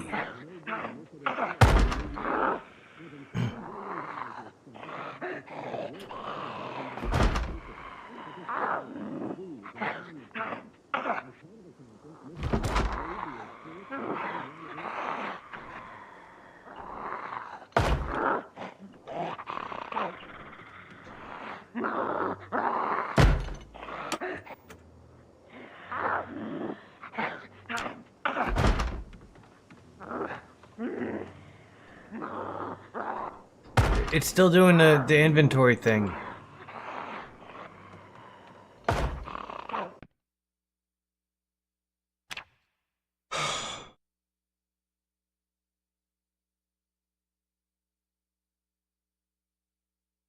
I didn't want to do inventory reinvented.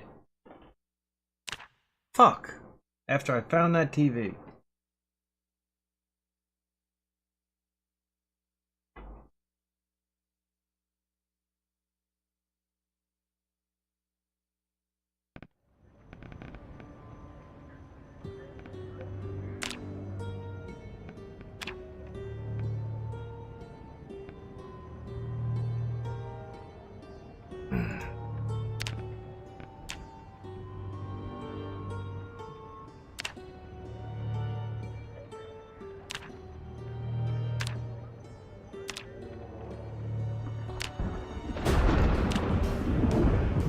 There is no inventory reinvented now.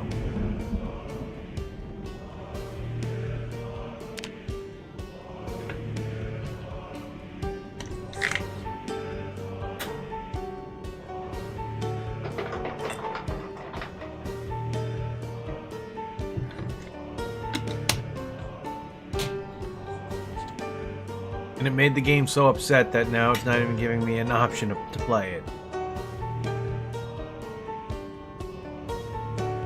It was so upset that I don't want to inventory reinvent. That is like, no. Fuck you, I'm out. Deuces, homie. If you're not inventory reinventing, I'm inventing myself reinventing.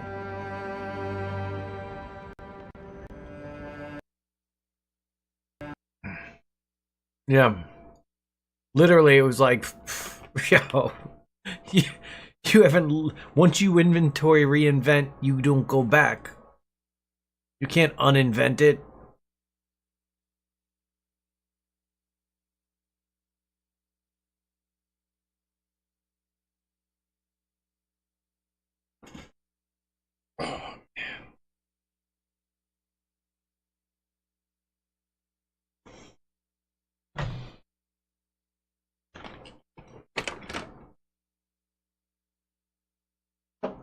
So,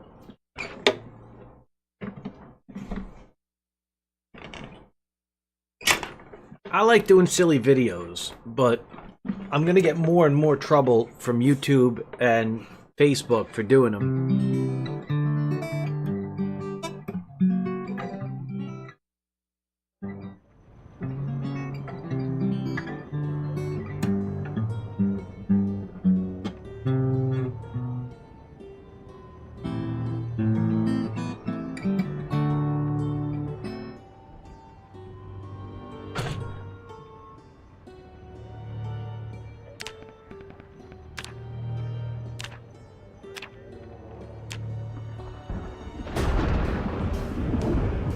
Inventory reinvented is off. Not this time, inventory.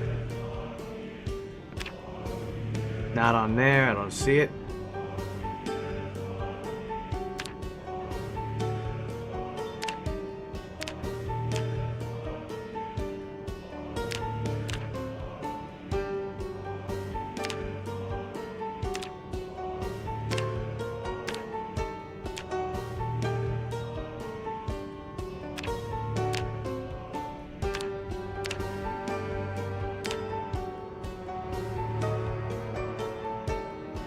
November 12th. Yeah. I hope I start with the neighbor with the TV again.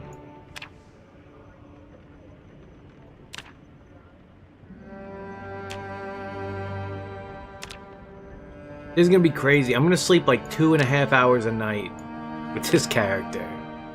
Houston. Looking good. You're not gonna keep any of that.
I have to click like don't show this thing so it doesn't pop up every time.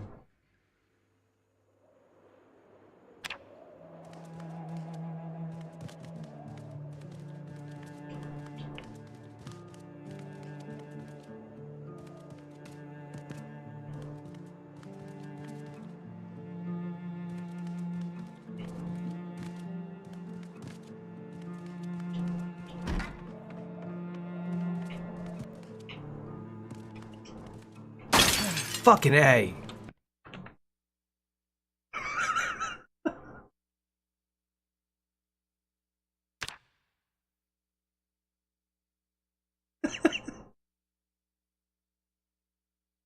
I wanted to open the window. Houston, we have nothing but problems.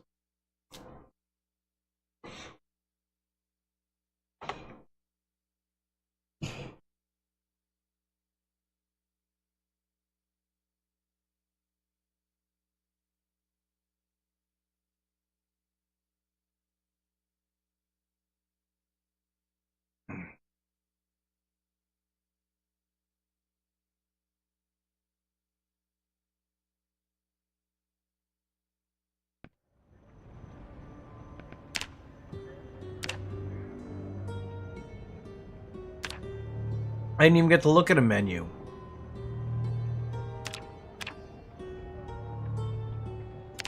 That normally only happens at fancy restaurants.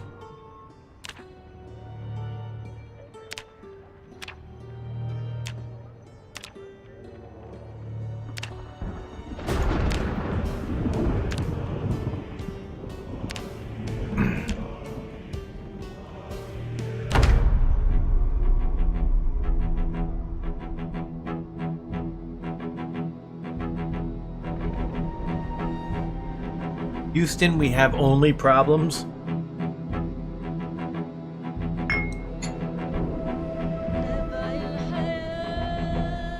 I think tonight might be the Royal Rumble. Pretty sure.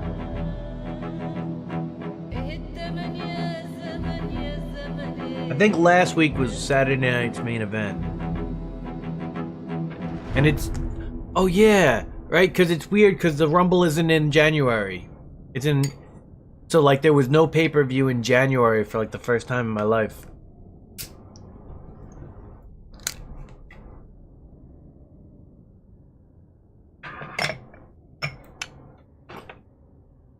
inaccurate. The Rumble wasn't a pay-per-view during the beginning part of my life.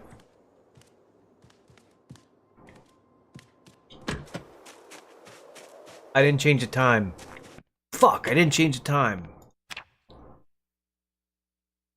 Oh, it's on Peacock and Netflix?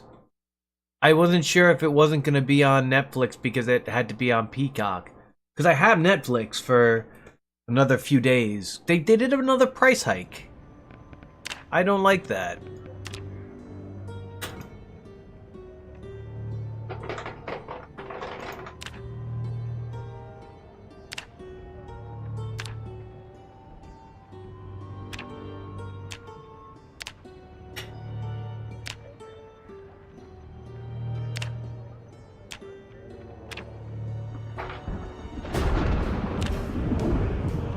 You know what's wild to me? The WWE touts about how much money they make when they do events.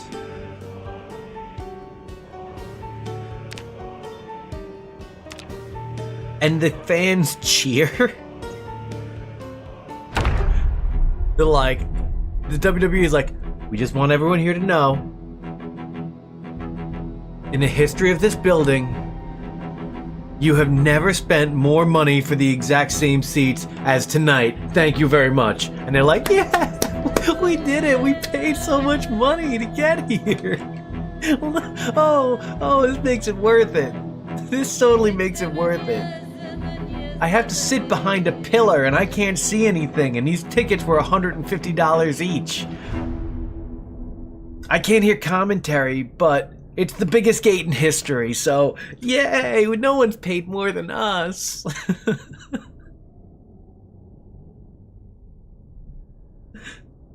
But that's not even the thing. It'd be one thing if you were doing it in let's say a public space. And I know it's an arena, but it's the WWE doing it. It's the WWE going there and going, hey guys, you know how we make you pay to come see us? You've never paid more, and I just gotta say, way to go. Give yourselves a round of applause. You couldn't do this without you, and we couldn't do this without you.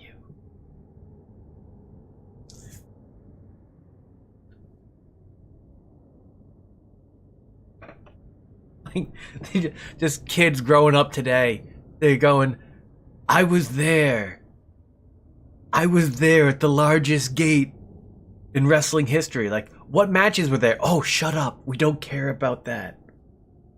I don't know, people fought.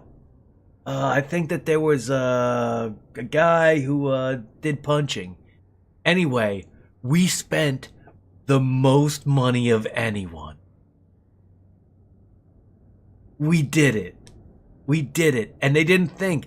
And like Grandpa chimes in, he's like, I was there when Hogan body slammed Andre. Shut up, Grandpa. What was the gate? What was your gate? 72,000 people? Oh, what did they pay? You had the most people of all time and you didn't get the highest gate? Are you even trying?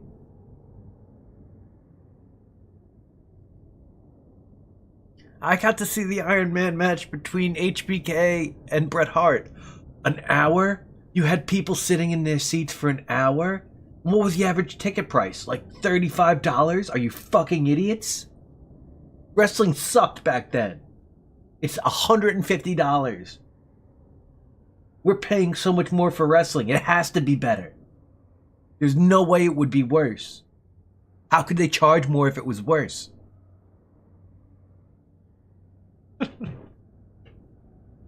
Okay, well, which one of us got multiple Royal Rumbles in the same year?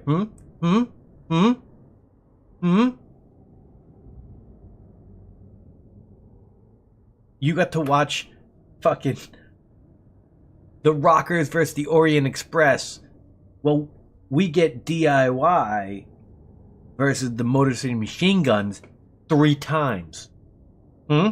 That's why we pay the big bucks. We get the same match 3 times. You had to pay one time for the one match. We're getting a 3-to-1 value of match.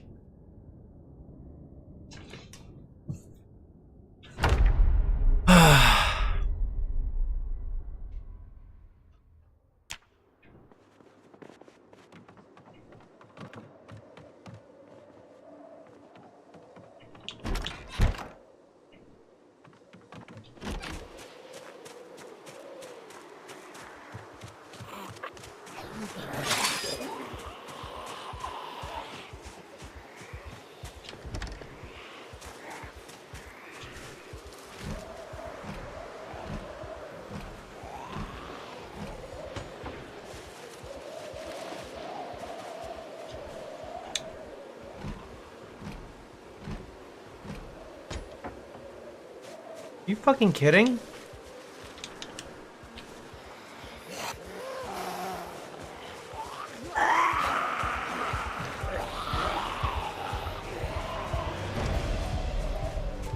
I just want to watch TV. Just want to watch TV. I'm a simple guy. If you don't start the game at midnight, you lose the first TV program.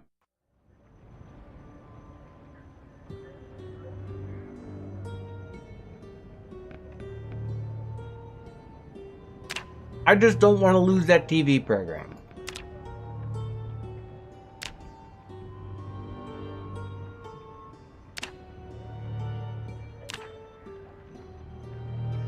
I finally find a house that's got TV and none of the windows work.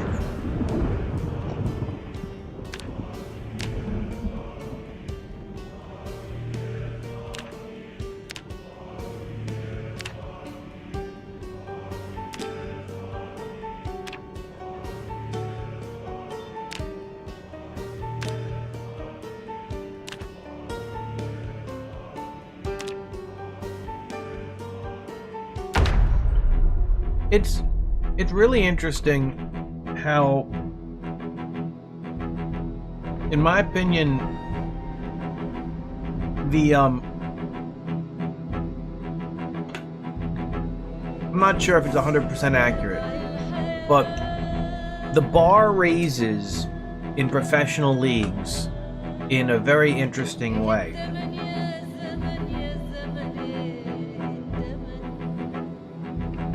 Right?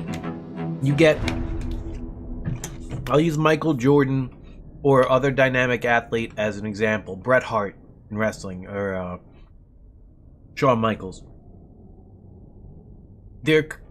One guy represents excellence in the field and efficiency, and the immediate impact is that people are blown away by their ability. But the next generation develops skill sets based on the really most talented players of a generation. So kids who grew up watching Jordan play like Jordan or emulate Jordan. Kids who watch Bret Hart growing up and Shawn Michaels growing up, they go to emulate Bret Hart or Shawn Michaels. And so these big stars from a period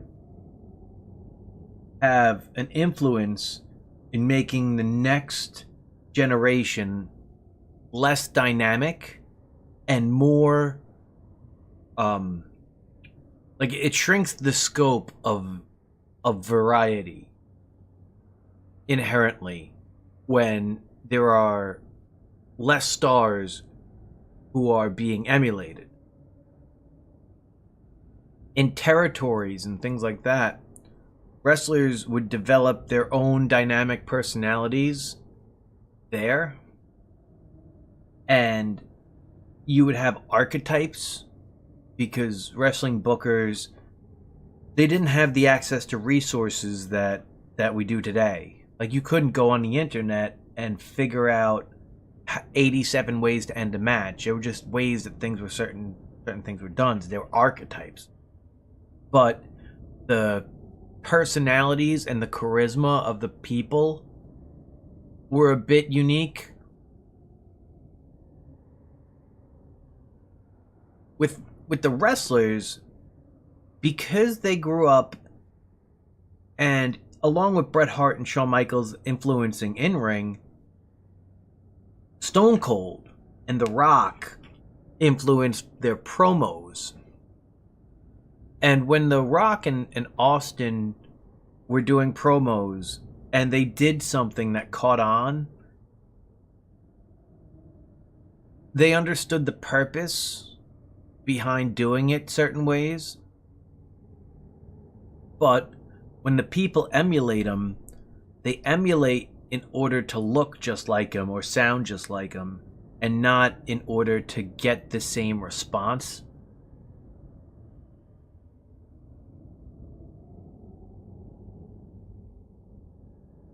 Oh, I got you.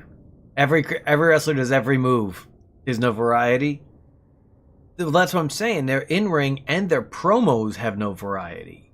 So they're the best speakers of all time. Out of all the generations, you'll get no uhs or ums or wuh. You won't see that as much. You won't see the kind of flubs. Hulk Hogan, we're coming for you, Booker T. Like, you won't see that happen these days. But what you'll see is like 80% of a Rock promo. You'll see people trying to do the same rhythmic cadence as Austin with his what chants. Even LA Knight, you can hear him emulating the person he's emulating when he does, because he varies between The Rock and Austin. CM Punk is interesting because he sounds like CM Punk always has sounded. And it's different than Seth Rollins. Seth Rollins always sounds the same, and not in a good way. Seth Rollins is Dolph Ziggler in my brain. They're the same guy. It's just one guy had the backing of Triple H. Because I know Dolph Ziggler is not going to do the dynamic top rope moves that Seth Rollins could do, but Seth Rollins doesn't do dynamic top rope moves often. More often than not, he's known for how he sells, his ability to be incredibly athletic. Like, I think Rollins is a CrossFit guy, and Ziggler has always been, a stamina kind of... he's fancied himself a cardio machine type guy. I know what their promos are going to be about before they step out there, because their promos are always about the same thing.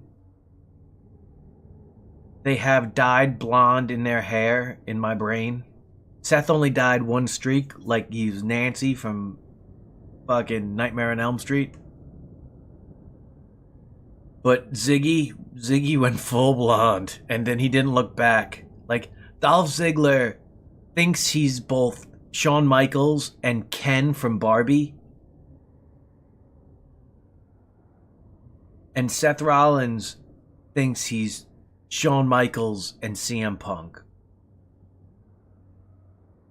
So CM Punk doing his same CM Punk promo, for me, it's just him being on brand. He's had, like, stumbles in his verbiage in ring, but I'd rather hear him than Seth. I think Drew and Kevin Owens are cutting the best promos of their career. And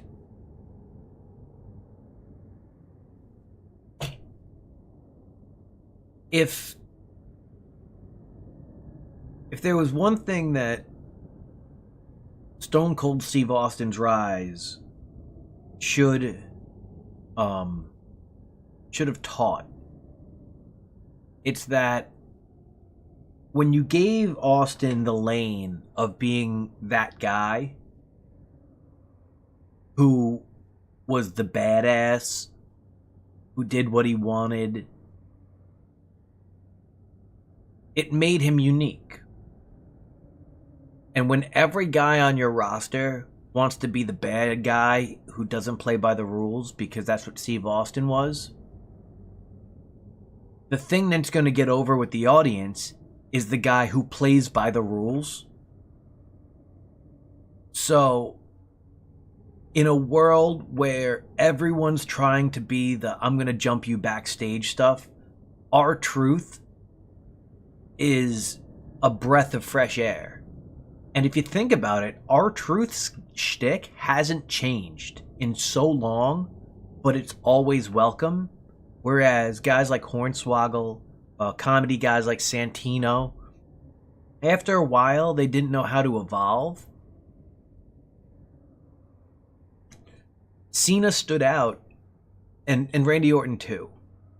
Like, it's interesting because as good as Cena and Orton are, and as much as they influence people, I feel like the people who are in wrestling weren't as influenced by the early 2000s WWE guys. Like, they don't... You can say that they were influenced by Brock in spirit, but they won't say that out loud now. Like, Brock Lesnar... The thing is, all that you gotta do to be Brock Lesnar is be a once-in-a-lifetime athlete. And there's only, like, one of him every 20 years. And you try to, like, build in Brock Lesnar's mold, it's trying to make a mountain out of a rock. It's just not... It's not the size you need for a mountain.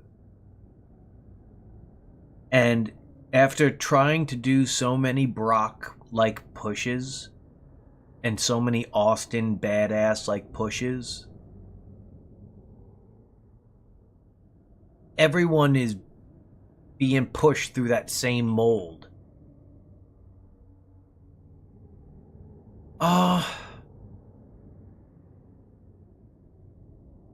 There...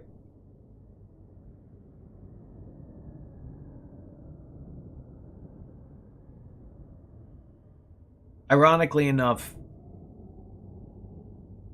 the guy they pushed like Brock the most after Brock was probably the Great Khali, and he shouldn't have been pushed like that, but they brought him in, or actually no, Umaga. Umaga might have been, for a little while, he might have been similar to Brock in terms of like this uncontrollable, like savage energy. And when I see Jacob Fatu, I know that he's going to be the evolution of the out-of-control physical character. But I fear that they do so much booking that he's going to be one of 17 people who they try to make this guy into the Brock. And after him, maybe it's going to be Obafemi. Before him, it was Braun.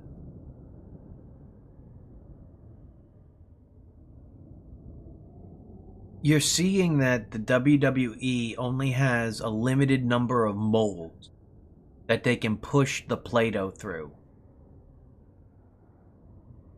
This is a giant physical badass.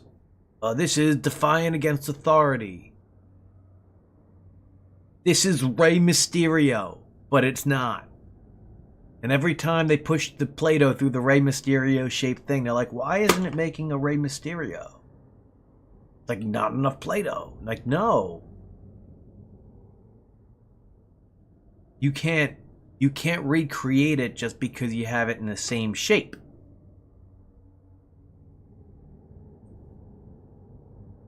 Roman feels like his own guy.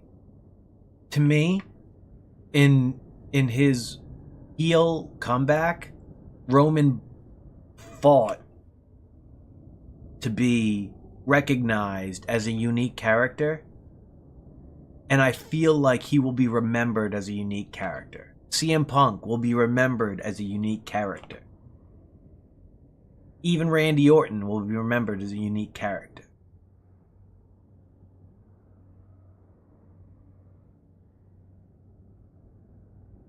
I'm trying to think of people, like, ironically enough, I think Chelsea Green is going to be remembered as a unique character. I think Chelsea Green is doing better work today than almost any other women's wrestler in the world. And she's doing it, and she makes it look effortless. And she takes risks with comedic ideas, but they pay off more than any other comedic women's wrestler in history. And I thought a lot about it. I was like, who is a comedic female wrestler who could be similar? And you think of maybe Molly Holly. Ivory understood comedy. But just in terms of sheer comedic ideas, I don't know if anyone has been as funny as Chelsea Green in women's wrestling. I don't know. Maybe there is, and I'll think about it several days from now. Sherry, Sensational Sherry, could be very funny, but she didn't land as consistently as Chelsea Green does. And in a world where there's a Rumble that features tons of people who can win, I love Sami Zayn, just in general. And I think that he's unfortunately,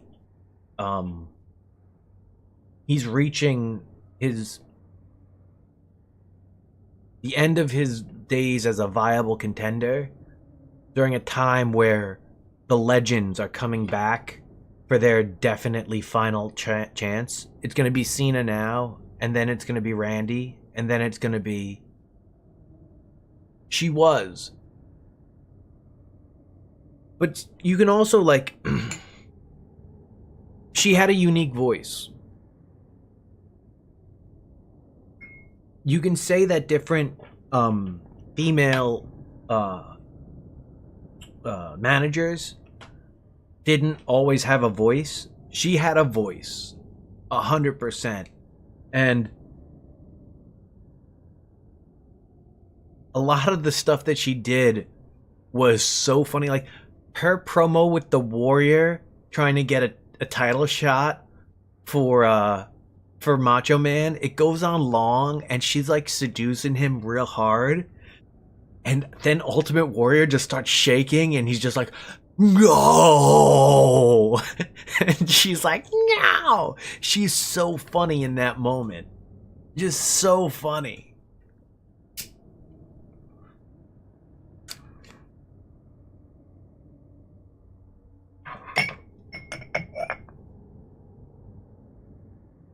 Like Warrior has a little smile on his face, like a little boy. He's just like, she's touching me. Oh yeah.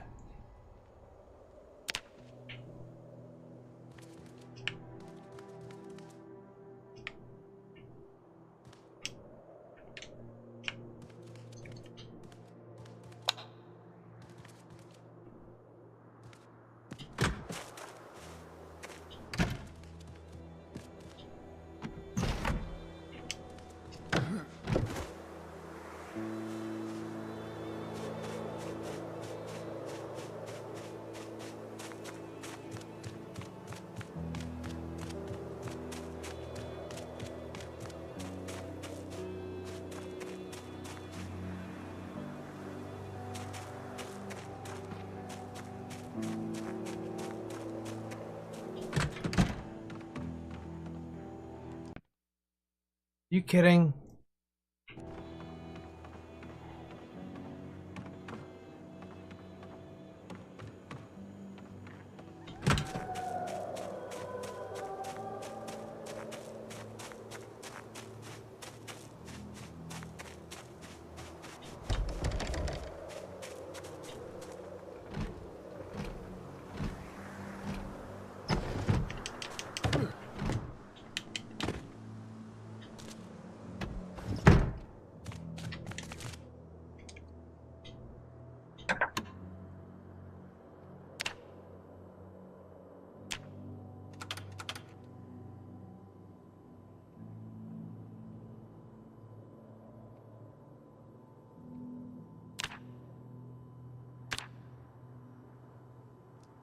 I missed it.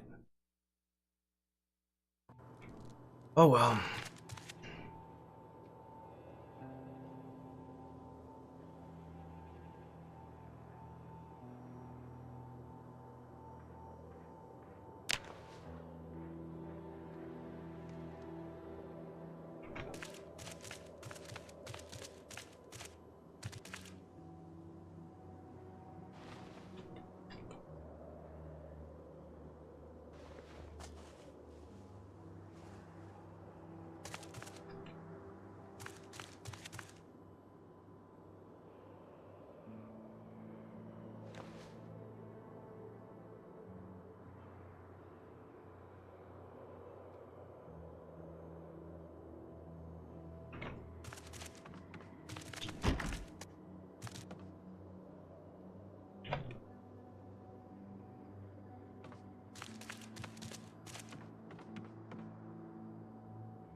Fuck yeah.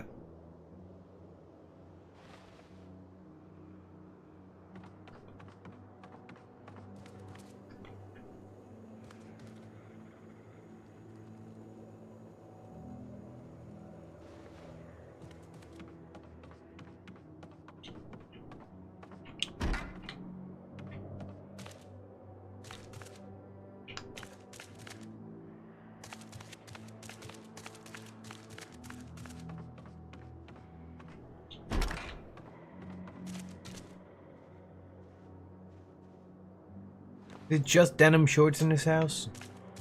Is this John Cena's fucking house?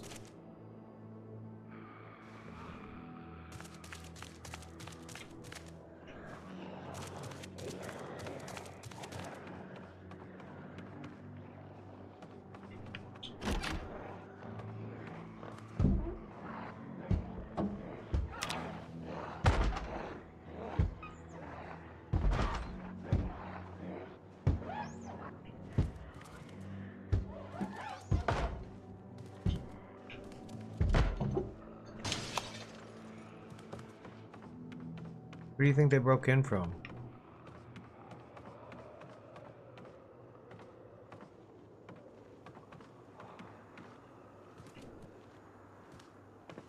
Found it.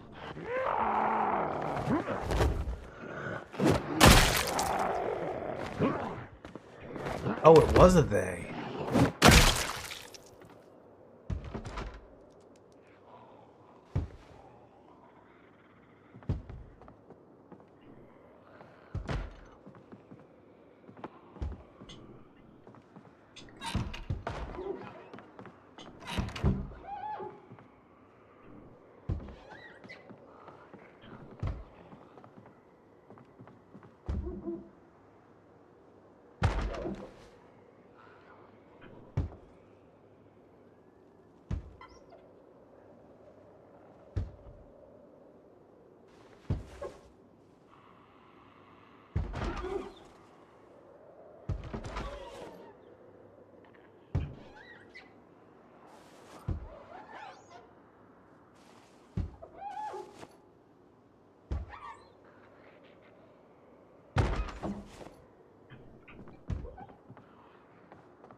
They're definitely in the house. Oh, in that room. You can see the window broken on the outside.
No.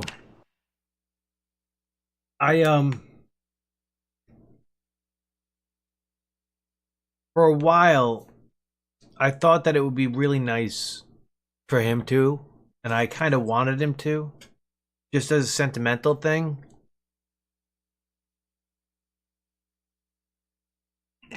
But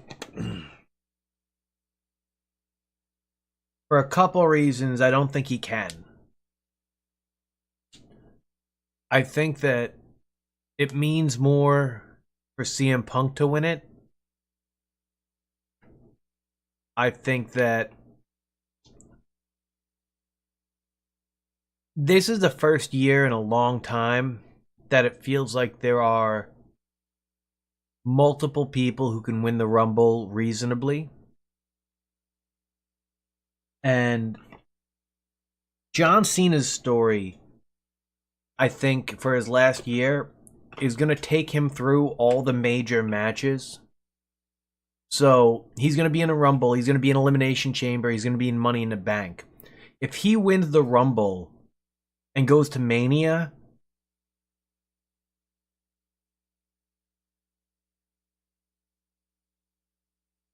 I think, in theory, you'd want him to lose, right? That way he can do Money in the Bank.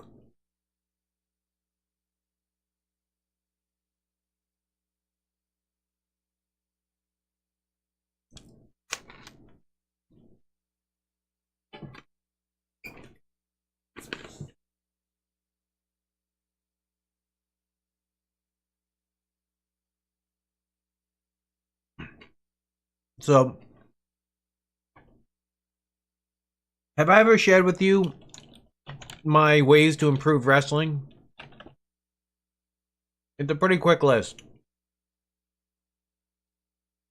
I put together, off the top of my head, 20 ways to improve wrestling.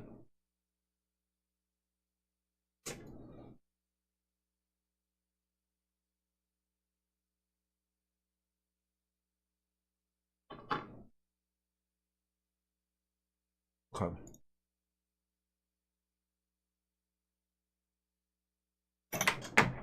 Sorry, I'm just chewing.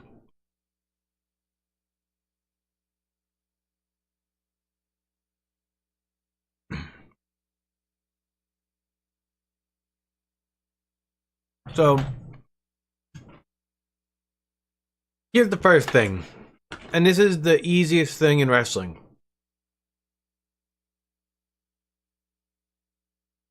Triple threat matches and fatal four-way matches. Why are they no DQ? Just on the surface, you can't disqualify someone, or you can't give someone a win for what one party did to another party. So what I mean is, let's put Triple H, Stone Cold, and The Rock in a match. If Triple H hit Stone Cold with a chair and Stone Cold were to win, that wouldn't be fair to The Rock. So you make it no disqualification. However, it shouldn't be seen like we look at disqualifications wrong.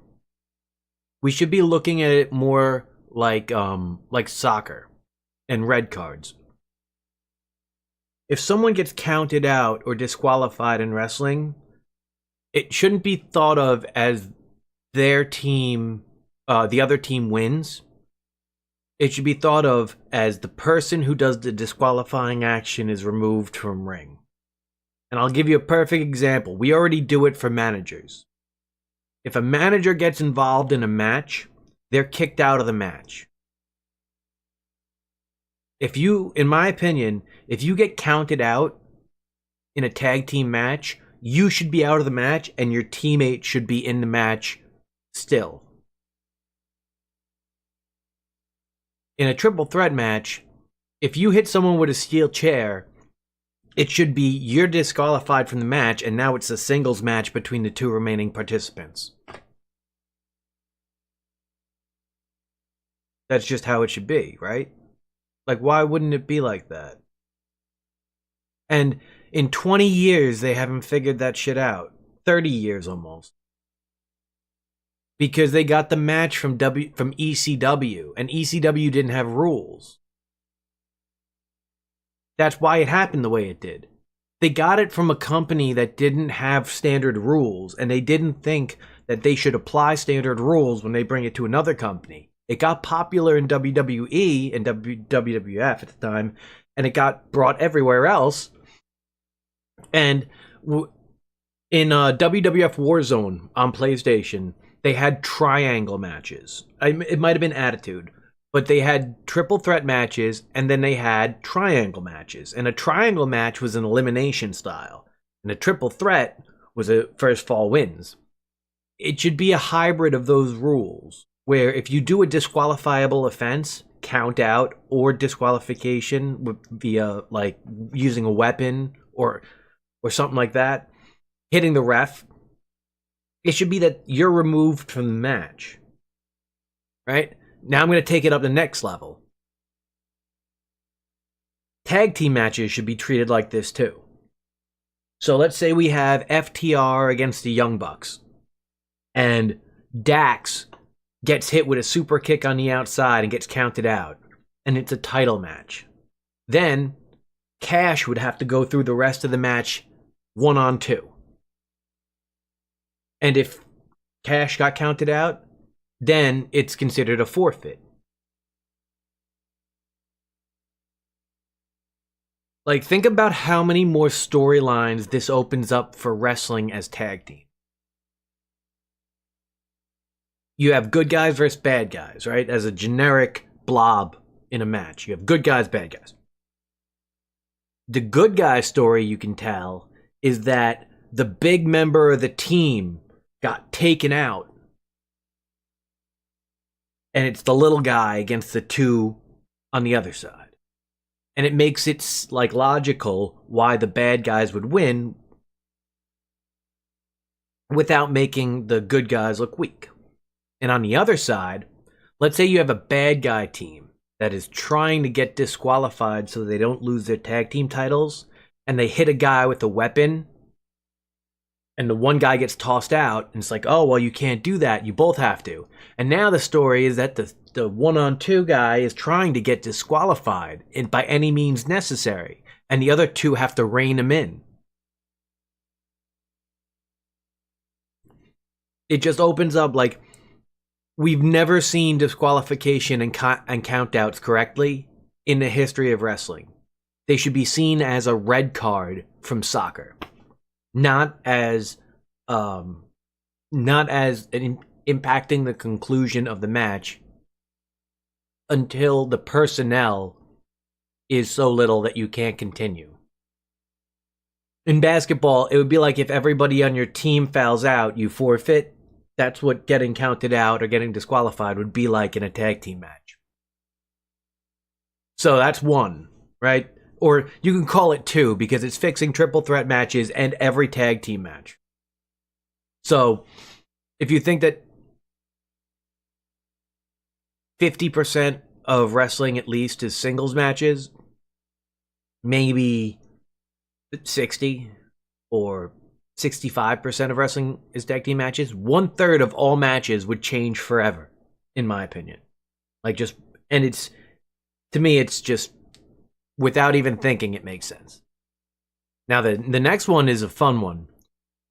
So, Survivor Series 1990 had a grand finale match.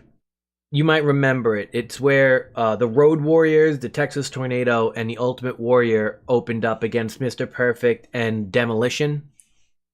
And at the end of the night, it was Hogan, Warrior, and Tito Santana against the $1 Million Man, the Visionaries, and I think there was one more survivor. $1 Million Man, the Visionaries, and there was a sixth guy, I think, for their team. But I can't remember who it was off the top of my head. And I thought it was a dynamic idea to have a second, like a grand finale match. So I would change how Survivor Series functions. Survivor Series should be 4 under matches.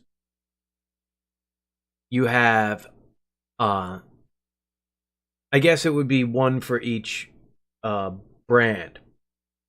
You have a Raw match for the women and men separately, a SmackDown match for the women and men separately, and then at the end of the night, you have all the champions from each brand are on the same team, and they go against all the survivors from the previous matches. You probably would have to do this ahead of time, because with how many championships they have now, you'd have to do it in the leading up like 3 weeks. You do like a Survivor Series style tournament before the pay-per-view, where different people go through different qualifying matches to get into the Survivor Series match. And in the Survivor Series, right, the qualifying matches are for a versus setup. So you open up the night with a versus match for between I mentioned the 4 versus matches earlier. It's whoever's like wins the qualifying matches from Raw fights the people on Raw, and the people on SmackDown fight the people on.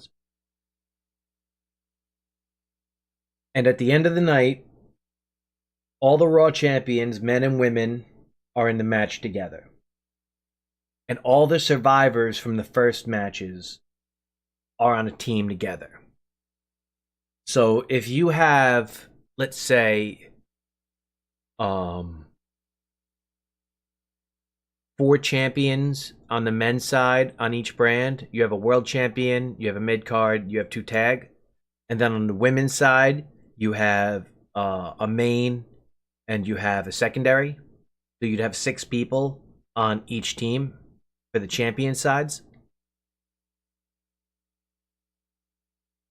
They go against whoever survived from both the men's and the women's matches together. And the stipulation is, whenever a challenger pins a champion, they get their belt and they're out of the match. So,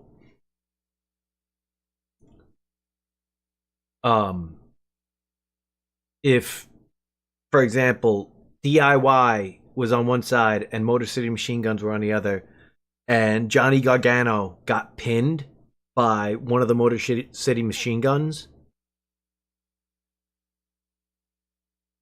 he would take his title.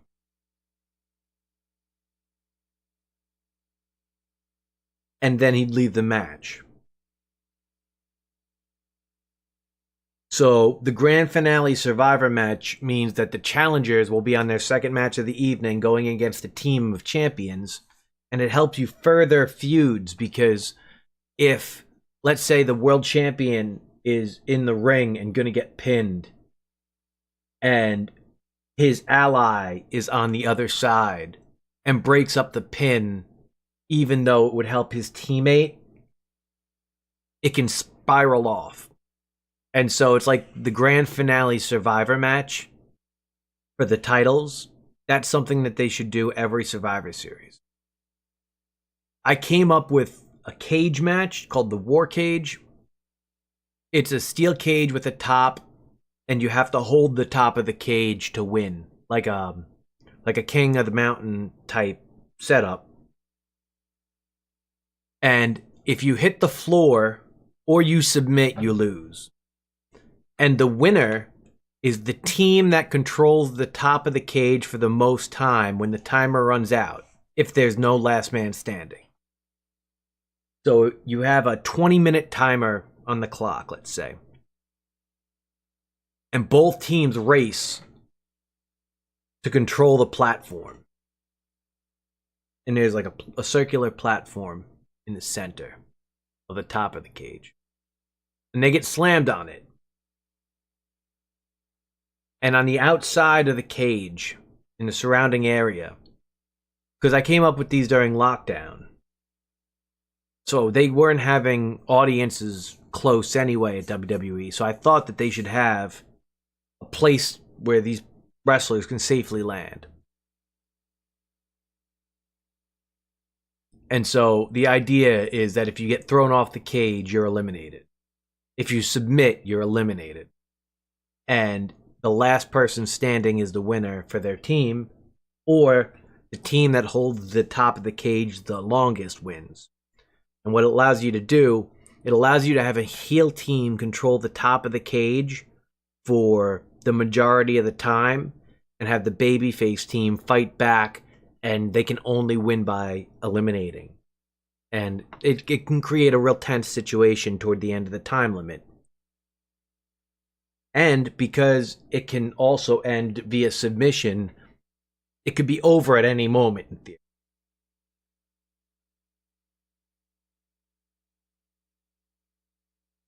So, the fourth idea fixes war games. Instead of the match ending when an elimination happens, they should go back to the end of the entry queue. So what I mean is, if you have a 4-on-4 match, let's say it's the Four Horsemen versus Sting and the NWO.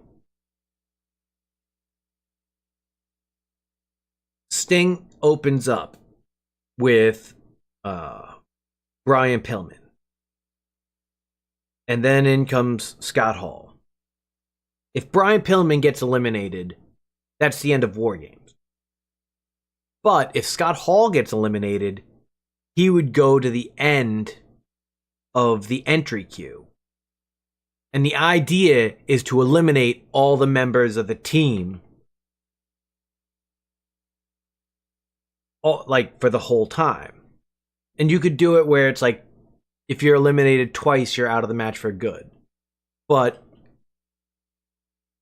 the reason War Games sucks is because nothing matters for 25 minutes. You could see amazing things, but nothing is consequential. If you had a War Games where it was possible that Roman Reigns would open up and spear someone and the match could be over in a minute, you would be much more invested in the first minute. But instead, you know, they tell you in the rules of the match that it can't end for 25 minutes. And it's like, no, that is stupid. The only reason that works, and it very, very rarely works, is with an Iron Man match. When people know when the ending is, it's kind of like watching the score of a basketball game or a sporting event. But when War Games, which is an event that isn't meant to be timed, has a clock before things matter, it's way different than with the Royal Rumble. With the Royal Rumble, the appeal is someone new comes out every X amount of time, and you get to see an entrance. You might think that the Rumble is more than that, but it's having entrances staggered. And that's appealing. It's really appealing, because you normally don't see it.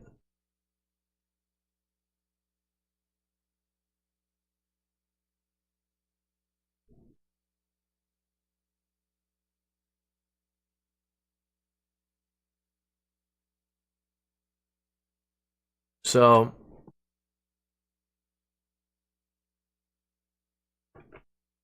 the fifth idea, and then I'll go back to the game, is called Triple Threat Gauntlet. In a Triple Threat Gauntlet, you'd have, let's say, a stable of probably shouldn't be 4, but let's just say 3. It works better as 3 if it's triple threat anyway. So let's go with we'll go with the NWO again, Hogan, Hall, and Nash. We'll go with Four Horsemen again, Flair, Arn, and Tully. And we'll go with The Dungeon of Doom. We'll go Kevin Sullivan, the Shark, and Meng. So a triple threat, or like a triple threat gauntlet, would be Hogan starts out with Meng and Tully. The first fall that happens eliminates that member of the team, and a team has to send out a new member. So you eliminate Tully, and Arn comes out. Now it's Meng, Hogan, and Arn. Oh, you eliminate Meng. Now it's Hogan, Arn, and Shark. Oh, you eliminate Hogan. Now it's Hall. You know? And so you feed the next member of your team in based on eliminations. So it's kind of it's a stamina thing. Like you go until you can't. And by making it a triple threat, I think that it keeps the gamesmanship interesting. So if one team has all their members left and the other teams are down to their final members, they could team up. You could tell a lot of different stories with it. And you can do the same thing in, like, you could do another version of the Survivor Series and make it one-on-one, that style. So, if it was 4 Horsemen and an NWO, it's 2 people in a singles match, and when one gets eliminated, another member of the stable comes out until one team wins all 4. Or one team wins 4 matches. Kind of like having a best of 7 series.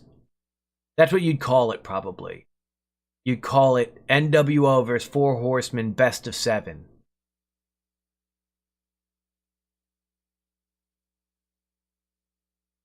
Because you can't have 8.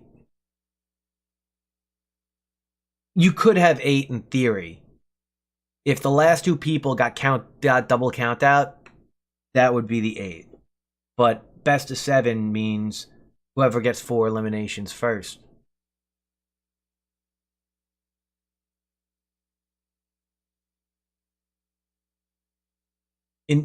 I could go through the other ones. They're shorter. That was like a stable feeder match, I call it. Battle Bowl.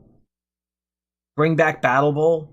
Random teams round 1 go into a Survivor Series match for round 2.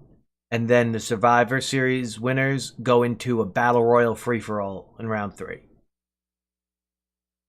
It's why it would be called Battle Bowl, because it ends in a Battle Royal. Iron Man Poker. Now, Iron Man matches are interesting because you don't know who's going to win, and you're going to see a lot of falls in theory. But an Iron Man Poker match is one that I thought would go well in AEW for like their casino battle royale type event. An Iron Man Poker match means when you get a fall, you draw a card from the deck. And so, if it's MJF against Adam Page in an Iron Man Poker match, MJF could get the first fall, and it's an ace of clubs. And Hangman Adam Page could get the next fall, and it's a queen of hearts. And the next fall, it's a 2 of clubs. And the next fall, it's a 5 of spades. And now he's got 3 falls, but he's still losing because MJF has a better poker hand. Now, Adam Page gets a fall, and he gets a pair. Let's say he pairs up his queen. MJF gets a fall, and it's a joker. Now, how's Adam Page even going to win this? Adam Page pins him, makes him submit, doesn't get good cards the whole time, wins 10 falls, loses the match. Iron Man Poker. I think it would fit really well in the AEW casino concept.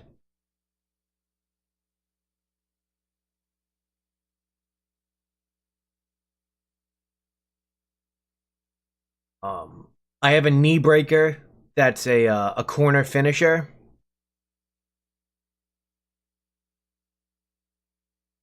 That you wrap the leg over the outside of the second rope and then tuck, like the knee folds in. There's a way to use that and have a menacing, like a psycho character, put it to good use. A reverse battle royal concept. So with a comedy character, you have a steel cage match that they don't want to go into. Here's the ideal situation. You have two wrestlers who are both afraid of heights, who hate each other, who annoy the general manager. And general manager says, "That's it. I'm putting you two in a steel cage." They go, "No, I'm scared of heights." And the general manager says, "Well then, it's a reverse steel cage match. You start on the outside and have to get in, and you can't use the door." Then you have these two wrestlers who are scared of heights, forced to climb into a ring. And you have one start to get over, and the other one is worried from the other side, so they throw themselves off the top rope and do a flip right into the middle of the ring. Something along those lines. And they win.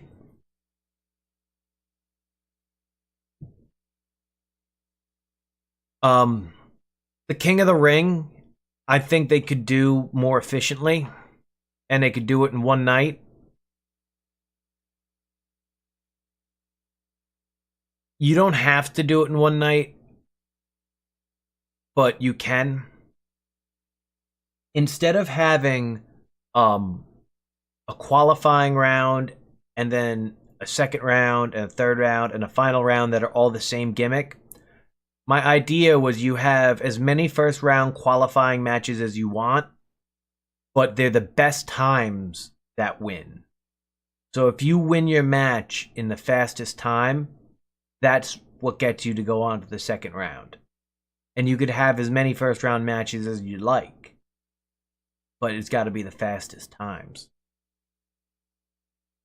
Round 2 is a spin the wheel kind of gimmick match. So you have the two semifinal matches be a stipulation of some kind. And then the third round, the winner of the match becomes King of the Ring, but the loser becomes their jester.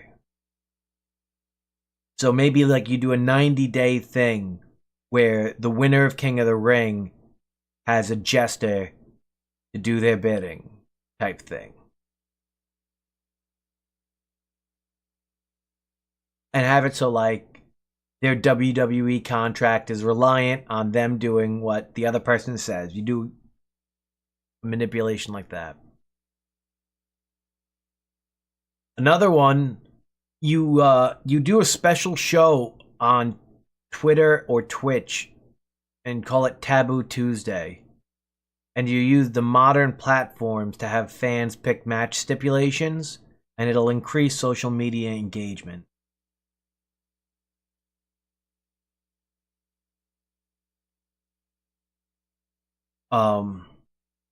And I don't think they've ever presented a true horror movie character in wrestling.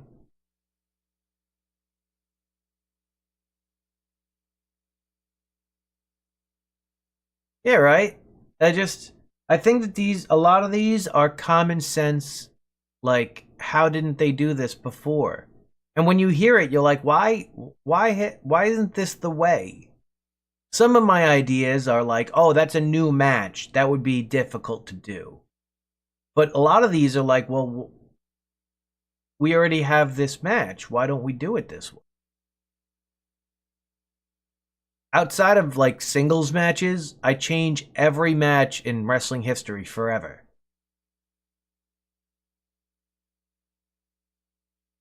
Because tag matches would behave differently. Triple threat matches and multi-person matches would change them.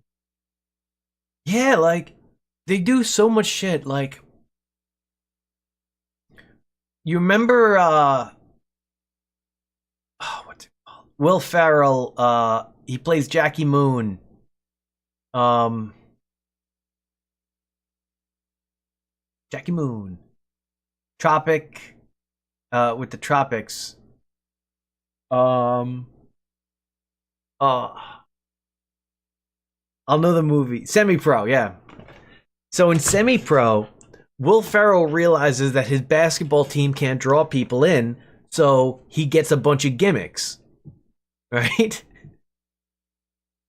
They were like, we're not going to draw people in with wrestling, but what if we had explosives? And the thing is, you know how wrestlers are? If you told them that they could get a pay-per-view match if they fought a bear, they'd be like, I'd do that. I'd do that in a heartbeat.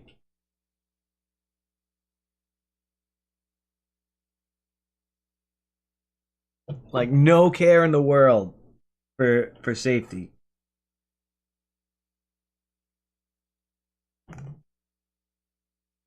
Roddy Piper. He's Canadian.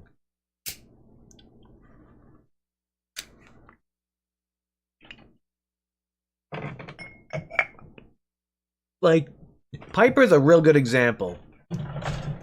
Who do you see today that sounds like Roddy Piper?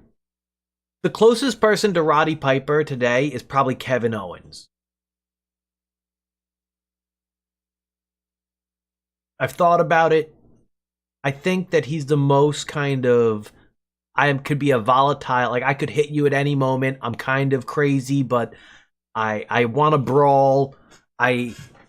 You know, he feels a little Piper-ish in his energy. And that's probably one of the reasons why I think Kevin Owens is... I don't know if he's going to be considered the most underrated wrestler of his time, but he feels the most underappreciated with the fact that he hasn't had the world title. Oh my gosh. Sometimes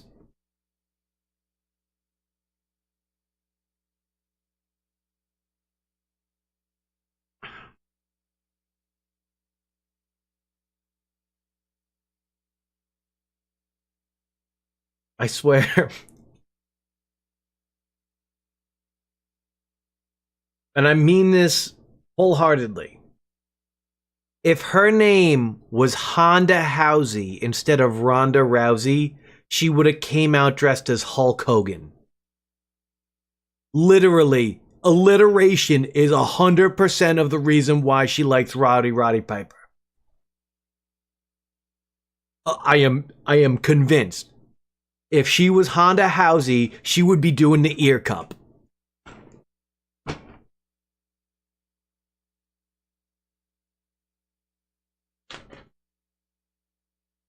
Double H. Oh my god, she would have hit Triple H with the pedigree at WrestleMania instead of Piper's Pit. What the fuck? She called a finisher that Roddy Piper never did Piper's Pit. Like, that's how devoid she is of creative ideas. She's like, I'm taking all from Roddy. Like, bitch, he's dead. What are you trying to do to him?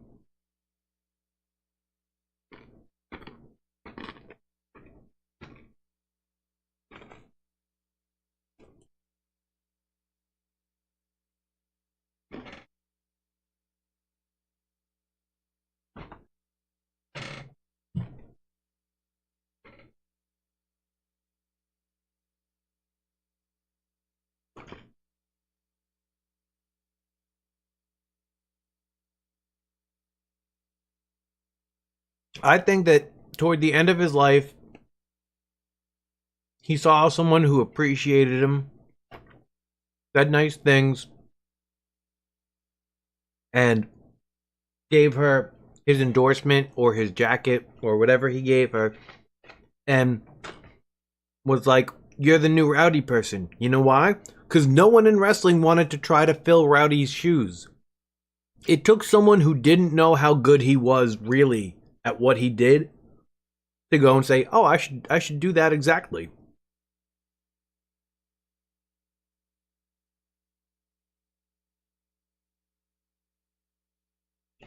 Like, Ronda Rousey has the most unique career in wrestling.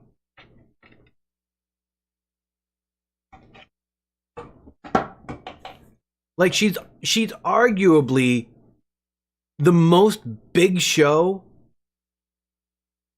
of any wrestler since the Big Show. Because in her first match, you went and said, holy crap, this is incredible. I've never seen anyone like this. And it was downhill from there.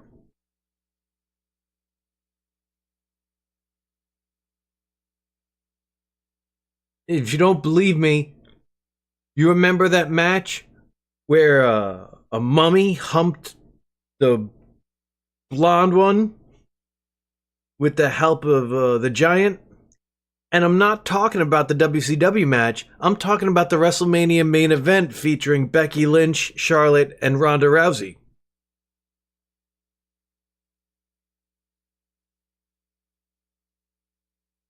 I swear, the more bad things happen to Ric Flair, the more Charlotte Flair tries to look like Cher. Did you ever notice that? Like, I saw the WCW match where David Arquette and Reed and her get involved, and she looks like Ric Flair. Like no one could mistake this. And then she just started looking like Cher. And now, I guess my problem is, I feel like no one knows who Charlotte or Ashley is. I feel like she's always been a photocopy of Ric Flair.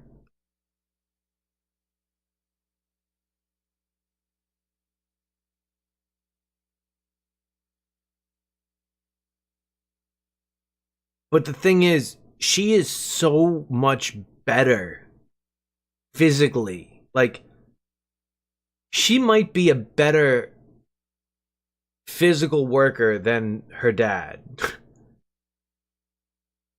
Like, the stuff she does off the top rope she's incredibly talented. She's so big for the division. And she is not as strong physically as a lot of the other really good athletes, but she was doing things at her size that people weren't doing.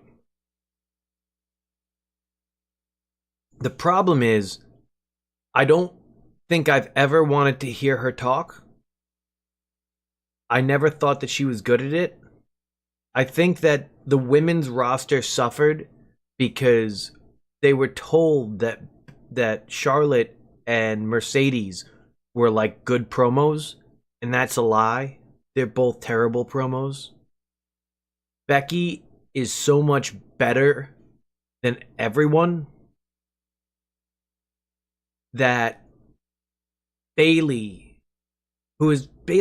fair. She does good work, but you wouldn't call her promos dynamic.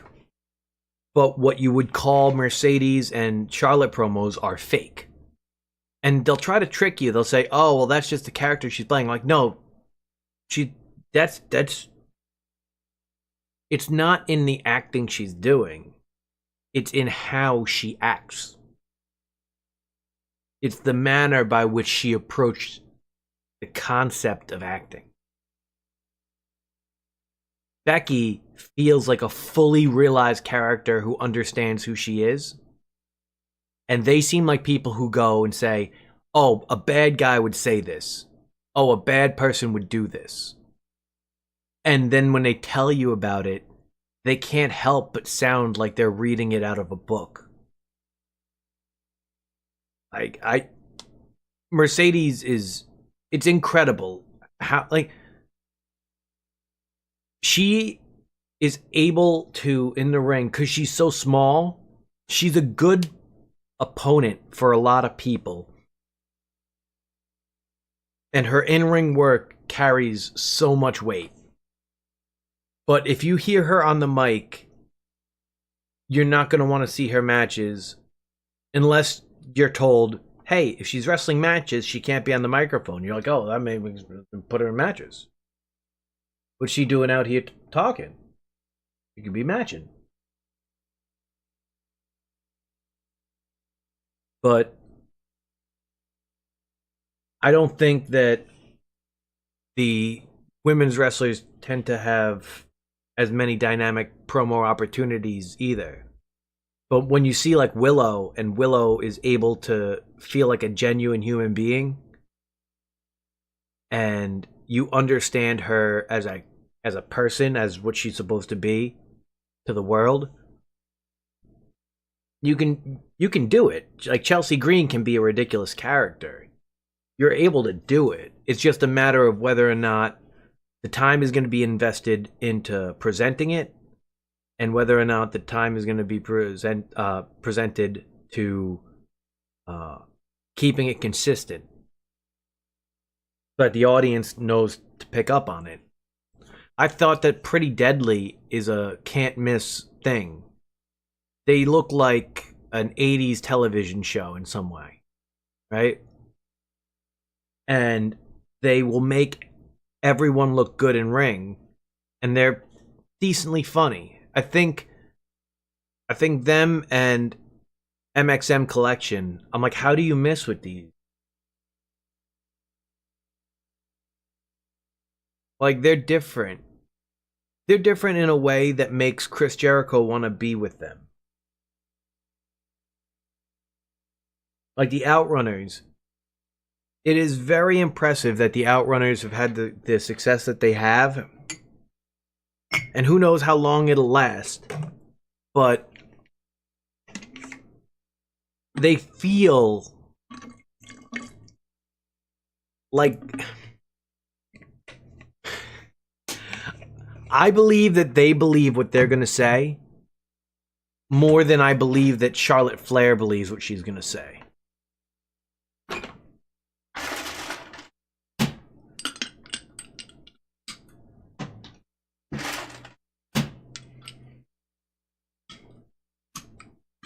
Which is kind of like, I don't know about Bam Bam Bigelow. I don't know if I can trust what he's going to say, but Doink seems like he understands the gimmick.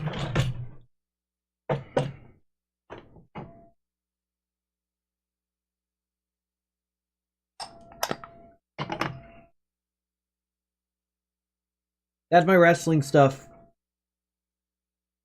I might have told you my plan that I want to do, because my friend keeps asking me when I'm gonna go down there to train again, and I'm a little unsure about it with my knee.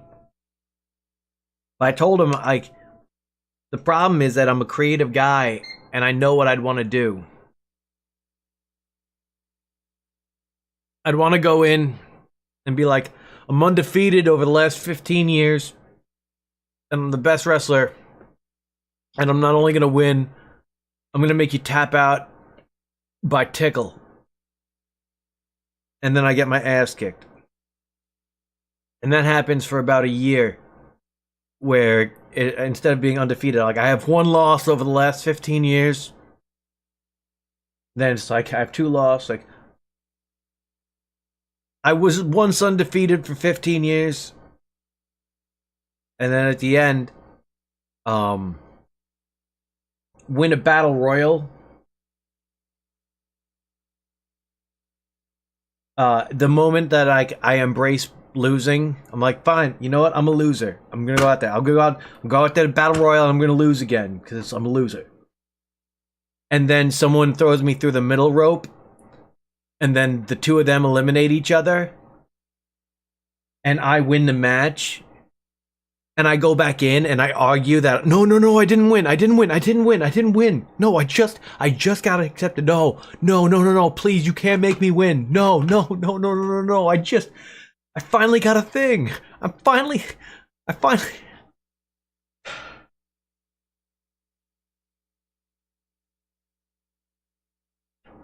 Yeah.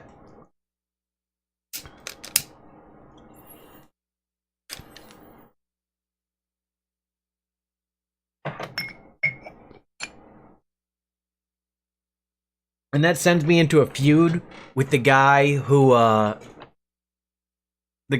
would have won. And we have a no DQ match. And during a no DQ match, there's always that moment where a guy grabs a pouch and he pours it onto the mat, and sometimes it's like thumbtacks, sometimes it's glass, sometimes it's Legos. I want to take a pouch out and I want to pour it onto the mat, and I want it to be feathers. And I want to go to tickle the person, because that's going to be I'm going to try to beat everybody by tickling them at various points, because that's going to be the thing. I'm going to make you laugh. I'm going to make you laugh until you tap out. And I want to dump that out, and I want to have the fucking feather, and I just want to tickle him with the feather, and I want to win by tickle, because no one's ever done that. Then I'd go around with a champion. I'd call myself the tickle champion. I don't know why, but I'm like, it's funny to me. You think you can go toe to toe with the tickle champion? Like, what?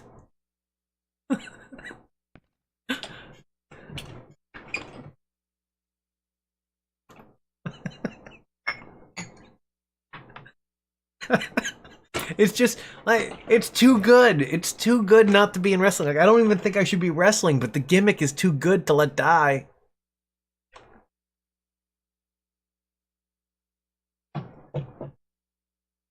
Like, I got a headband that says it's tickle time.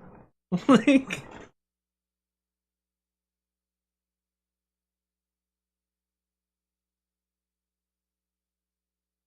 that's my Bret Hart sunglasses. Before every match, I go out there.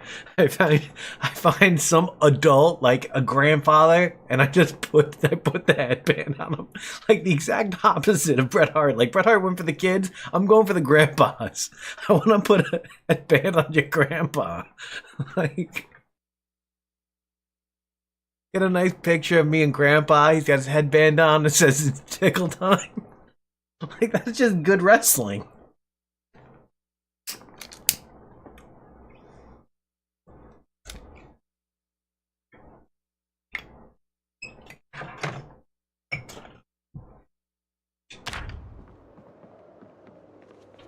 Speaking of pretty deadly.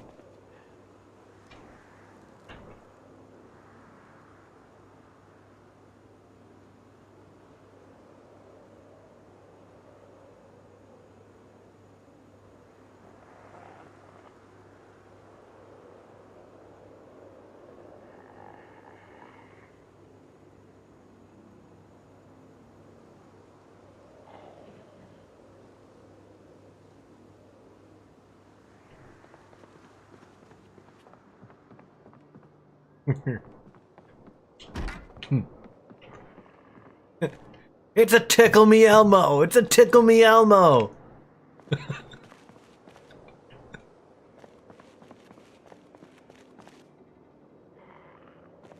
Two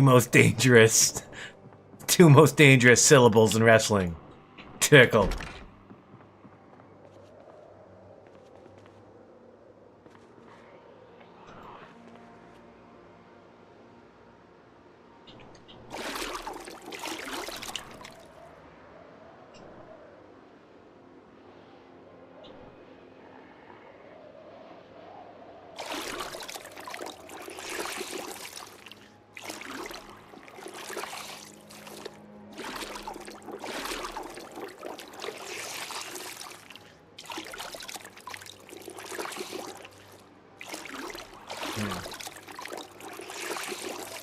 So, my friend,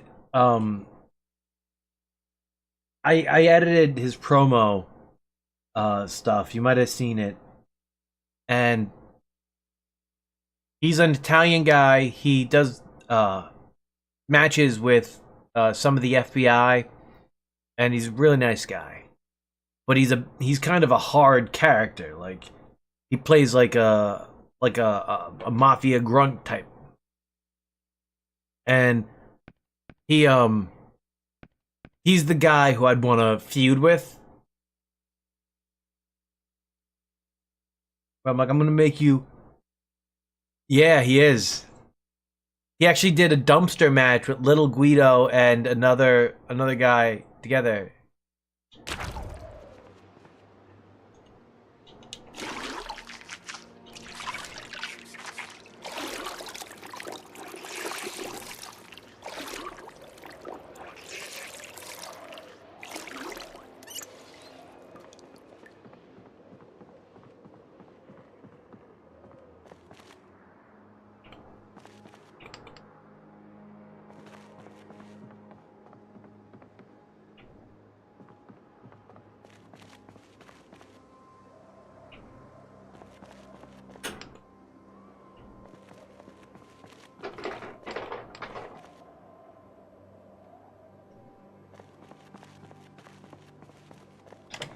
I think I have a pencil on me.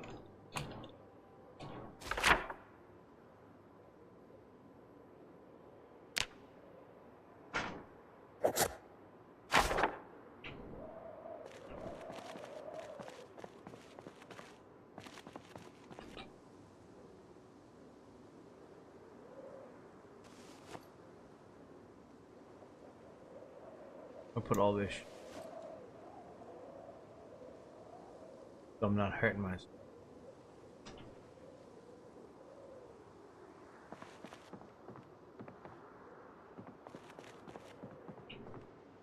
Did I miss the door there?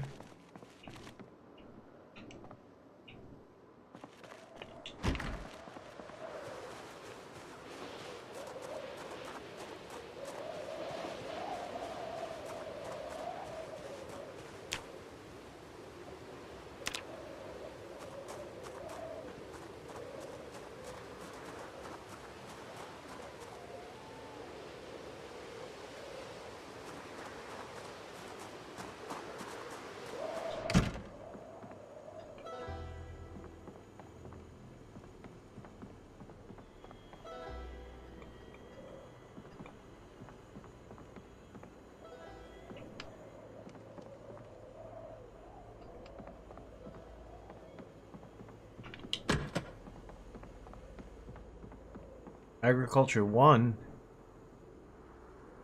Yeah. Lots of stuff. Box of nails. Okay. We got a nice variety here. Bunch of stuff I like.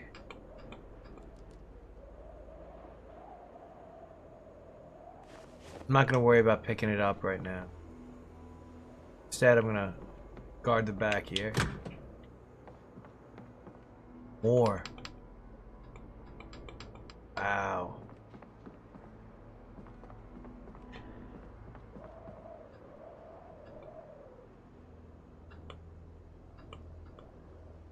And this has to be moved before I can get back there.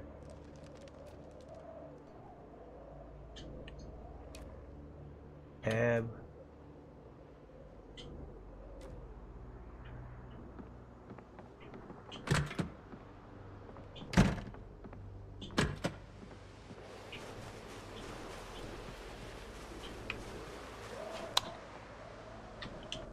Okay, it is outside. I was just like, what is that? And it is. I could set up a generator there, worst case scenario. But right now I'm looking for a bag.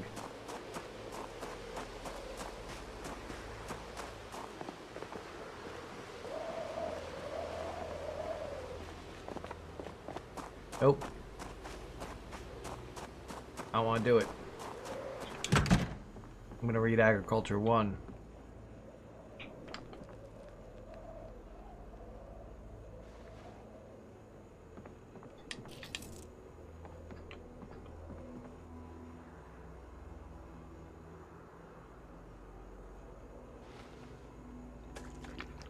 Bottle of peach juice.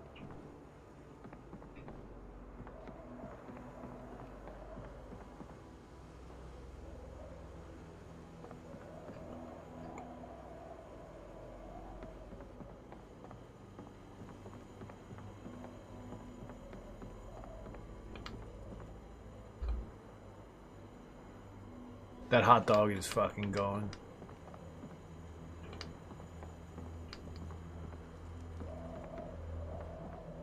Wait, am I able to upgrade this hot dog? Mustard? Oh, mustard hot dog.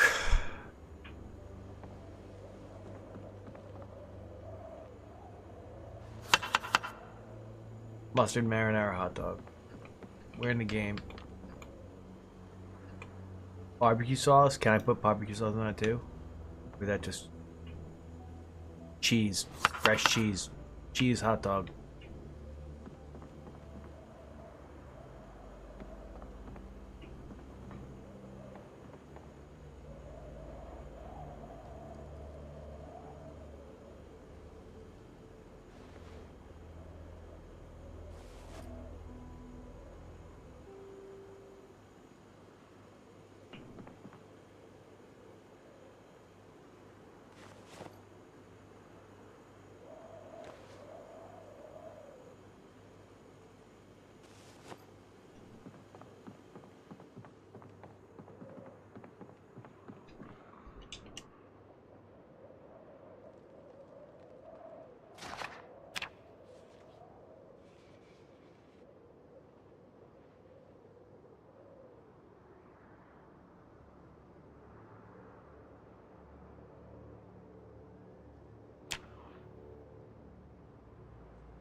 I gotta figure out where to go next, because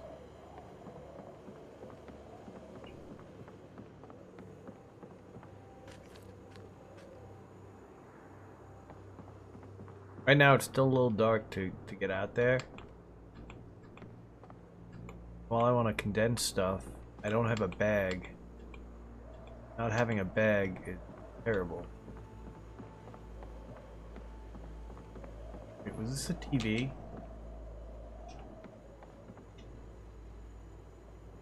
Oh no.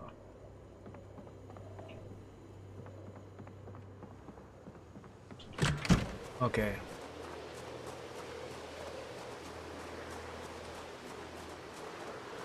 On a quest to find stuff.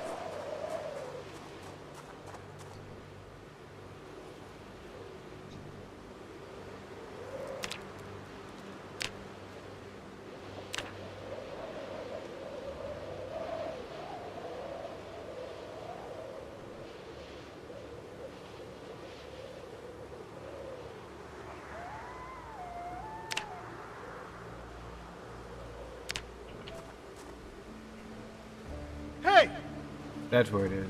That move. Hey! Hey!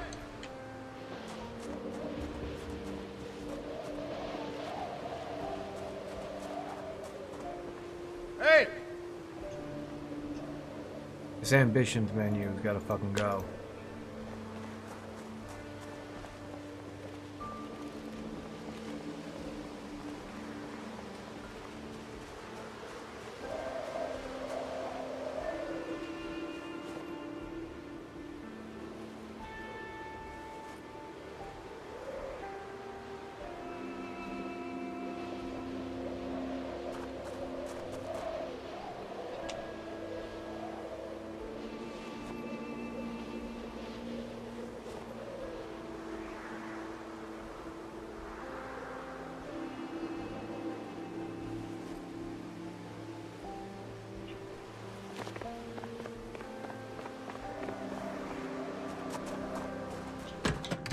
I gotta get back to that place by 5.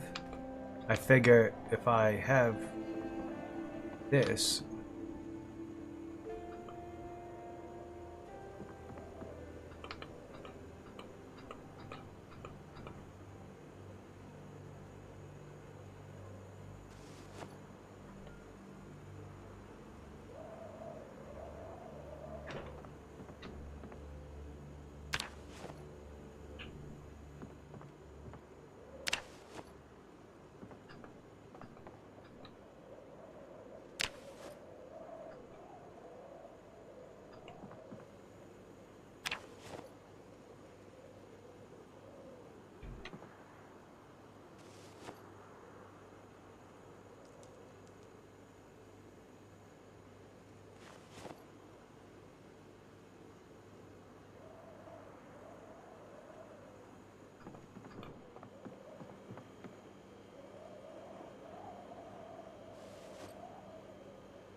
I'm not afraid anymore, guys. Not afraid.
this country.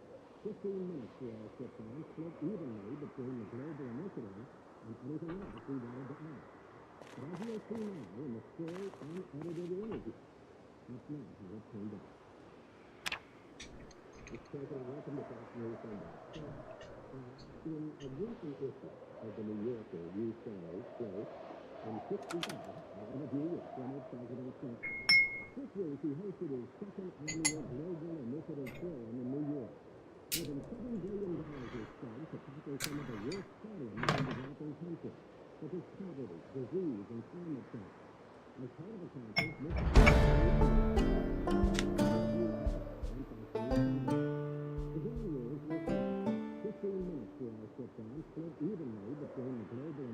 Cooking.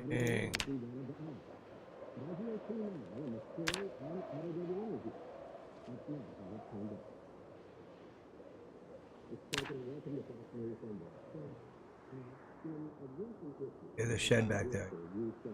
I'm 60 years old and I'm damn near died, and I'm worried about how many lives I can save before I do die. Is that what drives you in your efforts to help in these developments? Yes, I really, but I don't mean that's sort of morbid when you say that. I mean, I don't look at it, but but the way I said it, the tone in which I said it was actually almost whimsical and humorous. So this is what I love to do. It is what I think I should do. It is I have a wonderful life. I got to be president. I got to live the rest of my dreams.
Continue that houses.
Weight bench, sack of sand, bag of plaster, a tire iron.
Okay.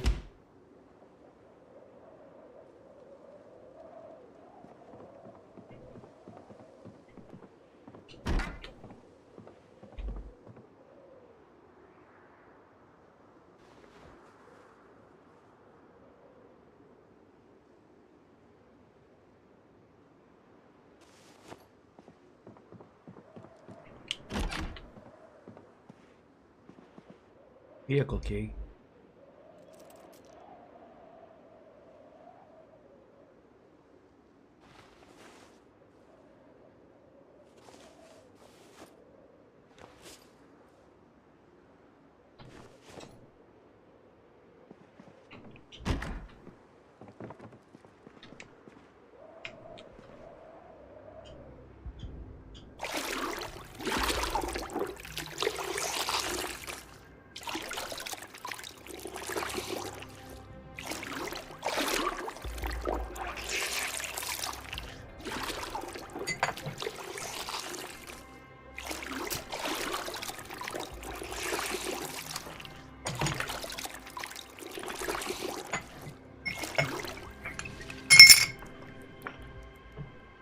Sorry.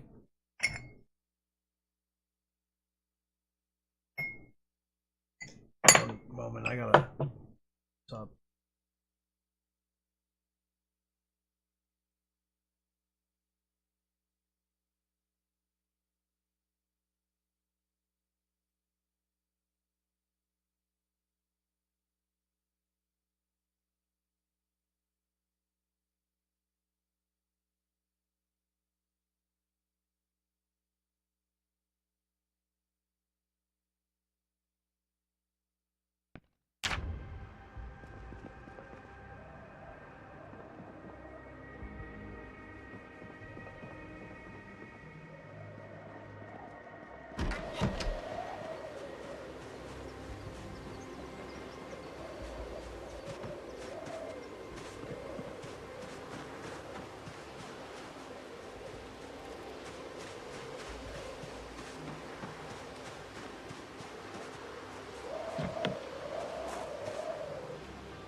former President Trump. This week, he hosted his second annual Global Initiative Forum in New York. More than $7 billion was spent to tackle some of the worst problems in developing countries, such as poverty, disease, and climate change. As part of the conference, Mr. Clinton agreed to his first one-on-one interview ever on Fox News Sunday. The ground rules were simple. 15 minutes for our sit-down, split evenly between the Global Initiative and anything else we wanted to add. But as you'll see now in the full, unedited...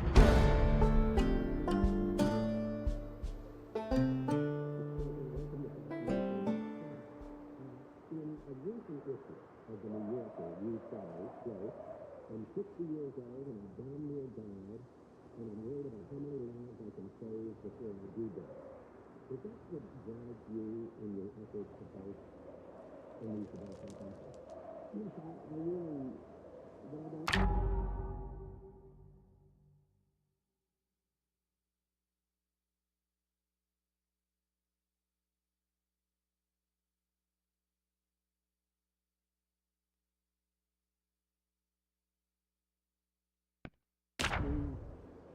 That's sort of morbid when you say that. I mean, it's not a wish list, but the way I said it, the tone in which I said it was actually almost whimsical and humorous. That is, this is what I love to do. It is what I think I should do. That is, I have a wonderful life.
Hey!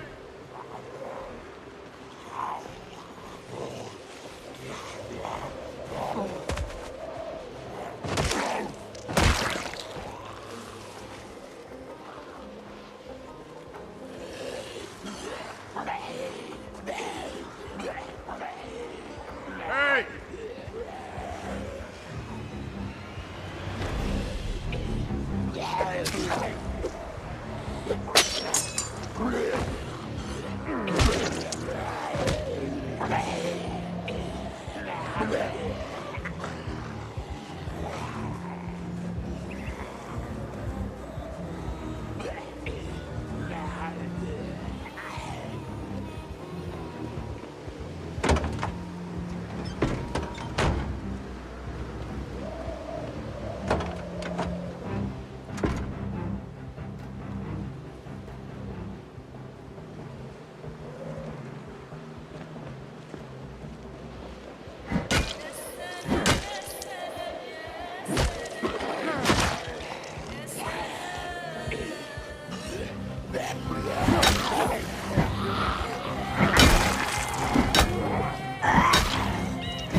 an interview with former President Trump.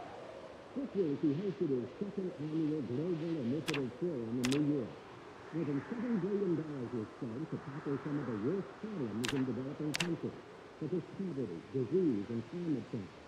As part of the conference, Mr. Clinton agreed to his first one-on-one interview ever on Fox News Sunday. The ground rules were simple. 15 minutes for our sit-down, split evenly between the global initiative and anything else we wanted to ask. But as you'll see now in the full, unedited interview, that's not how it turned out.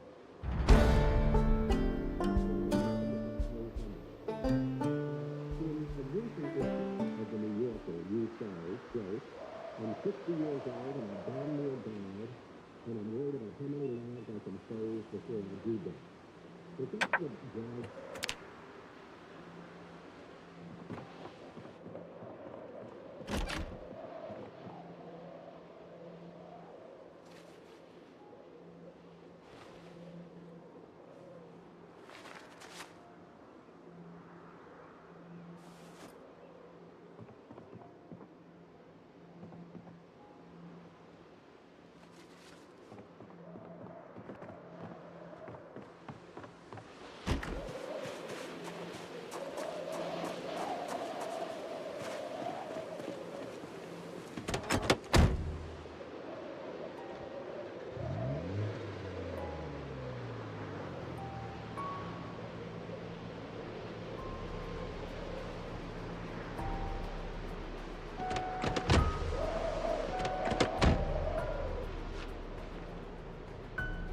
Hey!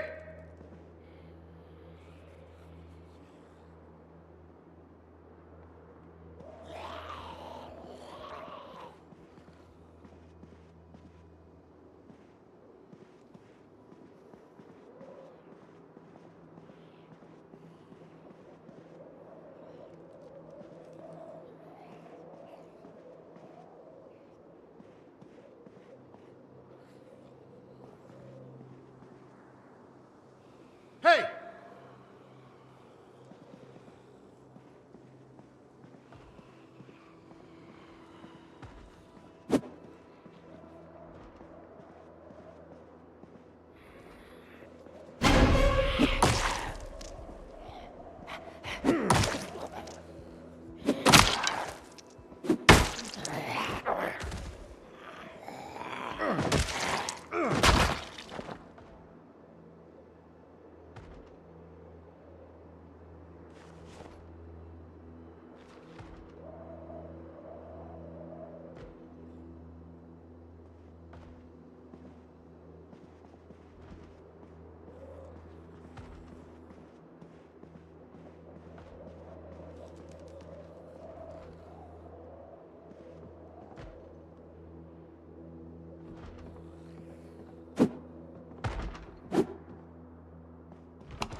as a New Yorker, you say, quote, I'm 60 years old and I'm damn near dead, and I'm worried about how many lives I can save before I do die. Does that drive you in your efforts to fight in these developing countries? Yes, I really, but I don't mean that's sort of morbid when you say it like that. I mean, it's kind of risk factor, but the way I saw it, the tone in which I said it was actually almost whimsical and humorous. This is what I love to do. It is what I think I should do. Drive you in your efforts to fight in these developing countries. Yes, I really, but I don't mean that's sort of morbid when you say it like that. I mean, it's kind of risk factor, but the way I saw it, the tone in which I said it was actually almost whimsical and humorous. This is what I love to do. It is what I think I should do. That is, I've had a wonderful life. I got to be president. I got to live the life of my dreams. My dad forget it. You don't have children. And I really...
to do. It is what I think I should do. That is, I have a room for life. I got to be children. I got to live life in my dreams.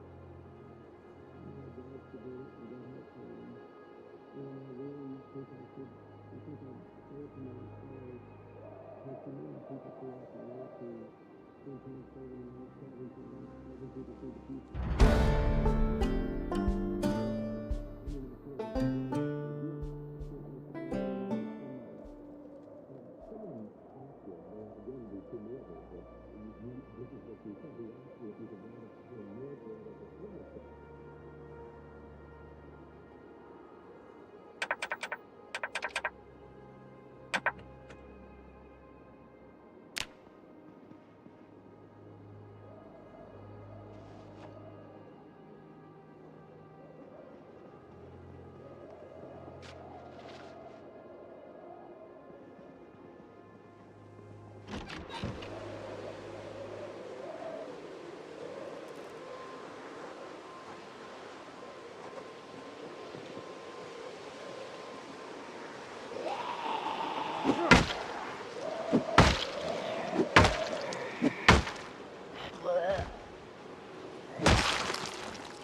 15 minutes to our shutdown, split evenly between the global initiative and anything else we wanted to add. But as you'll see now, in the full unedited energy, that's not how it turned out.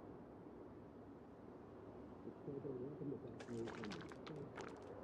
In a recent issue of the New Yorker, you say, quote, I'm 60 years old and a damn near dad, and I'm worried about how many hours I can save before I do that.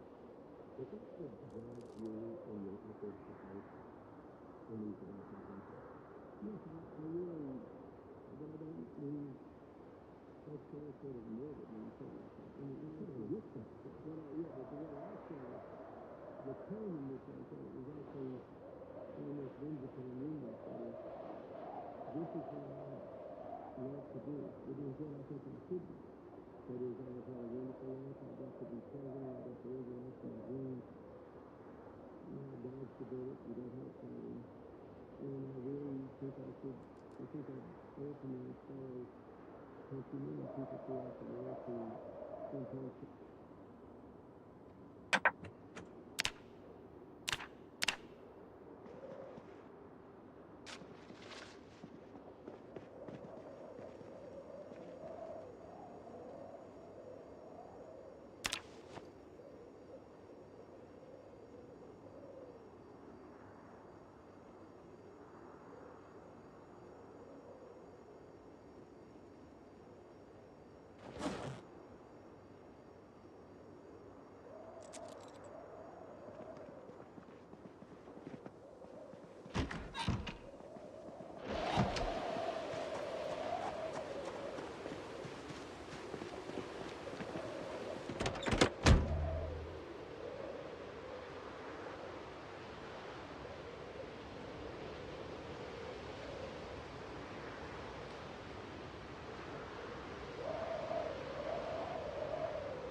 Initiative's second annual Global Initiative Forum in New York.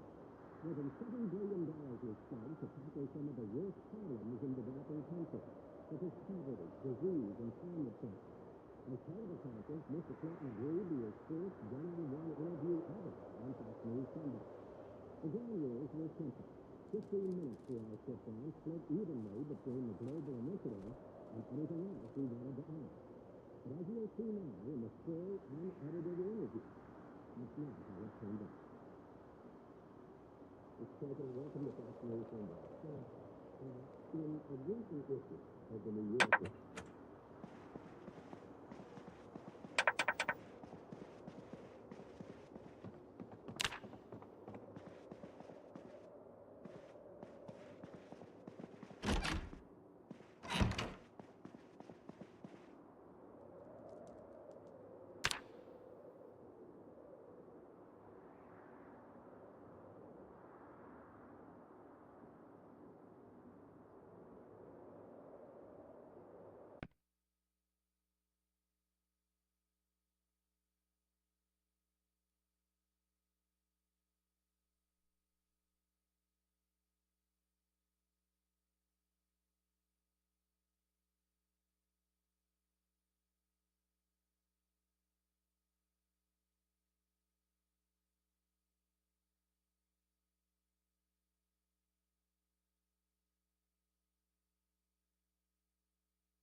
people throughout the world to sometimes saving and outside helping people see the future. But as it happens, I love it. I mean, I feel it's a great gift. I think it's a rewarding way to spend money. Someone asked you, I mean, again, be too morbid, but this is what you said. He asked you if you could wind up doing more good as a former president than as a president. And you said, only if I live a long time. Yeah, that's true. How do you rate, compare the powers of being in office as president and what you can do out of it as senator? Well, when you're president, you can operate on a much broader scope. So, for example, you can plan the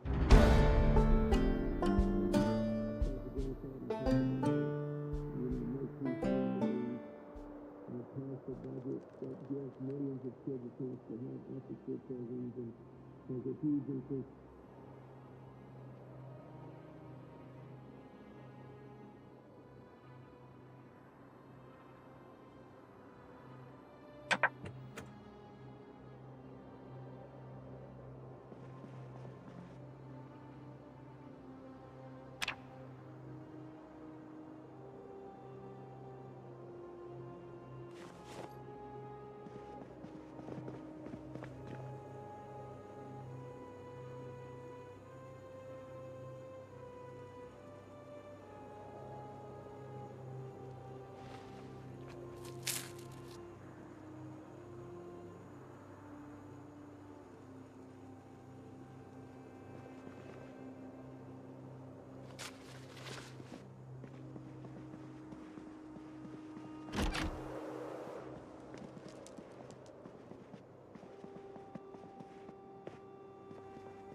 Politics, the relationship, or the pandemic. I want to do stuff.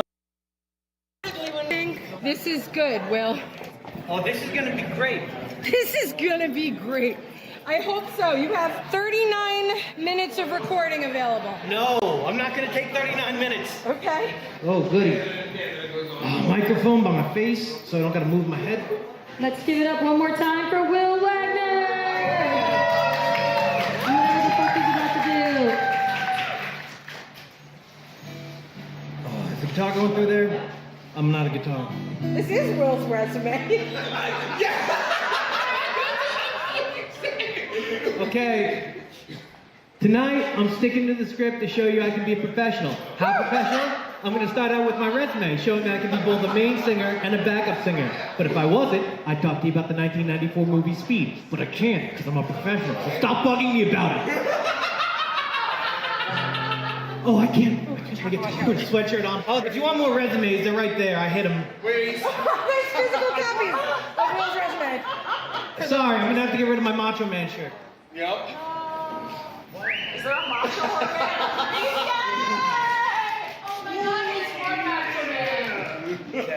Now I can play guitar. My first non-resume song of the evening is a sing-along. It's about being willing to shock people, titled Lucille. That's Loose space EEL. Jeff Daniels in 1994 was a real Lucille. He did Dumb and Dumber and Speed back to back. It's fun to pretend that it's a shared universe because in both movies he plays a guy named Harry who gets shot unexpectedly while wearing a bulletproof vest. In Dumb and Dumber, luckily, he gets shot in the chest, which is a very weird phrase. However, in Speed, they foreshadowed that he was going to get shot during the first pop quiz. Keanu Reeves tells Harry he'd shoot the hostage in the leg, and then Harry's the hostage, and he kneecaps him.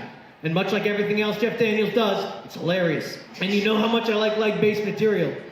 Harry goes, "They're giving you a medal for shooting me, you little prick." Hilarious. But he's not even the loosest deal of the movie. Dennis Hopper is flipping the fuck out for nearly 30 minutes of screen time. He plays Howard Payne, who gets the craziest lines of the movie. Most of the time, they're directed at his TV screen when he's completely alone. It's like if my dad could make explosives and hated the watch his company gave him, just looking at his television screen going, "The whim of a madman, the whim of a madman." Now, I'm worried I'm not going to get all my songs in. So everyone do their best Dennis Hopper impression and sing along with me for this song. It's called Lucille.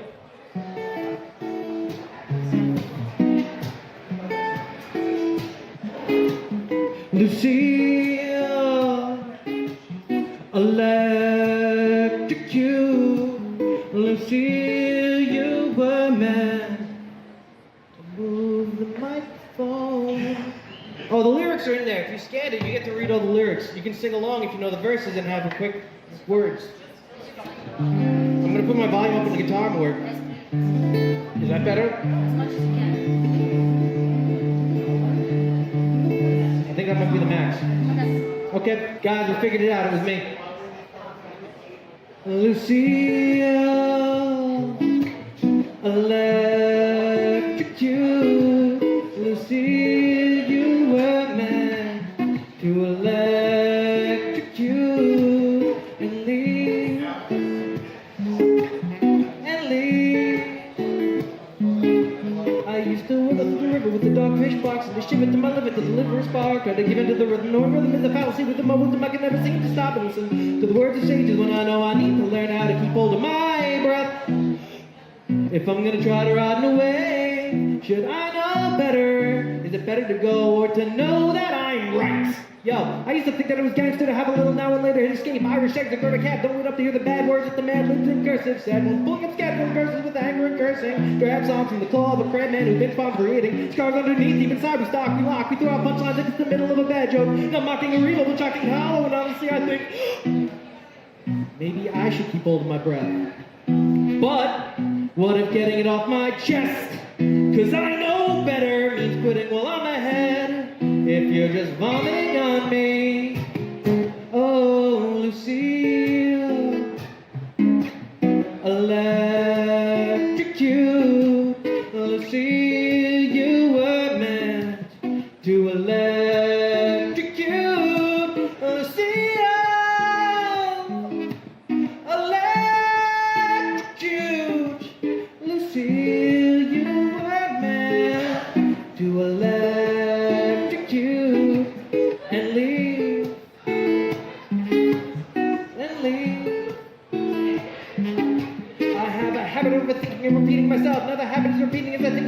Alex inventions to get your attention. But oh, you already doubt this verse. Don't worry, I fixed it tomorrow. Yeah, tomorrow. Nobody notices I'm playing it cool unless it's all elaborate ruse to confuse you selfish motherfuckers on your phones. Bet you didn't expect profanities. Unclench, please, and calm your shit ass down. And I'll stop cursing because I love to make things awkward. It became a buzzword, so now I tend to get a little weird. I think abstractly. I get easily distracted. When you said gym rat, I thought of Splinter. I keep it simple, but imagination lets me fly. So I say, why find concrete? Oh, Lucia, electrocute. Lucia, you were meant to electrocute. Lucia.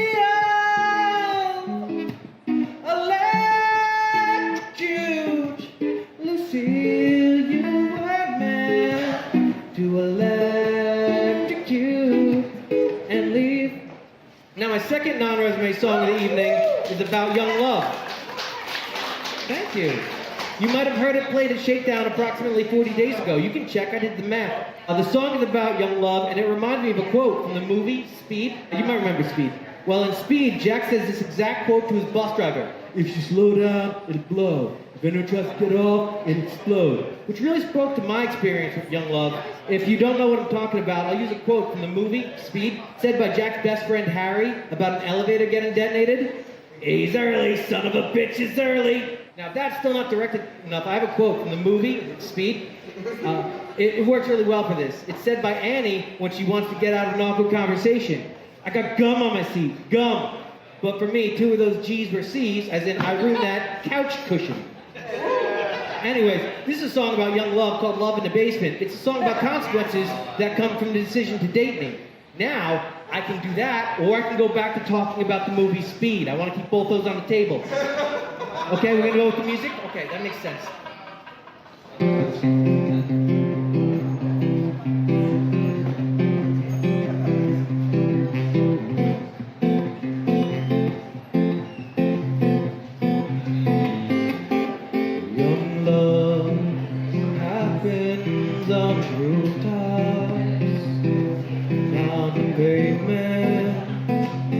Sometimes basements, we fall far and hard and low, and sometimes love don't make it, so we fake it, follow the sun till tomorrow. We'll borrow more time for sharing sunnier days.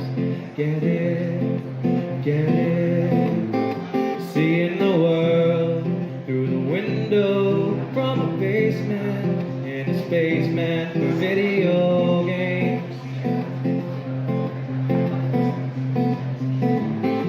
Love in a basement, love in a basement, love in a basement, love in a basement. Watching the leaves turn to autumn, I'm solemn, 'cause I worry again, and then I worry about, and then I worry again, and then I worry about, then I worry if I feel the pulse of your finger, letting your finger linger again, again in my mouth. Now I seem to doubt it. I brought you some food down to the basement. The look on your face of complacence suspends me. I hope you're dreaming. The chloroform works, so after 32X, and if the special effects ever wake you, I can stop your screaming. Love in a basement, love in a basement, love in a basement, love in a basement. Young love happens in a dog cage, on the pavement, in my basement.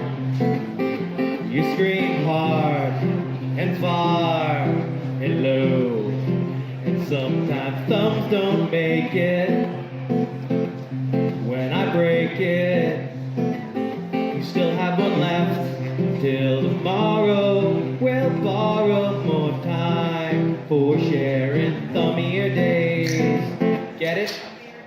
Get it? Seeing the world through the window from my basement in a space meant for video games.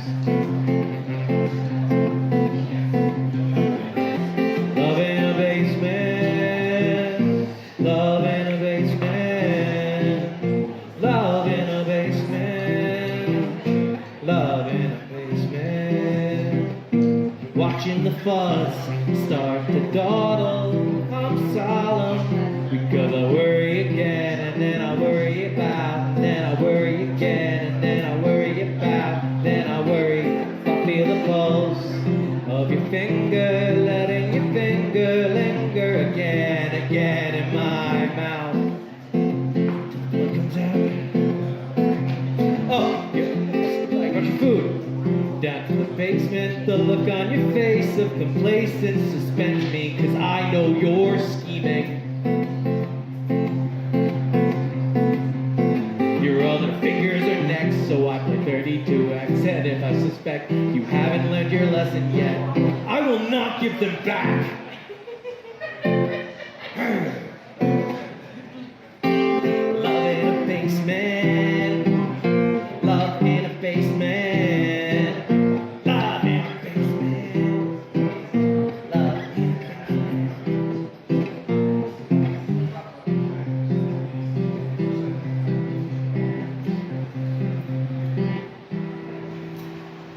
Okay. While we're talking about being trapped underground against your will, we can't help but think the same thing. Didn't this happen in the movie Speed? You're right to think that, because it did. In Speed, love happens fast, and quite often traumatically underground. Like when you and the girl you have a crush on are riding an unstoppable train underground on tracks that haven't been built yet, and you both survive a magical jump through a billboard, and you want to bang, but you realize you can't base a relationship off trauma. Jack repeats a line Annie said earlier in the movie, but she's just looking to get it in.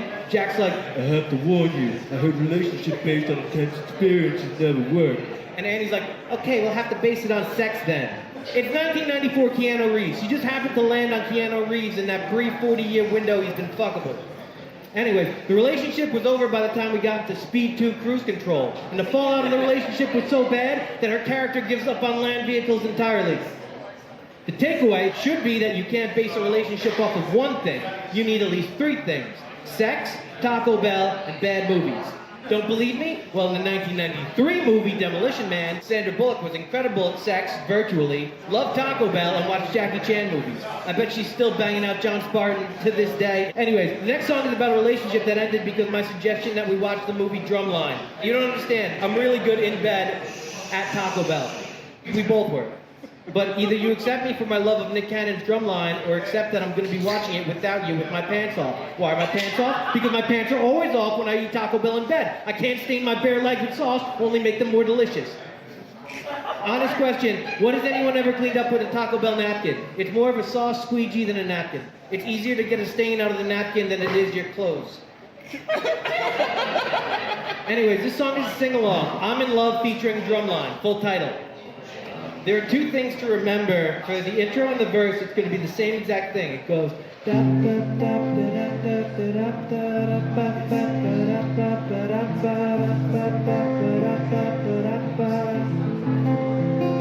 at the end of the chorus, I'm going to play this chord. I'm going to put my hand up like a conductor. And when I go up, we're all going to breathe, and I'm going to go... Watching the movie Drumline. We're all going to say it together. Watch for the breath, okay? All right. It goes like this. Oh, I need a drink of my drink. That's usually what I drink. I've kept it cool. I'm a pretty relaxed guy. I didn't let the fact that I didn't play that first song throw me off. Okay, and we go. And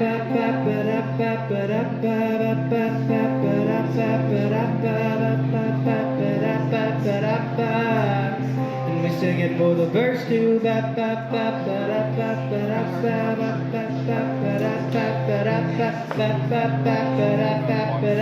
Okay, just me? Okay, fine. Love, ba-ba-da-ba-ba-da-ba, feels, ba-ba-da-ba-ba-da-ba, like, ba-ba-da-ba-ba-da-ba, show, ba-ba-da-ba-ba-da-ba, love, ba-ba-da-ba-ba-da-ba, lease, ba-ba-da-ba-ba-da-ba, be, ba-ba-da-ba-ba-da, no, not that part.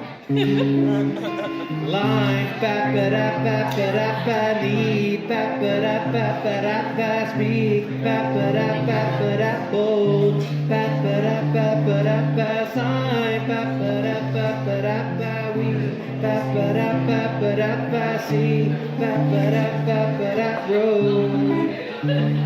I don't love you anymore. I don't love you any less. What I need from you, just a little more time, 'cause I don't love you. I just love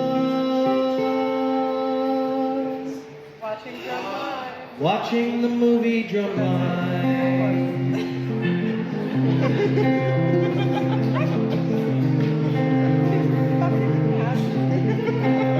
And we go ba ba ba ba da ba ba da ba da ba ba ba da ba ba da ba da ba ba ba da ba ba da ba, and we sing it for the second verse ba ba ba ba da ba ba da ba ba ba ba ba da ba ba da ba. Oh, thank you, feels so good. I can only do one part. Okay, good. I keep going. I'm in love. At least it feels like it. Put on a show. Keep going. I'm in love. At least I used to be. Now I don't know. Spare my life. That was the lyrics. You can keep going. To speak. I'm too bold. There were signs, at least they're used to see. Now it's the road, and it's the chorus. I don't love you, not you, anymore. I don't love you any less. All I need from you is just a little more time, 'cause I don't love you. I just love fucking Taco Bell and watching the movie Drumline.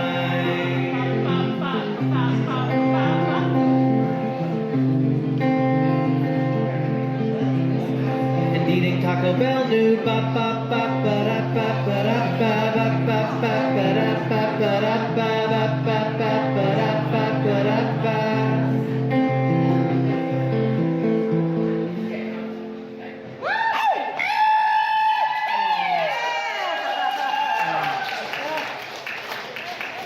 Which brings me to a question I want you to consider. How much cheating is acceptable? 0, right? Well, who here remembers Ferris Bueller's Day Off, where Sloane kisses Cameron? She's dating Ferris. Is that infidelity or charity? Unrelated. How long does one need to not get any before sex is on the table? If not for me, I'm asking for science. Which reminds me, you know what other movie Alan Ruck, who played Cameron, was in 1994? You won't believe it. He was in the movie Speed.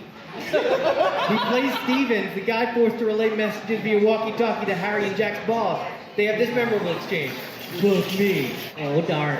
But Jack doesn't have time for oh, darn. He can't be concerned with physics or buses that don't know how to jump. He sees a flat surface, he pretends there's a ramp there. Sure enough, it works. He doesn't let a few blown tires slow them down below 50. Jack just pushes that bus beyond physics with nothing but willpower and the screwdriver he accidentally punctured the gas tank with. Well, he actually drops the screwdriver, so it's just him and the puncture. But I think it speaks to all of us who puncture the gas tank in a bus full of strangers because life has no consequences and you're a superhero. You can shoot people in the knees and they'll present you with medals. Anywho, I wrote this song in one day and then I played it for you, but there were some holes in it, so I fixed all the rough parts and I'm ready to jump that bus. Also, this is called What is the Air? I'm gonna thumb this one a little bit, get a little strummy. If there's gonna be hell today, heaven Heaven's hardly gonna get in the way. Stand up strong if you're not wrong. Someday they'll say you were the hero. If there's gonna be hell to pay, just charge it on layaway. What I feel is what is here. What is fear if I'm a superhero? Maybe I'm a superhero with one below average knee, but fine legs. Although that knee really brings the leg average down. Like if we have leg averages, well, great legs would be strong or metal. Bad legs would be no legs. But having metal legs usually means you don't have your regular strong legs anymore. Who doesn't? Whenever I'm in doubt, I say, if there's gonna be hell today, heaven's hardly gonna get in the way. Stand up strong if you're not wrong. Someday they'll say you were the hero. If there's gonna be hell to pay, just charge it on layaway. What I feel is what is here. What is fear if I'm a superhero? Maybe I'm a superhero with confidence in legs, but fearful that people will think I didn't write this verse before I got here. But I promise, in the Word document, I've got it at home or on your phones. I just don't know how to time it out, 'cause I'm thinking so much about my legs. Is anyone else self-conscious just about one knee? I used to have some good ACLs. Now I'm scared of moving laterally. Once again, you can reference the previously mentioned Word document. This is all in there, I promise, but for now, whenever I'm in doubt, I say, if there's gonna be hell today, heaven's hardly gonna get in the way. Stand up strong if you're not wrong. Someday they'll say you were the hero. If there's gonna be hell to pay, just charge it on layaway. What I feel is what is here. What is fear if I'm a superhero? Maybe I'm a superhero with amazing legs. How sweet the sound. 1.75 amazing legs. Please, just look at my left leg. It's the one in pajama pants for national security reasons, because secretly, these are undercover legs. Sent to me from NASA. Built for the guy from Streets of Rage Part 3 named Zan. Oh yeah, he's got better legs, but they're hidden by pants because he's a professional. But for now, whenever I'm in doubt, I say, if there's gonna be hell today, heaven's hardly gonna get in the way. Stand up strong if you're not wrong. Someday I'll throw my fucking knees at you. If there's gonna be hell to pay, just charge it on layaway. What I feel is what is here, and what is fear if I've got undercover legs that are made of metal, but can also go invisible with pants. 'Cause they're undercover legs. Me, somebody to need, find me. Somebody to need. It's gonna be someone talking, I'm gonna give them my need. Anybody in the lobby, anywhere, anywhere. Can anybody find me? Somebody to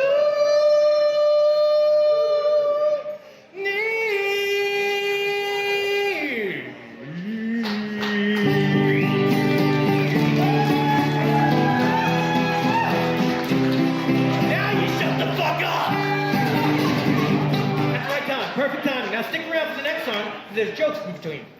You know how in speech, Beck, I said pop quiz hot shot? Yeah. Okay. Well, pop quiz hot shot. There's a bomb in a bus and it's gonna explode unless you have sex with Keanu Reeves. Who's not doing that? We're all doing it. I'll tell you who. My mom. She won't. It's not that she doesn't want to bang Keanu Reeves. I just think she hates strangers. I'm learning things about my family at Thanksgiving. Now you have to. Okay? You propose a few hypotheticals after hearing some bad political takes, and all of a sudden, you're the bad guy. But anyway, my grandma was the gangster of Christ Club. And my mom, she's like the Tony Soprano of Lytle. This is a song that's written by me and definitely not Notorious B.I.G. He wouldn't write about my mom. It's not in his character. Or I could play another song that I definitely wrote and wasn't written by anyone else in this room. So who do you want to hear? Do you want to hear me or do you want to hear Biggie Smalls? Like who do you want to hear? Do you want to hear Biggie? Sure. Okay. Oh yeah, that is how it goes.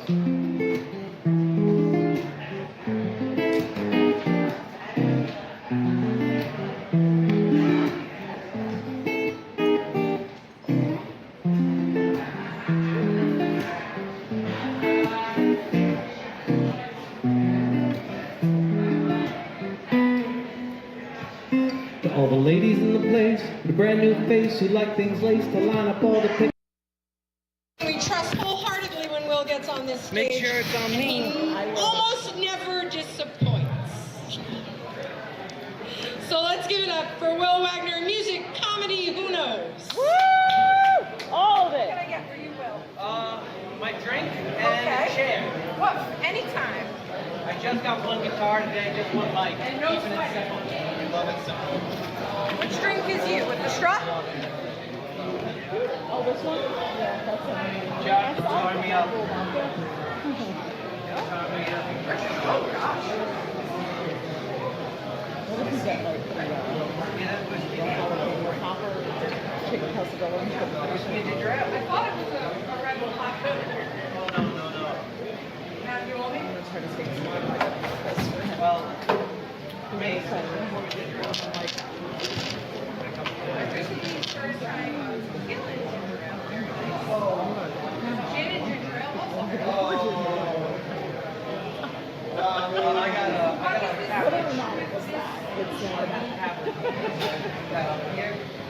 Down. Oh man, this is gonna be professional. Got my gold crown shirt here.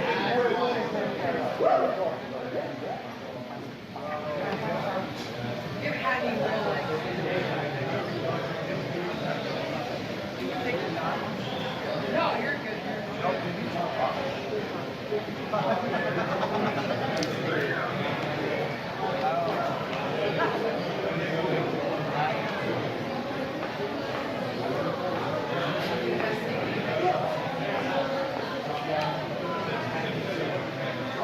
Oh yeah, we're side swiping, no matter. Apologies. Blame the Apple people. How's everyone doing? Oh my God, there's so much of me. Woo! I just can't get enough. I just can't get enough. There's so much of me. Yeah. You're not enough, Will. Will might be. But Justin.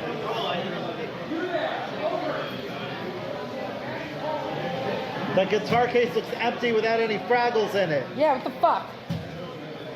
Oh my. Do you want to switch the mic stands out? Nah, you wanna? Would it Yeah. make you happy? It can't be that bad. I'll just use this for my tablet. It's okay. Sorry, this is technical difficulties. This doesn't go on my track record for taking too much time. Not this. Something else will. Actually, yeah. Clever son of a bitch. He's just so witty. I'm like, You and Gordon I is are also like one of peas those in the people same that's each just other's like, sandwiches. Immediately. Say peas in each other's sandwiches? Look, I don't write these things. They don't exist either. Someone's writing them. Okay, well those are details that should have been brought up to me before I was on stage in front of a microphone. I gave the disclaimer. I don't give a shit. How's everybody doing? Woo! Hell yeah. It's almost 2025. So, I'm never on it. Sometimes it's just one of those. Okay. my name is Will Wagner. I play comedy and do music. And when I'm not on stage, I'm writing. And I write too much. So I have a spinner over here, because I have an album. It's got music on it. Boo. But if you want to spin that, you can pick what I do for my set. It might be comedy, it might be music. For example, Juan Tutrigo was the first spinner, and he picked a song called Yogimi Sapo, which is just one nonsense word said for 3 minutes. Oh, God. So if you want to change that, throw me money. You son of a bitch. Oh, it's a great song. I'm sorry. It's on the album. You should buy it. It's very straightforward. It just goes, Yogimi Sapo, and you can sing whatever words you come up with, because it doesn't fucking matter. Is that what's about to happen right now?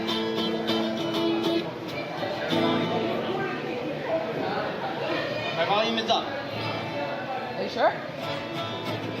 Crank it, dude. You gotta crank it, man. I got my volume all the way live. Oh man, Coolio. That's what you said to me last night, was the crank. All the way live. Hey. Is it that my battery's dead? Or my soul? We are having a good time tonight. Okay. Come on. Yeah, it's gotta go way up. You watch it. Not this time. Oh, sorry. I just realized my tuner was on because I hit it with my massive bicep. That's not very loud. Found it. One step at a time. I apologize. It's too late. No, you don't. Yeah.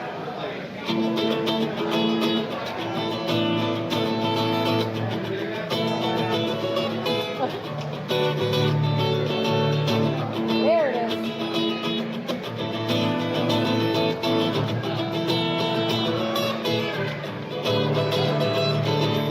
You give me support, support. It's how you give me your support. You give me support. If you don't spin the wheel, I'm gonna do that word for 15 minutes. You give me support. That's marketing, motherfuckers.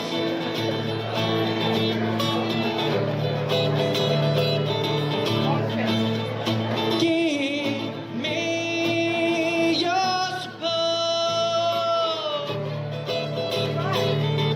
Okay, great answer. Now we're going with number 5. Who here knows what number 5 is? Original music funny. Oh, original music funny.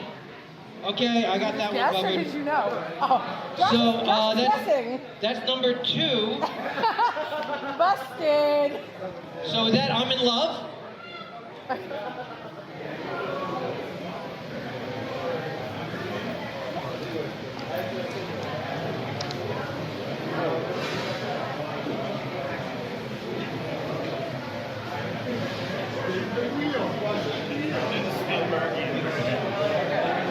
This is a sing-along. Good luck. Good luck.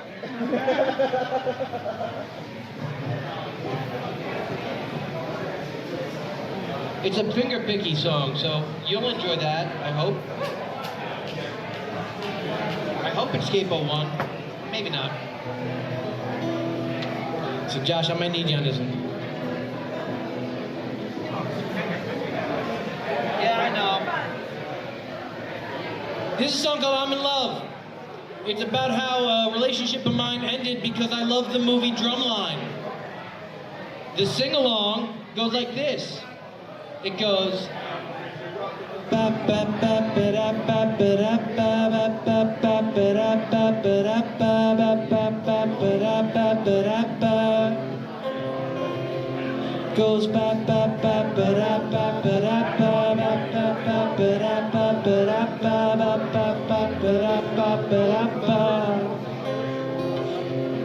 Love feels like you're letting me down. You all gotta sing.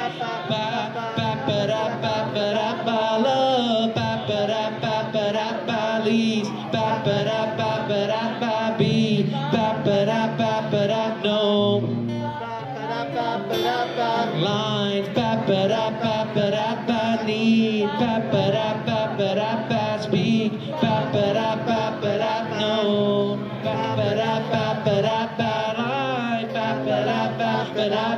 we see road. Good job. I don't love you anymore. I don't love you any less. What I need from you is just a little more time, 'cause I don't love you. I just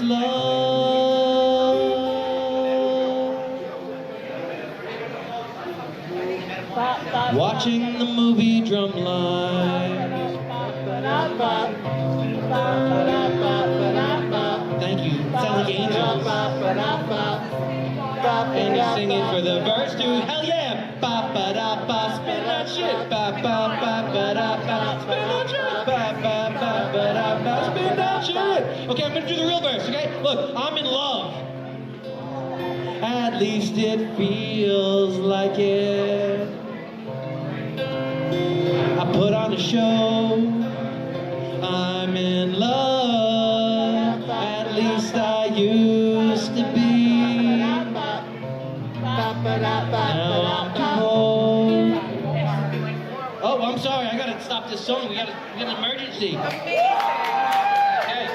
Thank you very much. That and more shenanigans like it. Number 4. That could be anything. Let me look at my list. I got one. I'm a professional. Number 4, 3. Now that is Breach. Oh. Or Parasite or Bewitching Hour. You can pick any of them. Now this could be a song about my dead dog that'll really raise the spirits. It could be a song about spirits that'll really lower the spirits. Or it could be a song about how I write music and it could really lower all your spirits. Spirits? Okay. Okay, this is a song about how it feels to be me writing a song. It's called Parasite.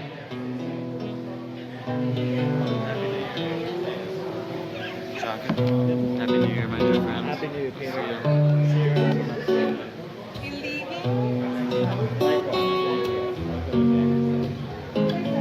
It plays my shadowy spectator by reading my thoughts nonchalantly. It haunts when it wants to go dancing with my fingertips. Every time it drops a line that hooks my lip like it could flip a switch and trip my light bulb. With every brittle bit of filament I trip a little clicker, leave me hanging in my room on the wall.